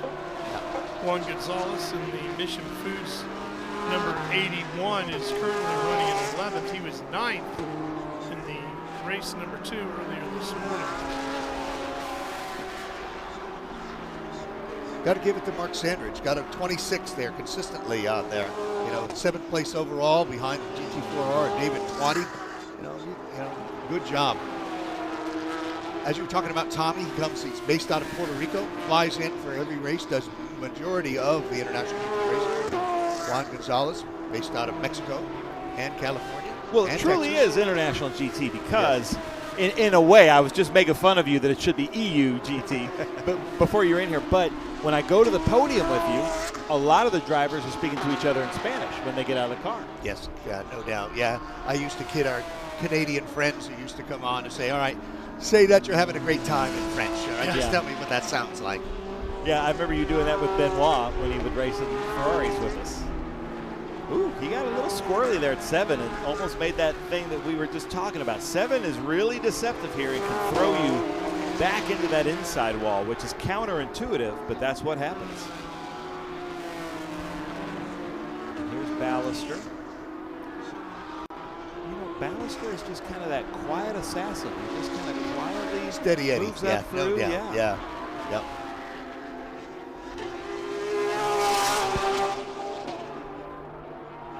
That's such a weird line that you're never going to understand until you do it, either in a sim or in a real car. There's just a blind line over that hill, and you just hope it's there when you come on around the other side. You hope nobody is sideways when you come over the hill. Yeah. Uh-oh, look at this. Sandrich and Tuati. This may be the battle to watch, ladies and gentlemen. 3 laps remaining here.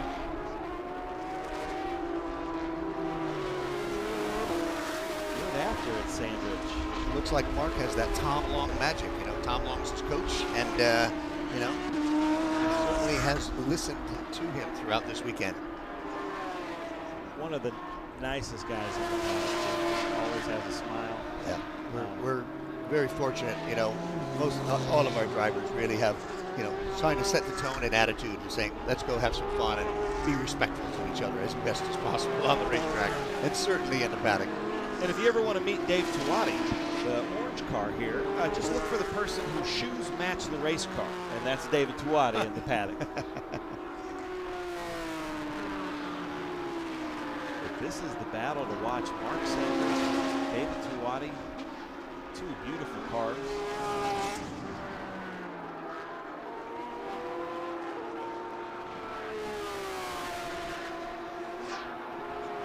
The white flag is going to come out next time by for our leader. So Sandrich has got to make a move here. Here's Gidley up through the Q3 Architecture S's. Tuati still hanging on in 6th.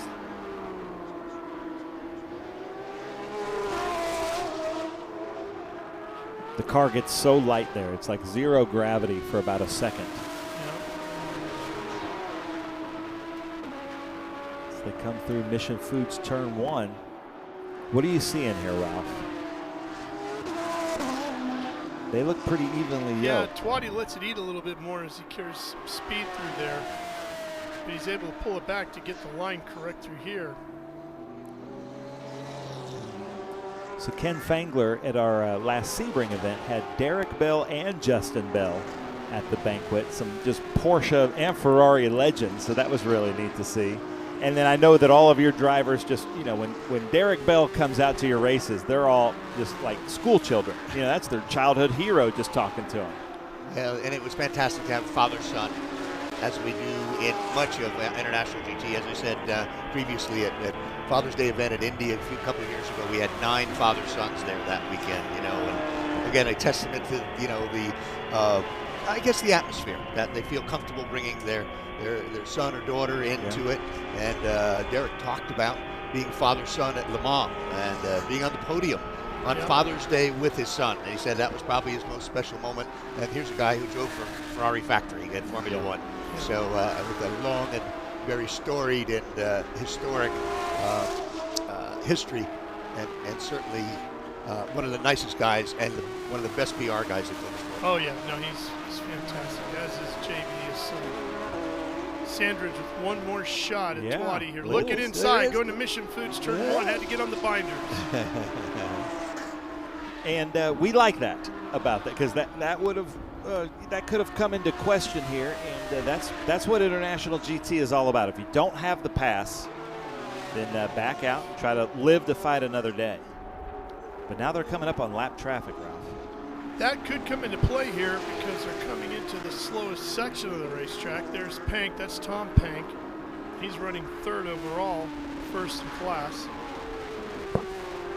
1st in IGT, he's coming to take the checker. And they're both going to get past the slower car here, Tuati and Sandwich. Okay, this might be the last Checker chance. Flag. Last Gidley's chance. Going to take the overall with Craver right behind it. And we'll wait for Pank to come across the line. Last chance for the Tuati, though. We got to go to there to turn 10 and see if Sandrich can overtake Tuati. Here it comes. There it is. There they are, down the back stretch. All the way headed to Mission Foods turn 10A. Sandrich with the line. Go, Is he going to pull it off? There's contact. No. Just a little bit of contact from Tuati to the backside of Sandrich, and Sandrich is beached. Well, lately, if Sandrich didn't have bad luck, he'd have no luck. But that's about as best trying as you can. Hats off to both those guys, and heads up that He had it lined up perfectly. Yeah. I don't think that caused a lot of damage. That was just an unbalancing hit. No. Yeah. Oh, man, that's unfortunate. And that's also not at all what David Tuati wanted to do. He wanted to do what he did on Hammond the other day and go side by side through 10B and then drag race him. Well, he gave him the room. He gave him the room. He didn't close the door on him. He said, well, if you're going to go ahead, and we'll see how it goes. But And Juan Gonzalez will finish 10th in his number 81 Mission Foods back Porsche. How did our friend Stephen Thomas, who started at the back, just as he said, looks like he's finished up still, moved up ahead of the other Caymans, finishing first in Stuttgart Cup. John Entile second, Kurt Krupp third. But he said he wanted to make it a little more challenging, and he's headed on the top 7 letter. Well, I'm going to step away as the cars come in. I'd like to thank our marketing partners, Pirelli. Let's take one more look at it here. You can Here's the see replay. I'll stop on that Sandridge because that gets was inside, like. and they just ran out of room a little bit there. I can't say that he didn't give him enough room. That he had the room and he had it, but just couldn't make it stick. Great IGT racing. It's been a great 2 days. Two days for race 1 yesterday afternoon, race 2 and 3 this morning, and this morning and this afternoon, and tomorrow at right after lunch we will be a 60-minute enduro with a pit stop. That totally changes the whole deal. But we'd like to thank our official sponsors, Forge Line Wheels, Detroit Watch Company, Sunoco Race Fuels, and of course our official vendors and Speedcom Communications and Stand 21. Guys, thank you very much. It's been a fun day, a fantastic weather day, and we look forward to tomorrow at noontime for one more shot at this International GT Challenge. All right, Ken, we'll see you then.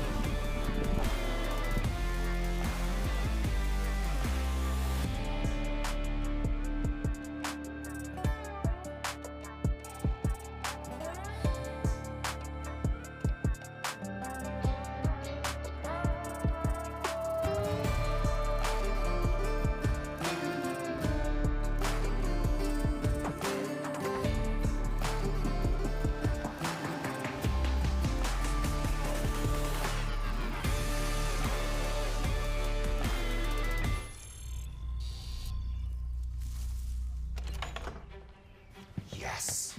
Hon, the WeatherTech's here. WeatherTech is the ultimate protection for your vehicle. Laser measured floor liners, no drill mud flaps, cargo liner, bump step, seat protector, and cup phone. What about my car? WeatherTech.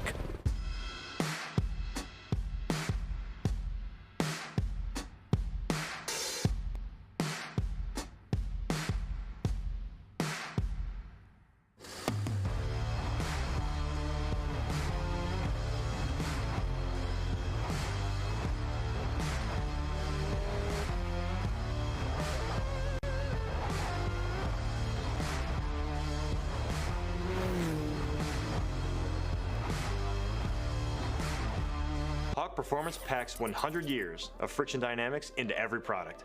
Backed by Carlisle Brake and Friction, the world's premier innovator of industrial brake and friction components, Hawk leverages R&D tools and motorsports experience to deliver uncompromising performance on the street. There's no reason to settle for less. Choose pads that are race-proven and street-legal. Find the Hawk Performance brake dealer near you at hawkperformance.com.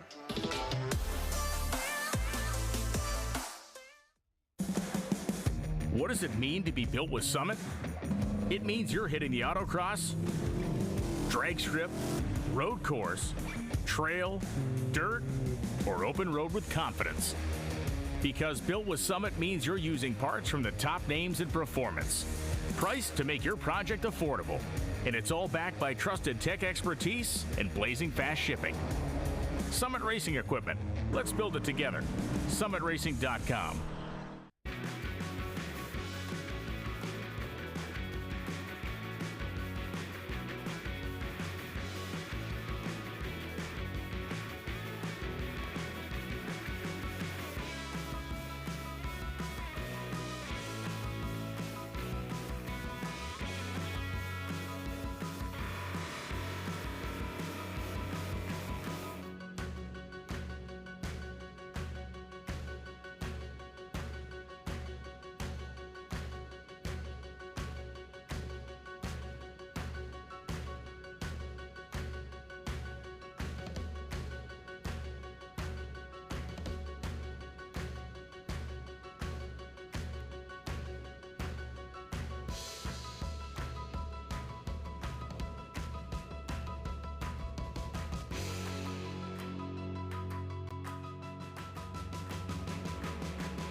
Pirelli P Zeros, but whatever tires you qualify on, so all these drivers are on sticker, brand new tires, they have to race on these same tires. So everybody's going to want to go out there and get their fastest lap. So usually lap 1 is kind of a warm-up, getting the tires.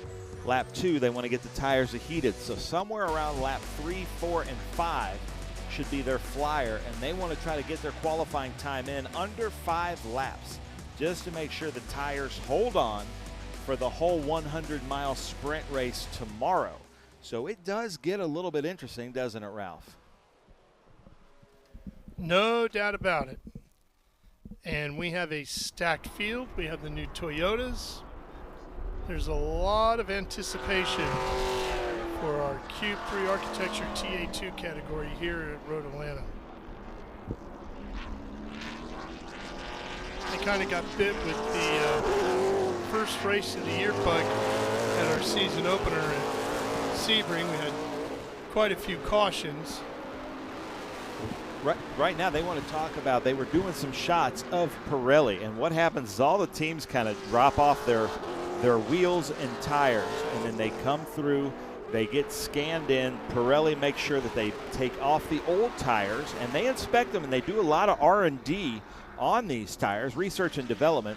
Then they're going to dismount the tires, put on new tires, rebalance them, and with racing, and just like anything, rebalancing the wheels and tires is one of the most important parts. But also, speaking to some of the tire people with each team, they want to make sure that the manufacturer dates are the same on all 4 tires. It gets down to the very nitty-gritty. They're looking at the serial numbers, the UPC numbers, to make sure they were manufactured the same day under the same line and all that. So it's just because they want every little tent that they can get. They want to make sure all 4 tires are the same. It gets really detailed with Pirelli and the P Zeros and all these teams. Oh, yes, it does.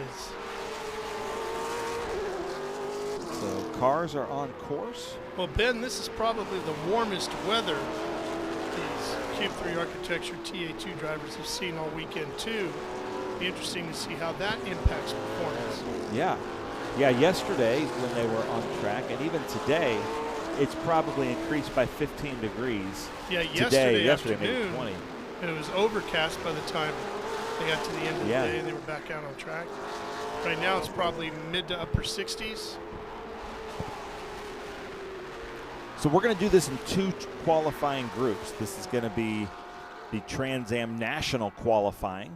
You can tell that with the red banner over the windshield, and then the Pro-Am will come up next with the blue banner. And right now, qualifying is a different animal, Ralph, in the fact that the cars are trying to kind of stay away from each other, trying to gap each other so that each car can get the fastest lap that it possibly can. So these 2 cars up front here are probably a little bit closer than they want to be. Robinson in the 51 showing in 16th right now as far as quick times.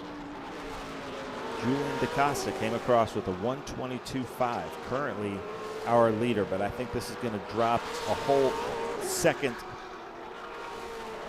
even faster. I expect him to be in the 1:21s here on the next lap. Yeah, they're going to start shuffling around pretty quick.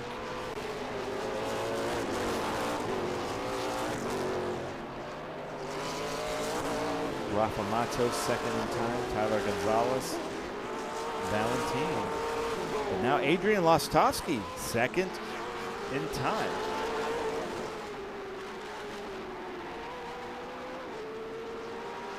This is always really interesting to watch because there is so much to it, so much strategy. There's some adjustments that you can make without a penalty, like you can make driver comfort adjustments or I think air pressure. But I think that's it. I think after that, if you change like a spring setup or anything like that, all of your previous laps get deleted and you have to start over as per the rules as I understand them. Caleb Bacon back with us in that number 18. So great to have him here. Mia Lovell has jumped up 7 spots from 19th to 12th. I have been very impressed with her. She's a great kid. There's Annunziata there in that new Camry. And she's fast. I mean, she was second at Buttonwillow in the West just a week or so ago. On board with Adrian Vostovsky. Mission Foods turns 10A and 10B. Mike Skeen, who is very good here.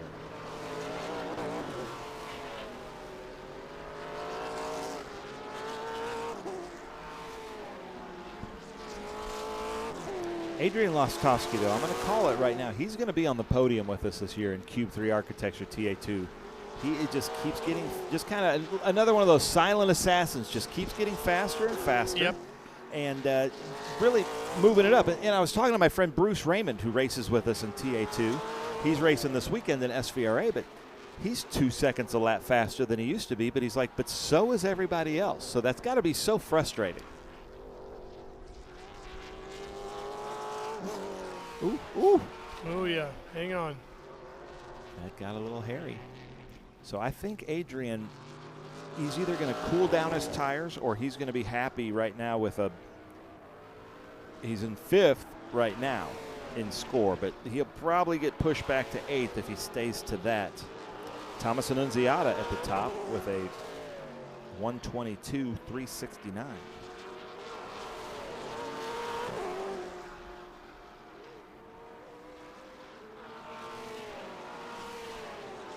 So nobody's gotten into the 121s yet. And maybe they won't, because maybe this temperature change is, the track's a little bit dirtier with all these vintage cars. Annunziata has a Toyota up at the top of the board with a 122.369 right now. Gonzalez is in the other Toyota, right? Yeah, and he's sitting third. there in third with a 122.5, 2/10 slower. Harmon, another new TA2 driver in the top 10.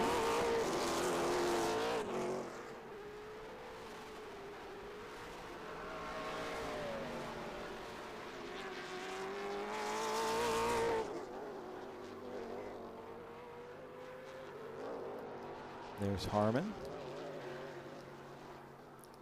Street Side Classics. You ever been to one of their dealerships? I haven't. Oh, they're fantastic. We have one in Concord, North Carolina area that I visit often, and tremendous. To really get a TA2 car to qualifying trim, you are on that bitter edge. And you know, if you don't get it, and this is the frustrating part, they've had a great lap, they feel like this is the lap, and they just make one slight wrong move and it could kill their whole lap here at 10A, 10B. Oh yeah. Yeah, I'm gonna have to go to one of those street side classics. Harmon was telling me all about them. He loves them. Oh yeah. Well, and they have dealerships all around the country, including here in Atlanta, Charlotte, Tampa, out in Dallas. I think there's 6 or 8 of them around the country. And you can go on their website and you can look at the individual store closest to you, or you can shop their inventory nationwide. So for you, I know you're looking for that Morgan after today. You can go on there and see if they got a Morgan anywhere in the country. I have an MG problem. I haven't, like, if I see an MG and it's a reasonably priced, I just kind of have to buy it, and it's an issue. But we did just see Dominic Starkweather and Will Robinson. Will Robinson had to lock up his brakes going into 10A, and now here's Thomas Annunziata, who is at our top, and he's probably on his cool-down lap coming into pit lane with a 122.3. I really thought we'd break into the 121s, 9s, but maybe the tire temperature, or maybe that Morgan laid down some oil. So Thomas Annunziata getting out of the way of his fellow competitors. We appreciate that. Somebody might be on their flyer. And what that means, flyer means they plan it out and they're like, on my 4th lap, that's going to be my lap that I'm going to try to gap the traffic. That's the lap that I'm going to do. That's my flyer, meaning that's the lap that they're going to put down as their and that's one of those terms, too, that depending on the series you're in, has a different terminology, right? Some people call it a flyer, some people call it a heater, but it all means the same.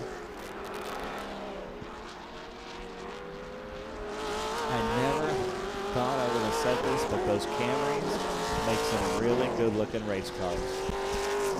My 95-year-old grandma, who's always had Camrys, would be so proud. And she'd always have, like, the sport version of the Camrys, though. Yeah. There's me and Lovell right there, who's currently in 13th with a 123.958. Looks like she's on a heater. Pushing Purdue. She's pushing hard. Got up on the curbing there, and that's going to cost her. She was really charging hard there and just got a little too aggressive on that curbing. But the little bit that I've interacted with her, she is what you want as a team owner. She is very friendly to all the fans, eager to sign autographs, eager to talk to the fans. She works very hard at this. She's very calculated and a tremendous athlete. So I really look for her. She's probably another one of those drivers that we expect to see her on the national podium. She's already been on the Western Championship podium. She's very focused, incredibly focused young lady. She knows where she wants to go and how she's going to go about getting there, too.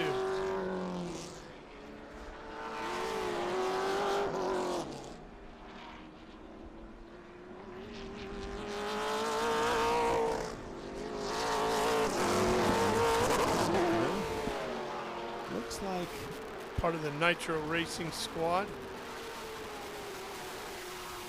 Oh, boy. That's way off. So about 15 of the cars are already into the pits. And now we're getting to the 6-7 lap range where most of the teams will tell you don't try for anything else. Yeah, you've used up the goodie on your tire.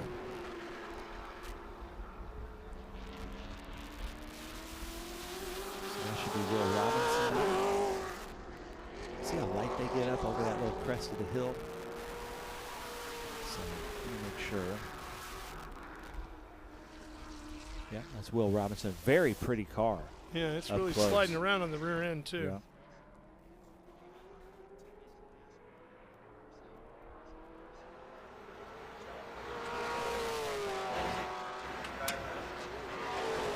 Mike, of course, involved with a lot of stuff here at Road Atlanta and across the street at Lanier Raceway as well. Back in his NASCAR days.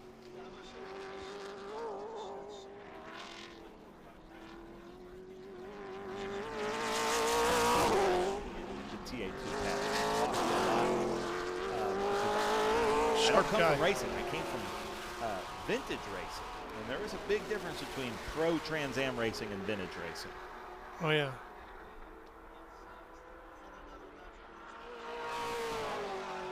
Tristan McKee is back out there, and that's surprising to me.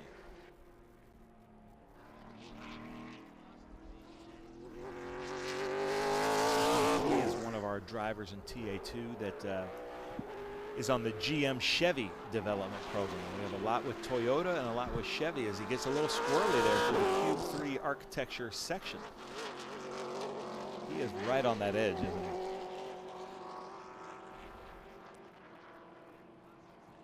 With Team SLR. You see the little Kahlberg racing badge up there. Jim Kahlberg out west in Oregon.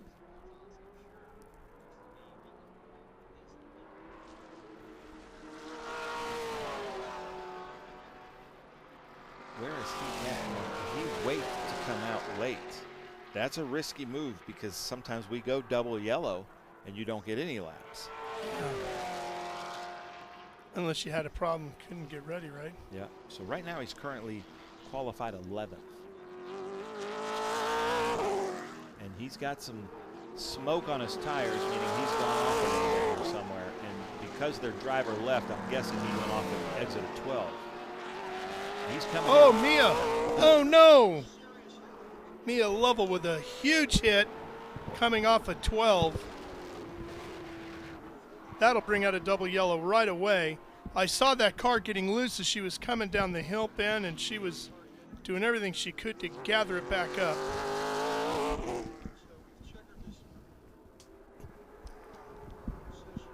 So we have checkered this session, which he shouldn't, and the starter, as he should, is slowing everybody down.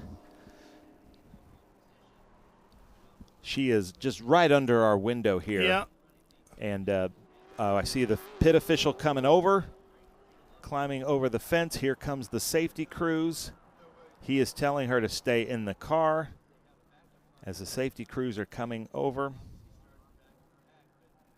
Road Atlanta has great safety crews. They come over in the red truck, but qualifying has stopped as the checkered flag is out. Nobody's going to be able to be on their flyer right now. And they are talking to her. The window net is down. Hopefully we'll see her crawling out of there shortly.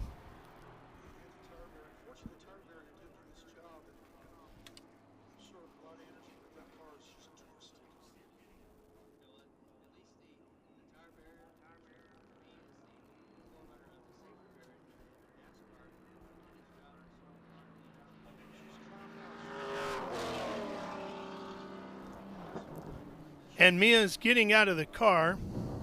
Really glad to see that. Being a professional skateboarder, I don't know if that would go in her top 10 of worst hits. Well, I can tell you that was a big one. I've seen a couple of big wrecks there in my years of coming here, and that was a big one. That was a big one.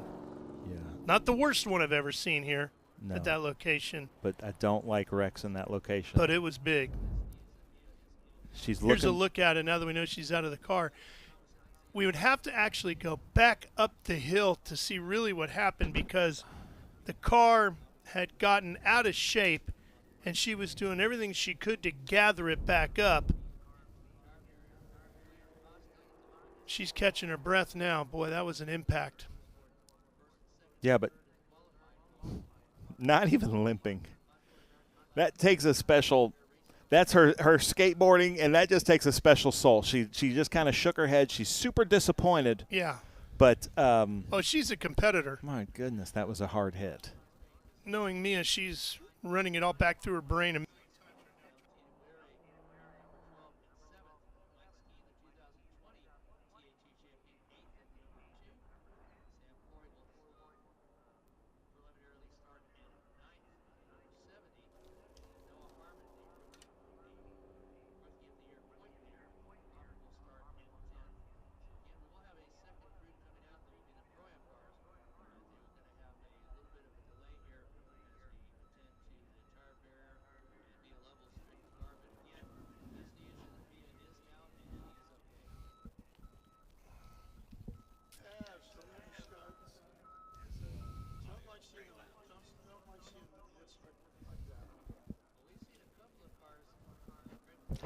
Well, this is going to be a pretty big break because they're going to have to come out here with and fix the tire wall. So we're going to take a little bit of a break as they fix the tire walls, but we've got the Pro-Am class in Cube 3 Architecture TA2 Series after this for qualifying.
up and get ready for race day with Mission Foods. The world's best racers and tastiest products come together to make every race delicious. Fully loaded tacos, fast wraps, piled high nachos. Whatever you crave, Mission will help you be race ready with easy-to-make recipes that will take your race day to the finish line.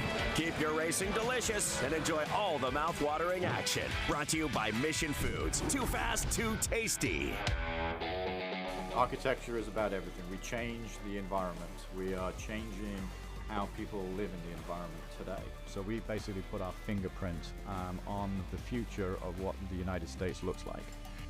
My overall business philosophy is that I'm engaged with my company from top to bottom. And I think the racing world and helping out the next generation and younger drivers is a passion of mine, and it's getting stronger and stronger every year. With that, that's why I want to be involved.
camera is at Mission Foods Turn 1 at the Mission Foods Road Atlanta Speed Tour. This is the Pro-Am qualifying. So if you're joining us on SpeedTour TV on YouTube, you got to see the Trans Am national qualifying. But if you're just getting up, so Thomas Annunziata, Julian DaCosta, Tyler Gonzalez, that's your top three. Rafa Matos, Adrian Lostovsky, Boris Said Jr. is 6th, Valentin Aguiar 7th, Mike Skeen 8th, Sam Corey 9th, Noah Harmon 10th. Now, these Pro-Am drivers with the blue on top as they come out, they have the ability to overtake any of that if they get good enough times. But we had to cut the qualifying just a little bit short because Mia Lovell hit the wall very hard. I'm joined by my friend and motorsports legend Ralph Shaheen, who got to see it all live out the window. And I did hear just from Tim in my right ear that she has been cleared from medical, so that's really good news. But that was a hard hit.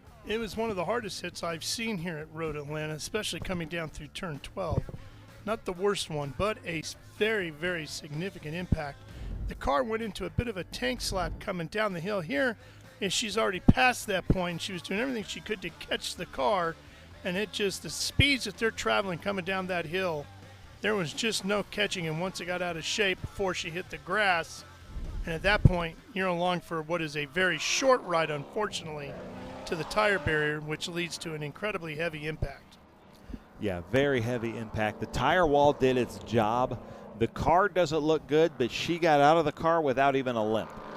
Yeah, she got out, walked away catching her breath, but more frustrated, I think, over the whole thing than concerned about her well-being. Yeah, the safety crew got her out. So what's happening now is the drivers in the Pro-Am TA2 Series are doing kind of like a warm-up lap. Then they're going to probably do another lap at a higher speed, and then laps 3, 4, and 5, they're looking for those to be their heaters or their flyer laps to lay down a good time. And we're going to see them being led down right now by, it looks like Barry Bowes and Jared Odrick. I saw Jim Gallagher out there, Tom Sheehan's out there, Doug Winston, Roberto Sabato, Matt Gray, Keith Prochuk. Keith Prochuk and Barry Bowes went at it for the championship last year, as did Jared Odrick. So our top three in Pro-Am are back out there going at it again. Eric Caton is out there. Matt Griffin. So right now they're going to try to, you know, it's funny, I say that they're going to try to get a little bit of a gap, but we see these cars probably closer than they want to be. You want to just kind of have 500 yards ahead of you, 500 yards behind you. That's kind of your sweet spot when you go out there to do these qualifying laps. But on that backstretch, if you can get yourself behind somebody, they can tow you in a little bit. So Keith Prochuk there in the lead car, still warming up his tires, going back and forth. Barry Bowes, our Pro-Am champion last year, behind him. There's Roberto Sabato. Roberto Sabato was telling me last year he was watching his own TA2 race in Italy, and it was being announced in Italy, and they did all their research. So I thought that was so neat. I was like, man, you got to send that to me. That's cool. Yeah, it truly is a global format, is this TA2.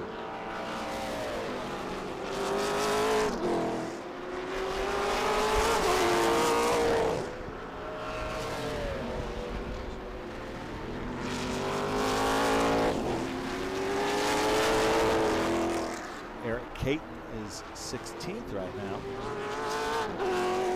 Tom Sheehan, 19th. Barry Bowes, 20th. Cale Phillips, 21st, the number 99 car. Oh, and there's another one off in the dirt. Ooh. That is Jim Gallagher. Jim, hold on to that thing. Jim had an off earlier today. They had to replace the nose, and he is now dusty.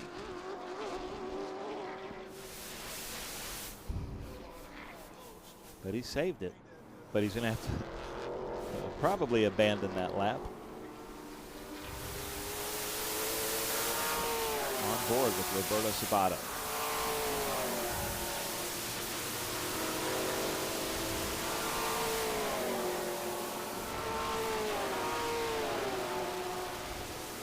This is one of the most important turns here, coming out turn 7, because now it's what, we're like at 3/4 of a mile down this back stretch. The most important turn, I would say. Yeah, because if you don't get a good exit speed out of 7, you don't set yourself up for the top speed going into 10A. He's at 160. That's a pretty good speed for a TA2 car going into 10A. Nice job. Now, again, these cars are set up for qualifying trim. The least amount of gas you can possibly put in there.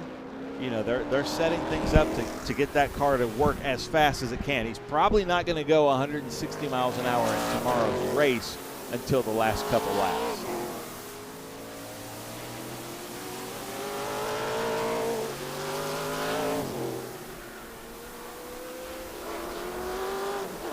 So far with the Pro-Am, nobody in Pro-Am has broken the top 10.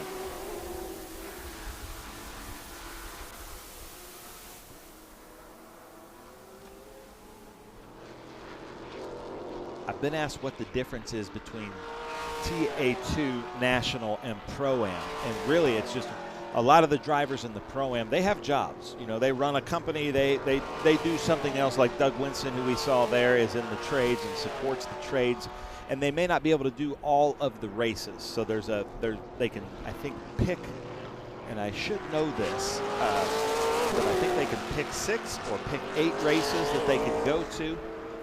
And but that's a good question. I will find that out. But the Pro-Am, they're doing their own thing, but they also want to race cars. They want to race in a professional race series like Roberto Sabato or Doug Winston that you see here on the screen.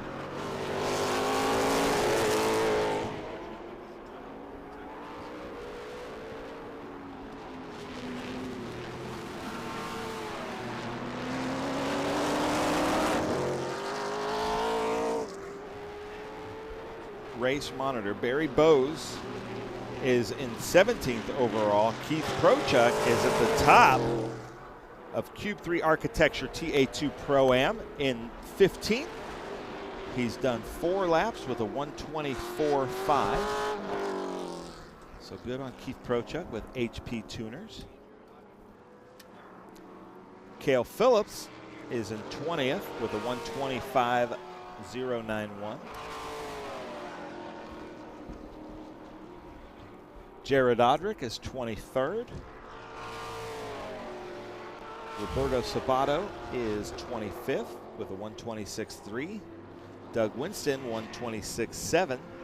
There is our leader in Pro-Am, Keith Prochuk, who's currently 15th out of Chicago. And it looks like he is still on a flyer. It looks like he's trying to do a flyer, because I can't, no, he's hitting his brake zone, so this might be his flyer, and Barry Bowes right behind him. So yeah, this might heat up right here. In the Mission Foods turn number 1.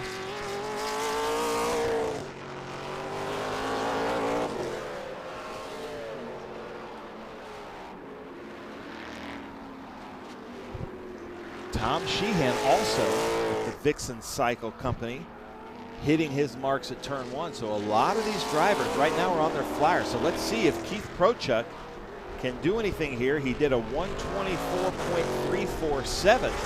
Try to improve his time. Currently in 15th place. Barry Bowes, though, passed him up with a 124.287 in 14th place, so they're going back and forth. Mia Lovell would be the next person they could overtake in 13th place with a 123.9. So they'd have to each lose about 3 to 4 tenths of a second on this lap. Let's see if Keith Prochuk can do it. This should be the end of his flyer as he comes around 10B. What do you think, Ralph? You think he's got it in him? Well, he's certainly getting everything out of it. He's pushing hard down the hill again through 12. Yeah? Yeah, he moved up. Oh, he moved up to 14th, and then Barry Bowes came right behind him and moved him back to 15th. Unbelievable. So he had 14th for about a half a second. And like I said last year, these two went back and forth in the Pro-Am. I do have to give credit to my friend Barry Bowes. He gave maybe the greatest motorsports acceptance speech I had ever heard in my life at the banquet with Akio Data from Chattanooga, just moved to Chattanooga, Tennessee. Just up the road, about 2.5, 3 hours. I drive through Chattanooga on my way here, through Nashville. There's Barry Bowes right now at the top of the charts in TA2 Pro-Am in 14th, but don't count out Jared Odrick, Rob Clifton, Cale Phillips, Roberto Sabato, Tom Sheehan, Patrick Paul, Doug Winston, Jordan Menson, Matt Gray, Jim Gallagher, Matt Griffin are all out there. Barry Bowes, but Barry Bowes and Keith, look at this. They're still trying to improve. So where did this is fun up here, Ralph. Yeah, no, we got a good session going on here, and it looks like he might be just about done with his laps of really getting after it. Didn't get it, yeah. So, but they've put 6, 8. Mia Lovell put 8 laps on her tires, 7 for Keith Trocheck, 10 for Will Robinson. So that's not ideal. But these Pirelli P0s, they don't go away. They race. A lot of drivers are talking about their fastest laps are on the last lap. There's that 00 Jared Odrick. Oh, and Jared, look at that. He's got the gloves that you can see, so you can see his hand input. I love that, Jared. The big yellow gloves, the Dayglow gloves. Watch this. So you can see the gloves pop up with his steering inputs. Just a really...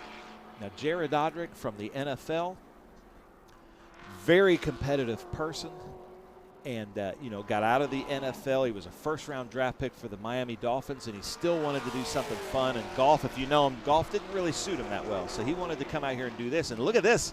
Sheehan, Roberto Sabato. I think there might have been a little metal-to-metal there. That's not normal for qualifying.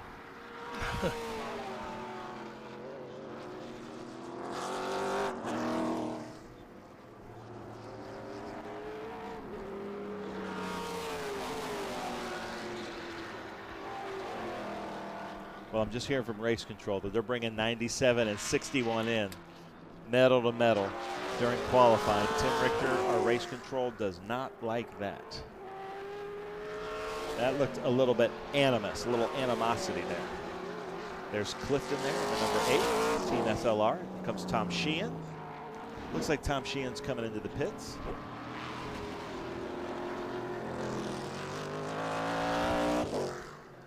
So, Ralph, I'm going to put you on the spot. All right. Give me who you think is a good chance of being on the podium in the Cube 3 TA2 National tomorrow. I think we're going to get a Toyota up there. Yeah, okay. So I think they're both, we've only got 2, but I think they're going to get at least one up on that podium, whether it's Unziata or Gonzalez, I'm not sure, but they're both quick. We'll see. Toyota commercials from the 80s. Oh, what a feeling to drive. And then they would jump up in the air with their hand in the air and they'd freeze it. Maybe that's the new photo we need to do. If you win in a Toyota, you got to do the that. Jump up in the air photo.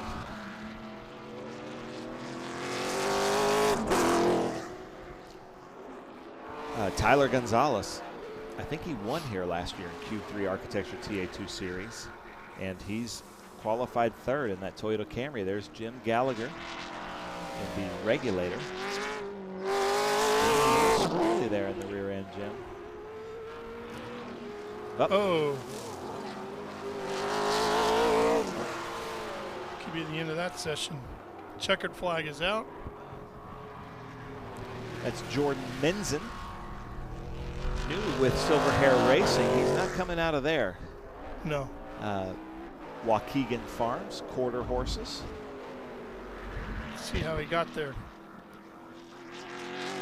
Turns in, the rear end follows him all the way around. little bit too hard on the brakes. And that's such a difficult corner because you're carrying a lot of speed. It's a little bit cambered, like we said, and then just a little bit too much steering input as he hit the brakes just slightly too hard is what I think happened, but I'm no pro. We need Mike Skeen up here to analyze this for us. But he is deep in that kitty litter. Yeah, he is. And what you're seeing is a great example. So if you've ever driven through the mountains and they have the runaways, it's the same principle. Slows down trucks, slows down race cars. But Ralph, take it away. Here is our qualifiers. Well, that's not for this event, actually. Well, it's the overall for qualifying, yeah. Well, we were looking at International GT is what they were showing us. Oh. This would be proper here with the Nunziata on the pole. Julian DaCosta, Tyler Gonzalez, Rafa Matos, Adrian Vostovsky, and Boris Said Jr. That's going to be your top 6 right there. I'm surprised to see Mike Skeen in 8th. You expect him to be in the top 5. You sure would.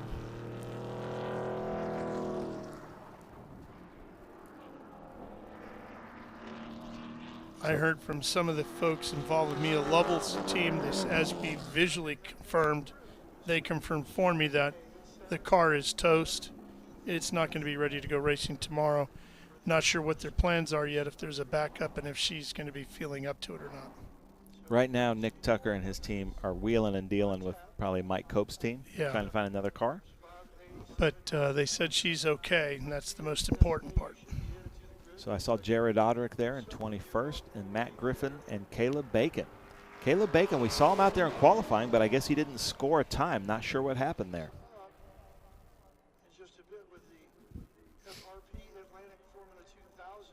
Look at those Georgia mountains in the background there. Yep. Beautiful area around here. Yeah, Brazelton, Georgia. The Kim Basinger bought the town for a while. Did. All right, we are going to step away just for a minute, but we got some more live action for you coming your way from Road Atlanta after these words.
And get ready for race day with Mission Foods. The world's best racers and tastiest products come together to make every race delicious. Fully loaded tacos, fast wraps, piled high nachos. Whatever you crave, Mission will help you be race ready with easy to make recipes that will take your race day to the finish line.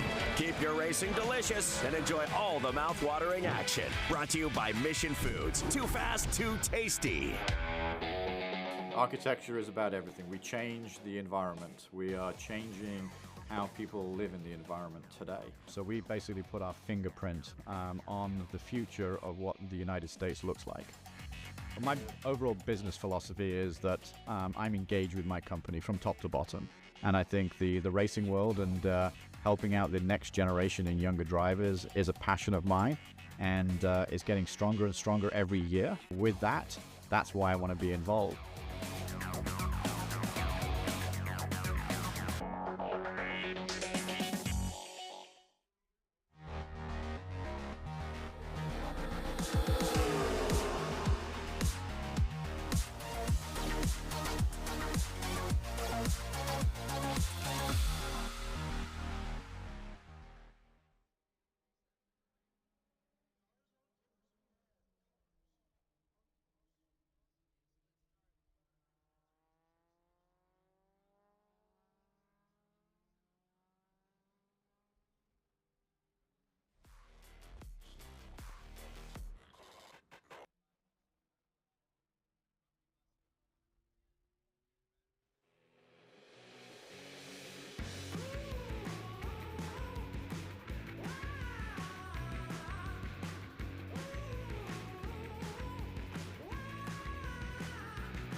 Well, ladies and gentlemen, welcome back to the Mission Foods Road Atlanta Speed Tour. This is our group's PSSA, the Prototype Sprint Series Association, presented by Hankook Tires. We've got some Revolutions, Radicals, Sebecos, and Elan DPO2, and I'm joined by my friend Cal Denice, who was with Sebeco just down the road as they come here to take the green flag as the lights go out. So Cal, I don't know a lot of these drivers, so I'm going to give you the green flag as they come down here, and then we'll pick it up from there.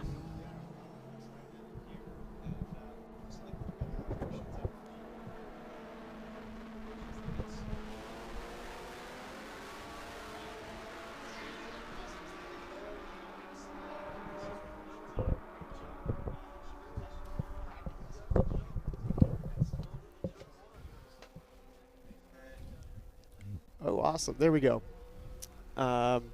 Yeah, the Revolution's got a great start out there into turn 2-3 section right there as they all start to funnel through. We got a little side-by-side that looks like it's the two Kaizen cars of Seth Henry and, oh, real close. That's going to be Goebel Newsom going around right there for through the S's. And looks like we got our second start coming here. And that DPO1, man, he just takes off. What an incredible car that is. Lots of power. It won't take long for them to catch. But those Revolutions have a great start. Big jump on the field. And the three out front are definitely in that PS1 class. A lot more power. And there is a Revolution out there in the 427 configuration. So he's going to be running PS2. And so I believe he's a little bit further back. But wow, look at that DPO1. So we've got John Field, Zach Mosley, and Chris Hinojosa in the lead there in the Revolutions. And even though this is all PSSA, but there is a difference between the Revolutions, the Radicals, and the Sebecos. And the Sebecos, you're running your own championship inside PSSA as well. Is that correct? That is correct. So as these cars come down the hill right here, we see the DPO2 of Tony Cancel.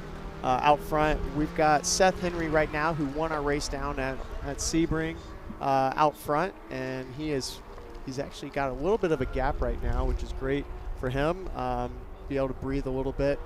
But yes, our series runs alongside the PS3, and in that series, we've got right now quite a few cars, more cars coming in throughout the season. So great showing here for our home race. again, we build the cars right down the street, so we've got a lot of guys here on site. We got Turner and Norris and Jonathan. They all came out to watch, and we've got more guys at home watching on YouTube, catching the broadcast. So shout out to Ben and the rest of the guys watching.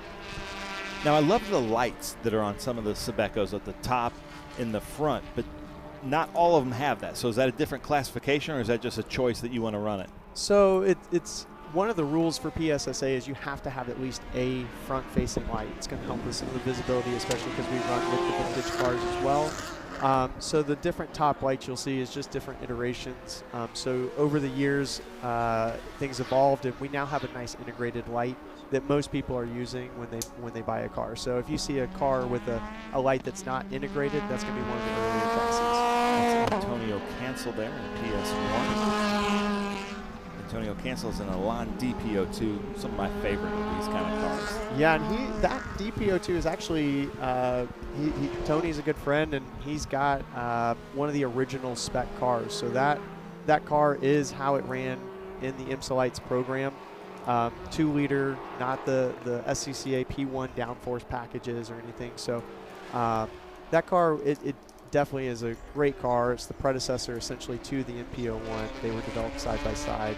It's a good-looking race car. It sure is. So now we've got Seth Henry. And oh no, the DPO1. In turn 7 at the exit coming onto that back straightaway.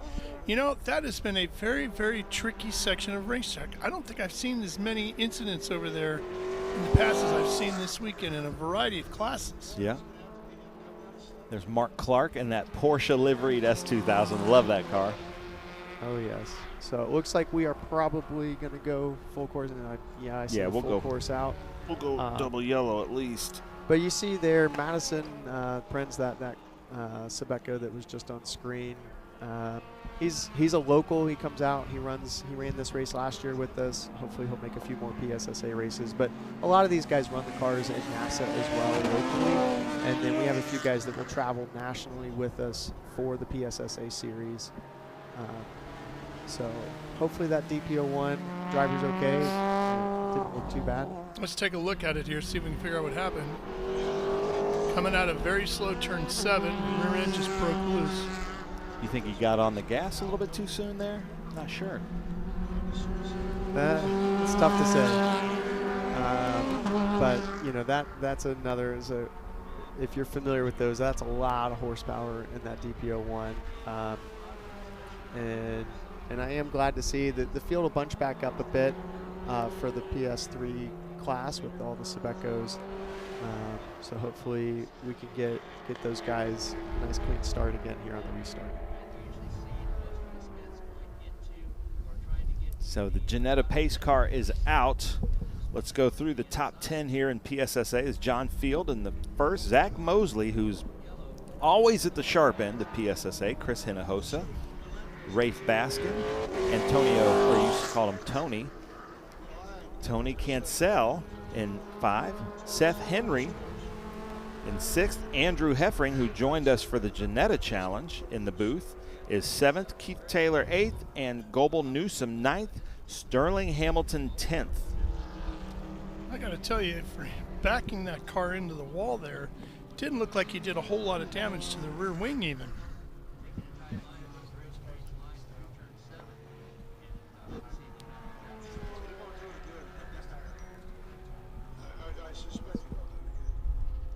It's still mounted to it.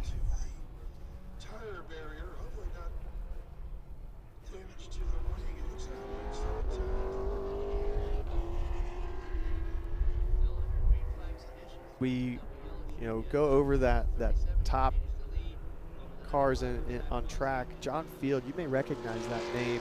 He's run a lot of prototypes. Really fast driver. I believe he's been to Le Mans and has some good finishes there as well.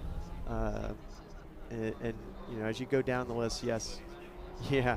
And we've got Zach, of course, a series regular, who's keeping them honest out there. Their lap times, their best lap times are really only split by just over half second. So that's great for those guys. As you move down the list, again, Seth Henry, he's actually not got the fastest lap right now. Drew Heffring in that other Sebeco out here with Kaizen. They just took delivery of those cars actually this week. So they're out here giving them a good run. And Drew's got the fastest lap so far in that class. And I'm excited to see what he can do to run down Seth. But Seth will be running the whole series. Drew, I think, is going to be more one-off this weekend. And our series champion last year, Gobel Newsom, is going to be right there behind Keith Taylor. So we'll see if that Radical ends up splitting those guys. But all I care about is I want to know who's in the 7-Up car. That is one of my cool favorite liveries. That's Yuri, called Dr. Z. And how do you say that last name? Zelk. Okay. And Yuri, you've got my favorite car out there right now. Well, and speaking of 7-Up, sad to hear the passing of Eddie Jordan this week, right? I did see that. He ran the famous 7-Up F1 cars. That's Those right. Jordans with the 7-Up logos were just beautiful on them. It's And a spectacular era of F1. It was. That was when I first started watching F1. Is that the V10s? Yeah. The best selling Michael cars. Schumacher getting Yeah. started with Eddie. But so you'll see it here come in. So there's Andrea Robinson in that beautiful Ford GT. 2 ahead of her is the 7-Up car, the Young Coda. I like that. So that's winning the livery contest. Now you also have a Sebeco that has like an octopus on it that races with us out in Road That America. is a good-looking car. Trying to think of which one that It's a livery, and it's like got octopus tentacles all over it. Well, and you know what? The 7-Up car has 7-Up and Tic Tac on the car, right? Mm-hmm. Which, if I'm not mistaken, is exactly what Eddie Jordan had. It is. On his cars. So we get a lot of tribute liveries from the field. Most of the guys will do a wrap, but if you see that 100 car, that blue with the black, that one's actually painted. Wow. So they run a collision shop, and so they decided to showcase. Got to showcase they know what somebody. They can do. They know a little bit on how to do some paint. So and I'd say they probably have they win the award. Kelvin Locklear, his son Charlie out there running right now. They probably win the award for the best rig on site. So if you haven't seen the big black trailer that's stretched, he's running that rig, and it's awesome. But yeah, that 7-Up car. That's a great looking car. Sure is. You were talking about John Field on the Le Mans podium. So was Andrea Robinson in that Ford GT just a few years ago. That's true. So Ben, if you were going to do a throwback on one of your Dr. Pepper millions of MGs, what would you do? Oh, Dr. Pepper? I think I would. Sometimes really we a have throwback. Spec Miatas race with us, and they all came to VIR, and there were 4 or 5 of them that they did their liveries to match NASCAR, and I just thought that was so funny. And then one of the guys was Cole Trickle from Days of Thunder. Oh, yeah. So I like that. So I'd probably do something, but I'd have to find a Dr. Pepper car because I have a Dr. Pepper problem. Well, there was Dr. Pepper in NASCAR, so maybe you could go with that. Yeah.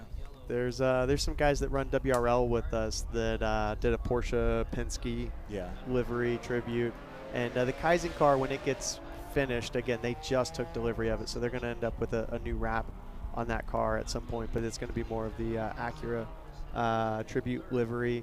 So there's a few guys who will match to those Pro Series.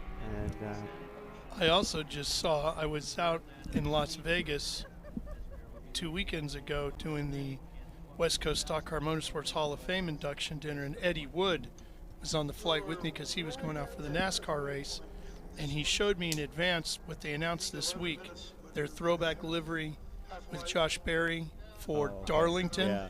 Did you see what they're doing? No. They're doing the Jim Clark Lotus, Oh, that's which of awesome. course the Wood Green and brothers yellow? were the pit crew for at Indianapolis. So was that the 65? 65 winner, yeah. Wow, that's awesome. It's the first rear engine winner, right? Yeah. And that it started looks, a little bit of a fad. Huh? That started a little bit of a fad. A little bit. What's A little bit. Yeah. So I guess it did knock that rear wing askew a bit. I couldn't see it as well as we can from that angle. I'm real glad we got the drones out this. Oh, they're fantastic this weekend.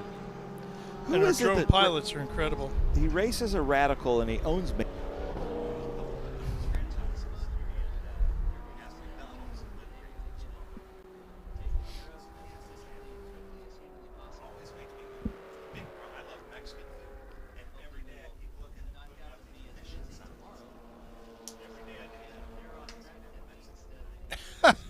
You know, I think that's what most of the guys. What was great is So Jack's Public House, which is right behind the track here, Jack Ansley, who used to be the track manager at Road Atlanta, owns Jack's. And so we all went there. We took pretty much everybody from Sebeco over there and had a good team dinner sort of with all the racers on Thursday. And then last night they all went and got some Mexican, literally because of the Mission sponsorship. So it's working. Subliminally, they're like, hey, I'm craving this right now. Yeah. So I see that car is getting moved, so we might see some more green flag racing, hopefully. Here's that replay. Yeah, it looks like. I got to believe he just got on the gas a little too soon, a little too hard. And, you know, it does take a little bit of time. I don't know what tires he's running, but these hand cooks that we run in PSSA usually take a couple laps to get up to speed or up to temp. So you got to be a little careful on those opening laps with the hand cooks. But once they get up to temperature, they're really good. They last the whole race. And we get a lot of these guys will get multiple runs out of those tires. That Motul bridge you see there is the Dunlop bridge in Ford versus Ferrari counter, where they put that Lotus in a cannon and shot it over the main car. And I love watching that kind of stuff and trying to figure out what tracks they're filming at, you know, for the movies. And that track at the golf course at Savannah was used a bunch, and we had just done an event there, so that was really fun to watch. Robert Nagel was the head of stunts. Oh, yeah? On Ford versus Ferrari. That's a great movie. He's tremendous. He's worked on many, many racing movies. And Days of Thunder is what got me into racing. And I know everybody poo-poos on that. So wait a minute. It's not racing, but I love that movie. Okay, wait, I got to ask. So you said Days of Thunder got you into racing, but you got first into vintage car racing.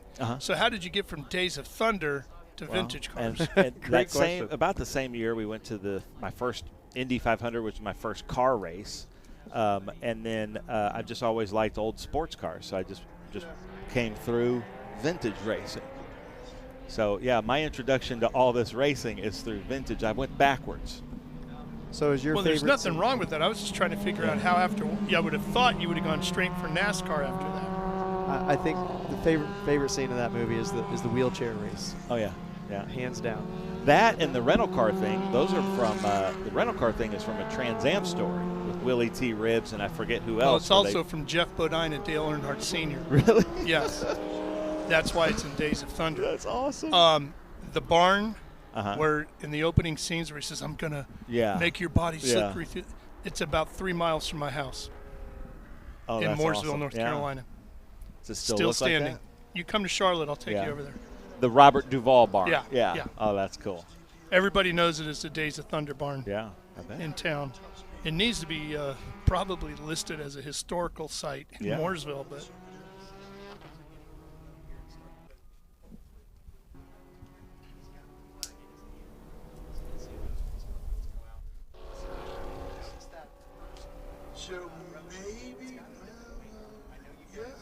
Oh yeah, the straight wing. So that's a new iteration. That's going to be their Evo package, and so their Evo package is a little bit more power, a little bit more downforce. It's what a great shot testing that at Spring Mountain. That's the answer, Ben. I need an Evo package for me. All right. Not my car. I personally need an Evo package. Just a little more horsepower. Well, the current package is showing I've worn the goodie out. Let's put it that way. You know, it's an easy way to keep the same thing. We did it with Sebeco, with the NP01. We rolled out the Evo, which truly was an evolution of the car. More horsepower, more downforce. So when you see the NP01 Evo, that's what it is. A lot of people still just refer to it as the NP01. But same thing for the Revolutions. They evolved the car. It is truly an upgrade package. So we'll see if John can get the most out of it. Again, he's only just a little bit clear of Zach on that fastest lap so far. Lights are going to be out, and I'm noticing Andrea Robinson. Let's see here. Looks like she was kind of hanging back and kind of going to do her own self-imposed, a little bit of a gap, self-imposed start. She's been around a long time. She's seen these things happen, so she might just kind of hang back a little bit because it's just her and Mark Clark in the vintage side, and let these PSSA cars just kind of see what happens into one. Yeah. But here we come. This will be hopefully a great start. I see Tony Cancel is also got a little bit of a gap in that DPO2. Well, Ralph, here they come to take the green, so take us to this green. Rev starting to pick up as we come down full speed under the bridge. Everybody already heavy into the throttle. Green flag is waving, and we're racing once again. They come around. Mission Foods turn 1. It's still the same up front, 1, 2, 3, with the Radical following right behind of Rafe Baskin. Whew. Sometimes they use those curbing to steer them a little bit. Yeah, oh yeah. And we saw in the Trans Am race how much that curbing could upset the car and cause mechanical wear and tear on the car. How about with these PSSA machines? You know, for a lot of these prototypes, they're going to avoid the heavy curbs. There are some flat curbs here, specifically at the Apex and 3. But for the most part, you try to avoid them. The cars don't like it as much, especially when you get into the aero grip. It doesn't like it. And the cars, while they're not so fragile, they're not going to be built as robust as like a TA2 car. And certainly not as much ground clearance. Correct. Don't want to rip anything off. How is Zach Mosley in the 500 SC keeping up with the 500 Evo here? You know, Zach is a very good driver. Yeah, same principle behind a lot of things. It all comes down to seat time. Zach's been running this car for a long time, and John's a little bit newer to the platform. And with that short wheelbase that they have, you know, it just takes a little bit of time to get up to speed. But Zach has been really putting in a lot of work. He's been running the car a lot of sim time, and you know that pays off. Harry Colson in the 456, Sebeco NPO1. Yeah, we've got a great midfield battle. Oh, diving inside turn 1. Looks like he's going to get his nose chopped off a little bit. Did not quite get the pass done. So a lot of people have never heard of Brazelton, Georgia. That's where Road Atlanta is. But also, some pretty big cars have been manufactured out of this little town in Georgia. Oh, yeah. You know, you've got Panos, you've got Sebeco. There's all kinds of stuff. And that's what happens anytime anybody puts a track somewhere. Then an industry grows up around it, and that seems to be what happened here since 1970. That's right. Exactly right. So this is a great battle up front. Those guys are both teammates through Kaizen. It looks like Drew might be carrying a little bit more entry speed there into 6, but we'll see how they draft each other down the back straight here. And again, Seth is a little newer. He's also running. He won last year for the Ginetta Challenge. Oh, somebody dipping the wheel. Oh boy. Oh, that is again like Tony, coming out of 7, isn't it? That is again out of 7. Looks like Tony can't sell. Checkered flag. Checker is out. It's like Field will get the win. No, Mosley. Yeah, Mosley. Oh wow. Mosley got the win. So I wonder if Field was caught up. Here he comes down into pit lane. Oh yeah. I wonder if he somehow got caught up in that. Well, he would have been out front, so he could have started it. I'm not sure yet. Or something broke. And it looks like here comes Seth Henry across. And then Goebel, which is the same as our result in Sebring. Seth 1 and Goebel 2nd. And I think that's actually going to be Sterling Hamilton 3rd. I don't know what it is with that corner. It happens every weekend, and RC taught me this. RC is our race control friend of mine from Sebring, and he always goes to the corner worker meetings, and there's always one corner at every track. It changes per day, so tomorrow it might be turn 3 here. You know, you never know, but there's just always something about one corner, and if the corner worker, whoever the corner worker is at 7, they won't put that corner worker back at 7. It's just a superstition. Yeah, They're going to move that corner worker somewhere else, but they might move that corner worker to turn 3, and then tomorrow's turn 3. So that looked like a pretty big hit. That was a bigger hit than the previous one, yeah. Yeah, and it looked like that DPO2 was, and again, he was out front, so I'm not sure what happened. We kind of lost him as they went around that corner. But Andrew was right there, right behind Seth, and Seth made it through, so not sure what happened.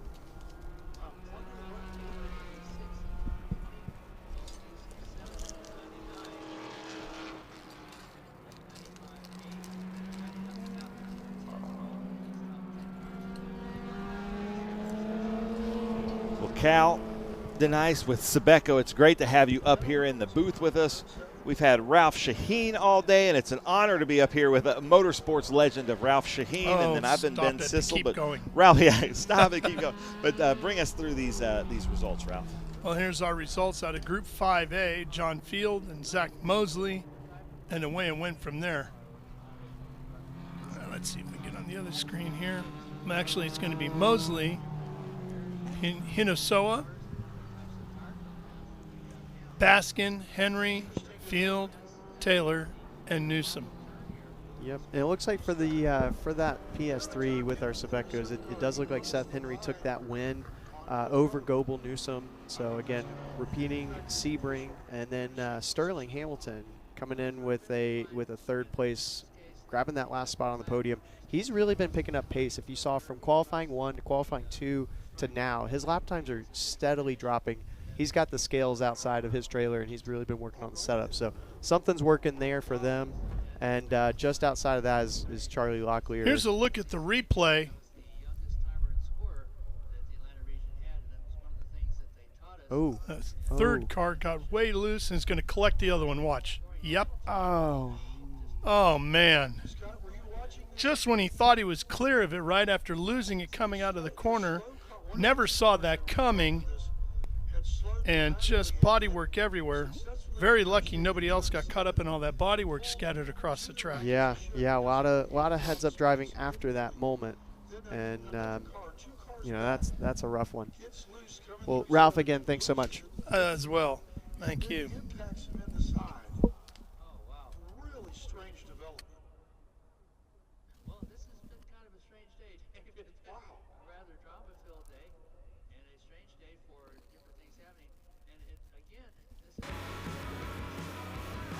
Cleanup continuing over there out of turn 7.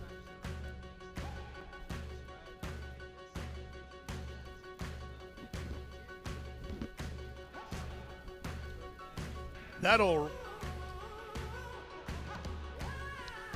wrap our day from here at Road Atlanta. We will be back here tomorrow morning. The first race is going to be at 8 a.m. in the morning, live here on our YouTube channel. If you want to tune in for everything racing here at Road Atlanta tomorrow. Mission Foods Speed Tour, round number 2 for 2025. Then we will be live joining Speed Sport 1 at 12:30 for the Cube 3 Architecture TA2 category event. Feature race of the afternoon. So it's going to be a full day and should be another beautiful day weather-wise. So we hope you can join us for all the great action from here at Road Atlanta. For Ben Sissel and the whole host of folks who have stopped by and jumped on the microphones with us today, I'm Ralph Shaheen. Thanks for tuning in. See you tomorrow morning.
up and get ready for race day with Mission Foods. The world's best racers and tastiest products come together to make every race delicious. Fully loaded tacos, fast wraps, piled high nachos. Whatever you crave, Mission will help you be race ready with easy to make recipes that will take your race day to the finish line. Keep your racing delicious and enjoy all the mouth-watering action. Brought to you by Mission Foods. Too fast, too tasty. Michelle, I think we have Andrea. Do we have Andrea? She missed us, but you realized I waved at you and said, do you really want to come in? Because I'd love to talk to you a little bit about that beautiful GT40. Okay.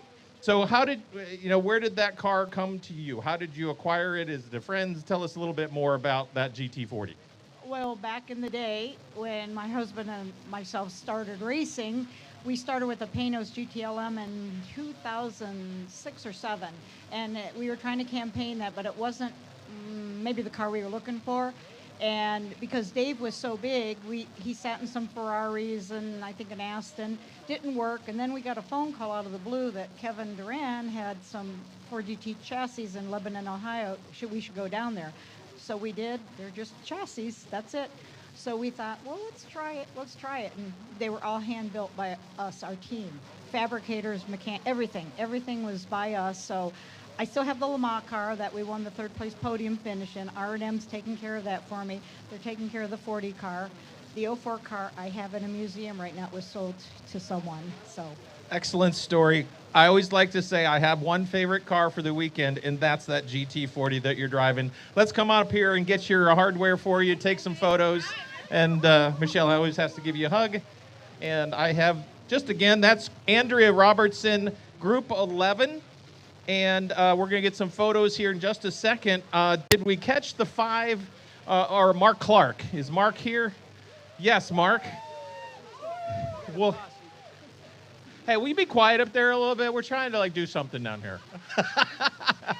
Let's hear it one more time. Let's hear it for Mark Clark. We got it. We got it going on. Okay, we're going to have you come up here and share the podium with Andrea. Gold medals. We've got red hats. We've got Summit Racing certificates, $50. Here we go. Got to have a photo op. There we go. This is great. This is what SVRA racing is about. We're going to put you on the podium both up here.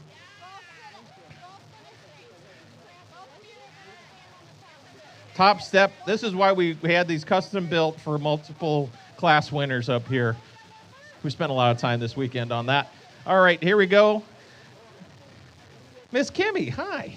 Welcome to the podium for Mission Foods Road Atlanta Speed Tour. I was practicing that earlier. I did. All right, thank you very much. Let me get my cheat sheet here. We're going to move on to our Prototype Sprint Series Association, PSSA. Yes, I knew what all the letters stand for. And in that, we have several different subcategories. We're going to go down and we'll go P1 first. I don't know if we saw John Field. We saw the 37 go back into the paddock. John is somewhere, but John is P3. But we caught Chris Hinojosa. Chris, come on up here. Let's hear it for Chris. You'll get a silver medal here for you. Joining Chris up here is the 95 of Zach Mosley.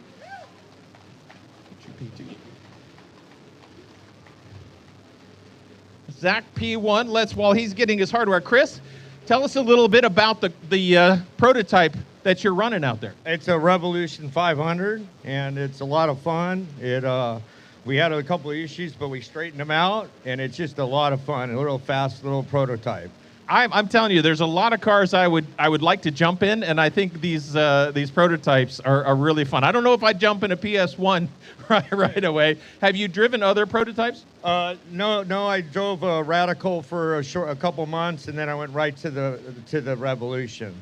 All right, well, just hang out there in P2. I'm going to talk to Zach a little bit. So Zach, I saw you earlier this weekend. And were you having a little conversation with our track, Mr. Jeff? Yeah. We lost our practice session for a car that went on fire. We're just trying to grab some extra laps to continue shaking some things down. We have a new car here, the kind of latest evolution of the car. It's called the Evo, and we're still working out some setup things on that. So as much track time as we can get, we take it. Copy that. Some folks you'd like to thank for being P1 up here. Thank the whole team and everyone at Revolution and Classic Car Club. That's my other business that supports me going racing, so that's great. And we're having a good time. It's great to be out here. Good to have other drivers like Chris, and we're looking at more drivers out on the grid. Excellent. Make sure you tell our friend John that he got P3 if you see him back in the paddock, all right? All right, out here to take a photo. Wait, we got to get a photo with Miss Kimmy out there and our friends on the live stream here. Live race video is helping us out. I think I said that right. Am I saying that right? LRM, let's see, something like that. Very good. Thank you, gentlemen. Let's go now to our PS2 group. Keith Taylor, did we catch Keith? We did. Keith, kind of come up here. We're going to give you a silver medal there. I'll point you over here to the P2 once you get your hat on. There you go. Yep, P2 for Keith. Following Keith up on the podium here is Rafe, of course. Rafe Baskin. We'll put you up P2 here. Tell us a little bit about your race, Keith. Well, it's a little uneventful. It could have gone a little, green longer, but all in all, it was a good race. Folks you'd like to thank? I'd like to thank PTC, Polecat Training Center, and Taylor's Racing. Excellent. Very, very good. We've got your certificate here from these folks here, and we'll jump up here to Rafe. Tell us a little bit about your race out there and what kind of prototype are you running? I'm running a Radical SR3. The race was pretty uneventful. We were under yellow most of it, so just kind of drove around under the few green laps we got and brought the car home. We're going to have 2 more races for this group this weekend. How did you swing that? Was there some backroom negotiating? What's going on? No, PSSA is just running a good ship and wants us out on track. Absolutely. We love giving you. So this is round 1 of the championship here, I believe, or round 2, right? 2. We were at Sebring together, weren't we? All right, photo out there with Miss Kimmy. All right, thank you very much, gentlemen. Let's now bring our P3 subgroup. Sterling Hamilton of the 95 Alpha again got past us, but he found his way back with his clogs. Sir, you're going to have to take those clogs off before you come on my podium. Pink clogs? You got to get those. Look at those. Only a race car driver can pull off pink clogs on his car here. All right, P3 joining Sterling is Goebel Newsom, the 99. Goebel, get up here. Well done, Goebel. I'll put you over here.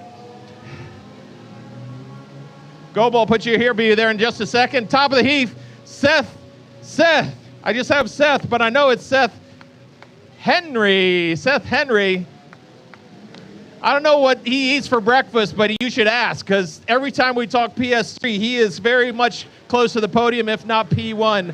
Let's go over here real quick. So, Sterling, I'm sorry we may have missed you. It was a little confusing there at the end. As you know, we checkered it right away. I don't know if you tell us a little bit about your race quick. Well, got a good start. I really like starting on the outside at Road Atlanta. Sent it around turn 1, around like 3 wide, made up a couple positions. I hate it for everybody that ended up in those incidents. Wish we could have had a little more green, but overall it was a fun race, really competitive in that little right outside of the podium. So yeah. All right, we're here. We're going to talk to you a little later, so don't go anywhere. Stay there, and we're going to come over here to Goebel. Goebel, I've seen you on the podium before. Oh, yeah. Good to have you here, and you've got some fans out there. Tell us about your race a bit. Well, it was shortened with a couple cautions, but hopefully tomorrow will be a better race. And we finished P2, and I'd like to thank my wife and our new friends Al and Vicky. Excellent. Al, Vicky, there you go. Excellent. Very much thanking. And then Seth, how about a quick recap of your race? Out front for most of it, I guess. Yes, sir. Yeah, it was a really fun race. really, like I said, really hated for the guys in the incidents. Everyone got the okay, so they should be all good. I want to take a quick second, thank all my sponsors, Magellan Financial, Kaizen Autosport for putting the car together. Love you guys. They put so much work in behind the scenes. Thank you to my driver, Coach Wyatt, Driven Management, Mass Mutual, all the guys who helped me get out on track. I want to thank my family for coming out and supporting me. My grandparents are here. Massive thank you to Sebeco for putting the new car together. We got the car delivered yesterday at the track, so it was pretty cool. Great being here. Thank you, guys. Wow, and he can give lessons on thanking sponsors and everything there. He's really, really good.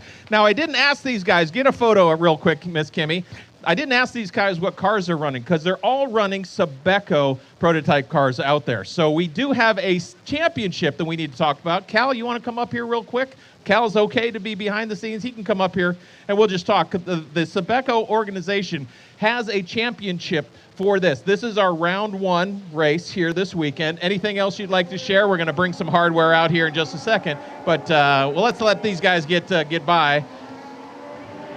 I thought we were the last race. All right, I believe we have about a minute and a half before they come back. Yeah. So that's amount of time, about half of that. Tell us a little bit about Sebeco and your decision to sponsor this championship. Yeah, so we partnered with the PSSA series to run our championship here with PSSA, and looks like some more horsepower getting ready to be unleashed. But yeah, just happy to be a part of the SVRA PSSA weekend, and looking to continue growing fields. Again, great events. Thank you guys for having us. Excellent. Thank you very much, Cal. We're going to get some more hardware up here and some different hats, so go ahead and take those hats off for a second. We do want to thank Hankook for being our tire sponsor for the Prototype Sprint Series. We got some nice trophies right here that are customized for this event. This is a championship of many rounds. Cal, how many rounds are we doing out here this year? We're doing 6 rounds. 6 rounds, okay. So each event is a round for them. So, but we will be seeing them twice more this weekend. So, guys, thanks so much for racing with us. You have a great afternoon, and I think that closes up the SVRA Mission Foods Speed Tour Road Atlanta. Back to you guys.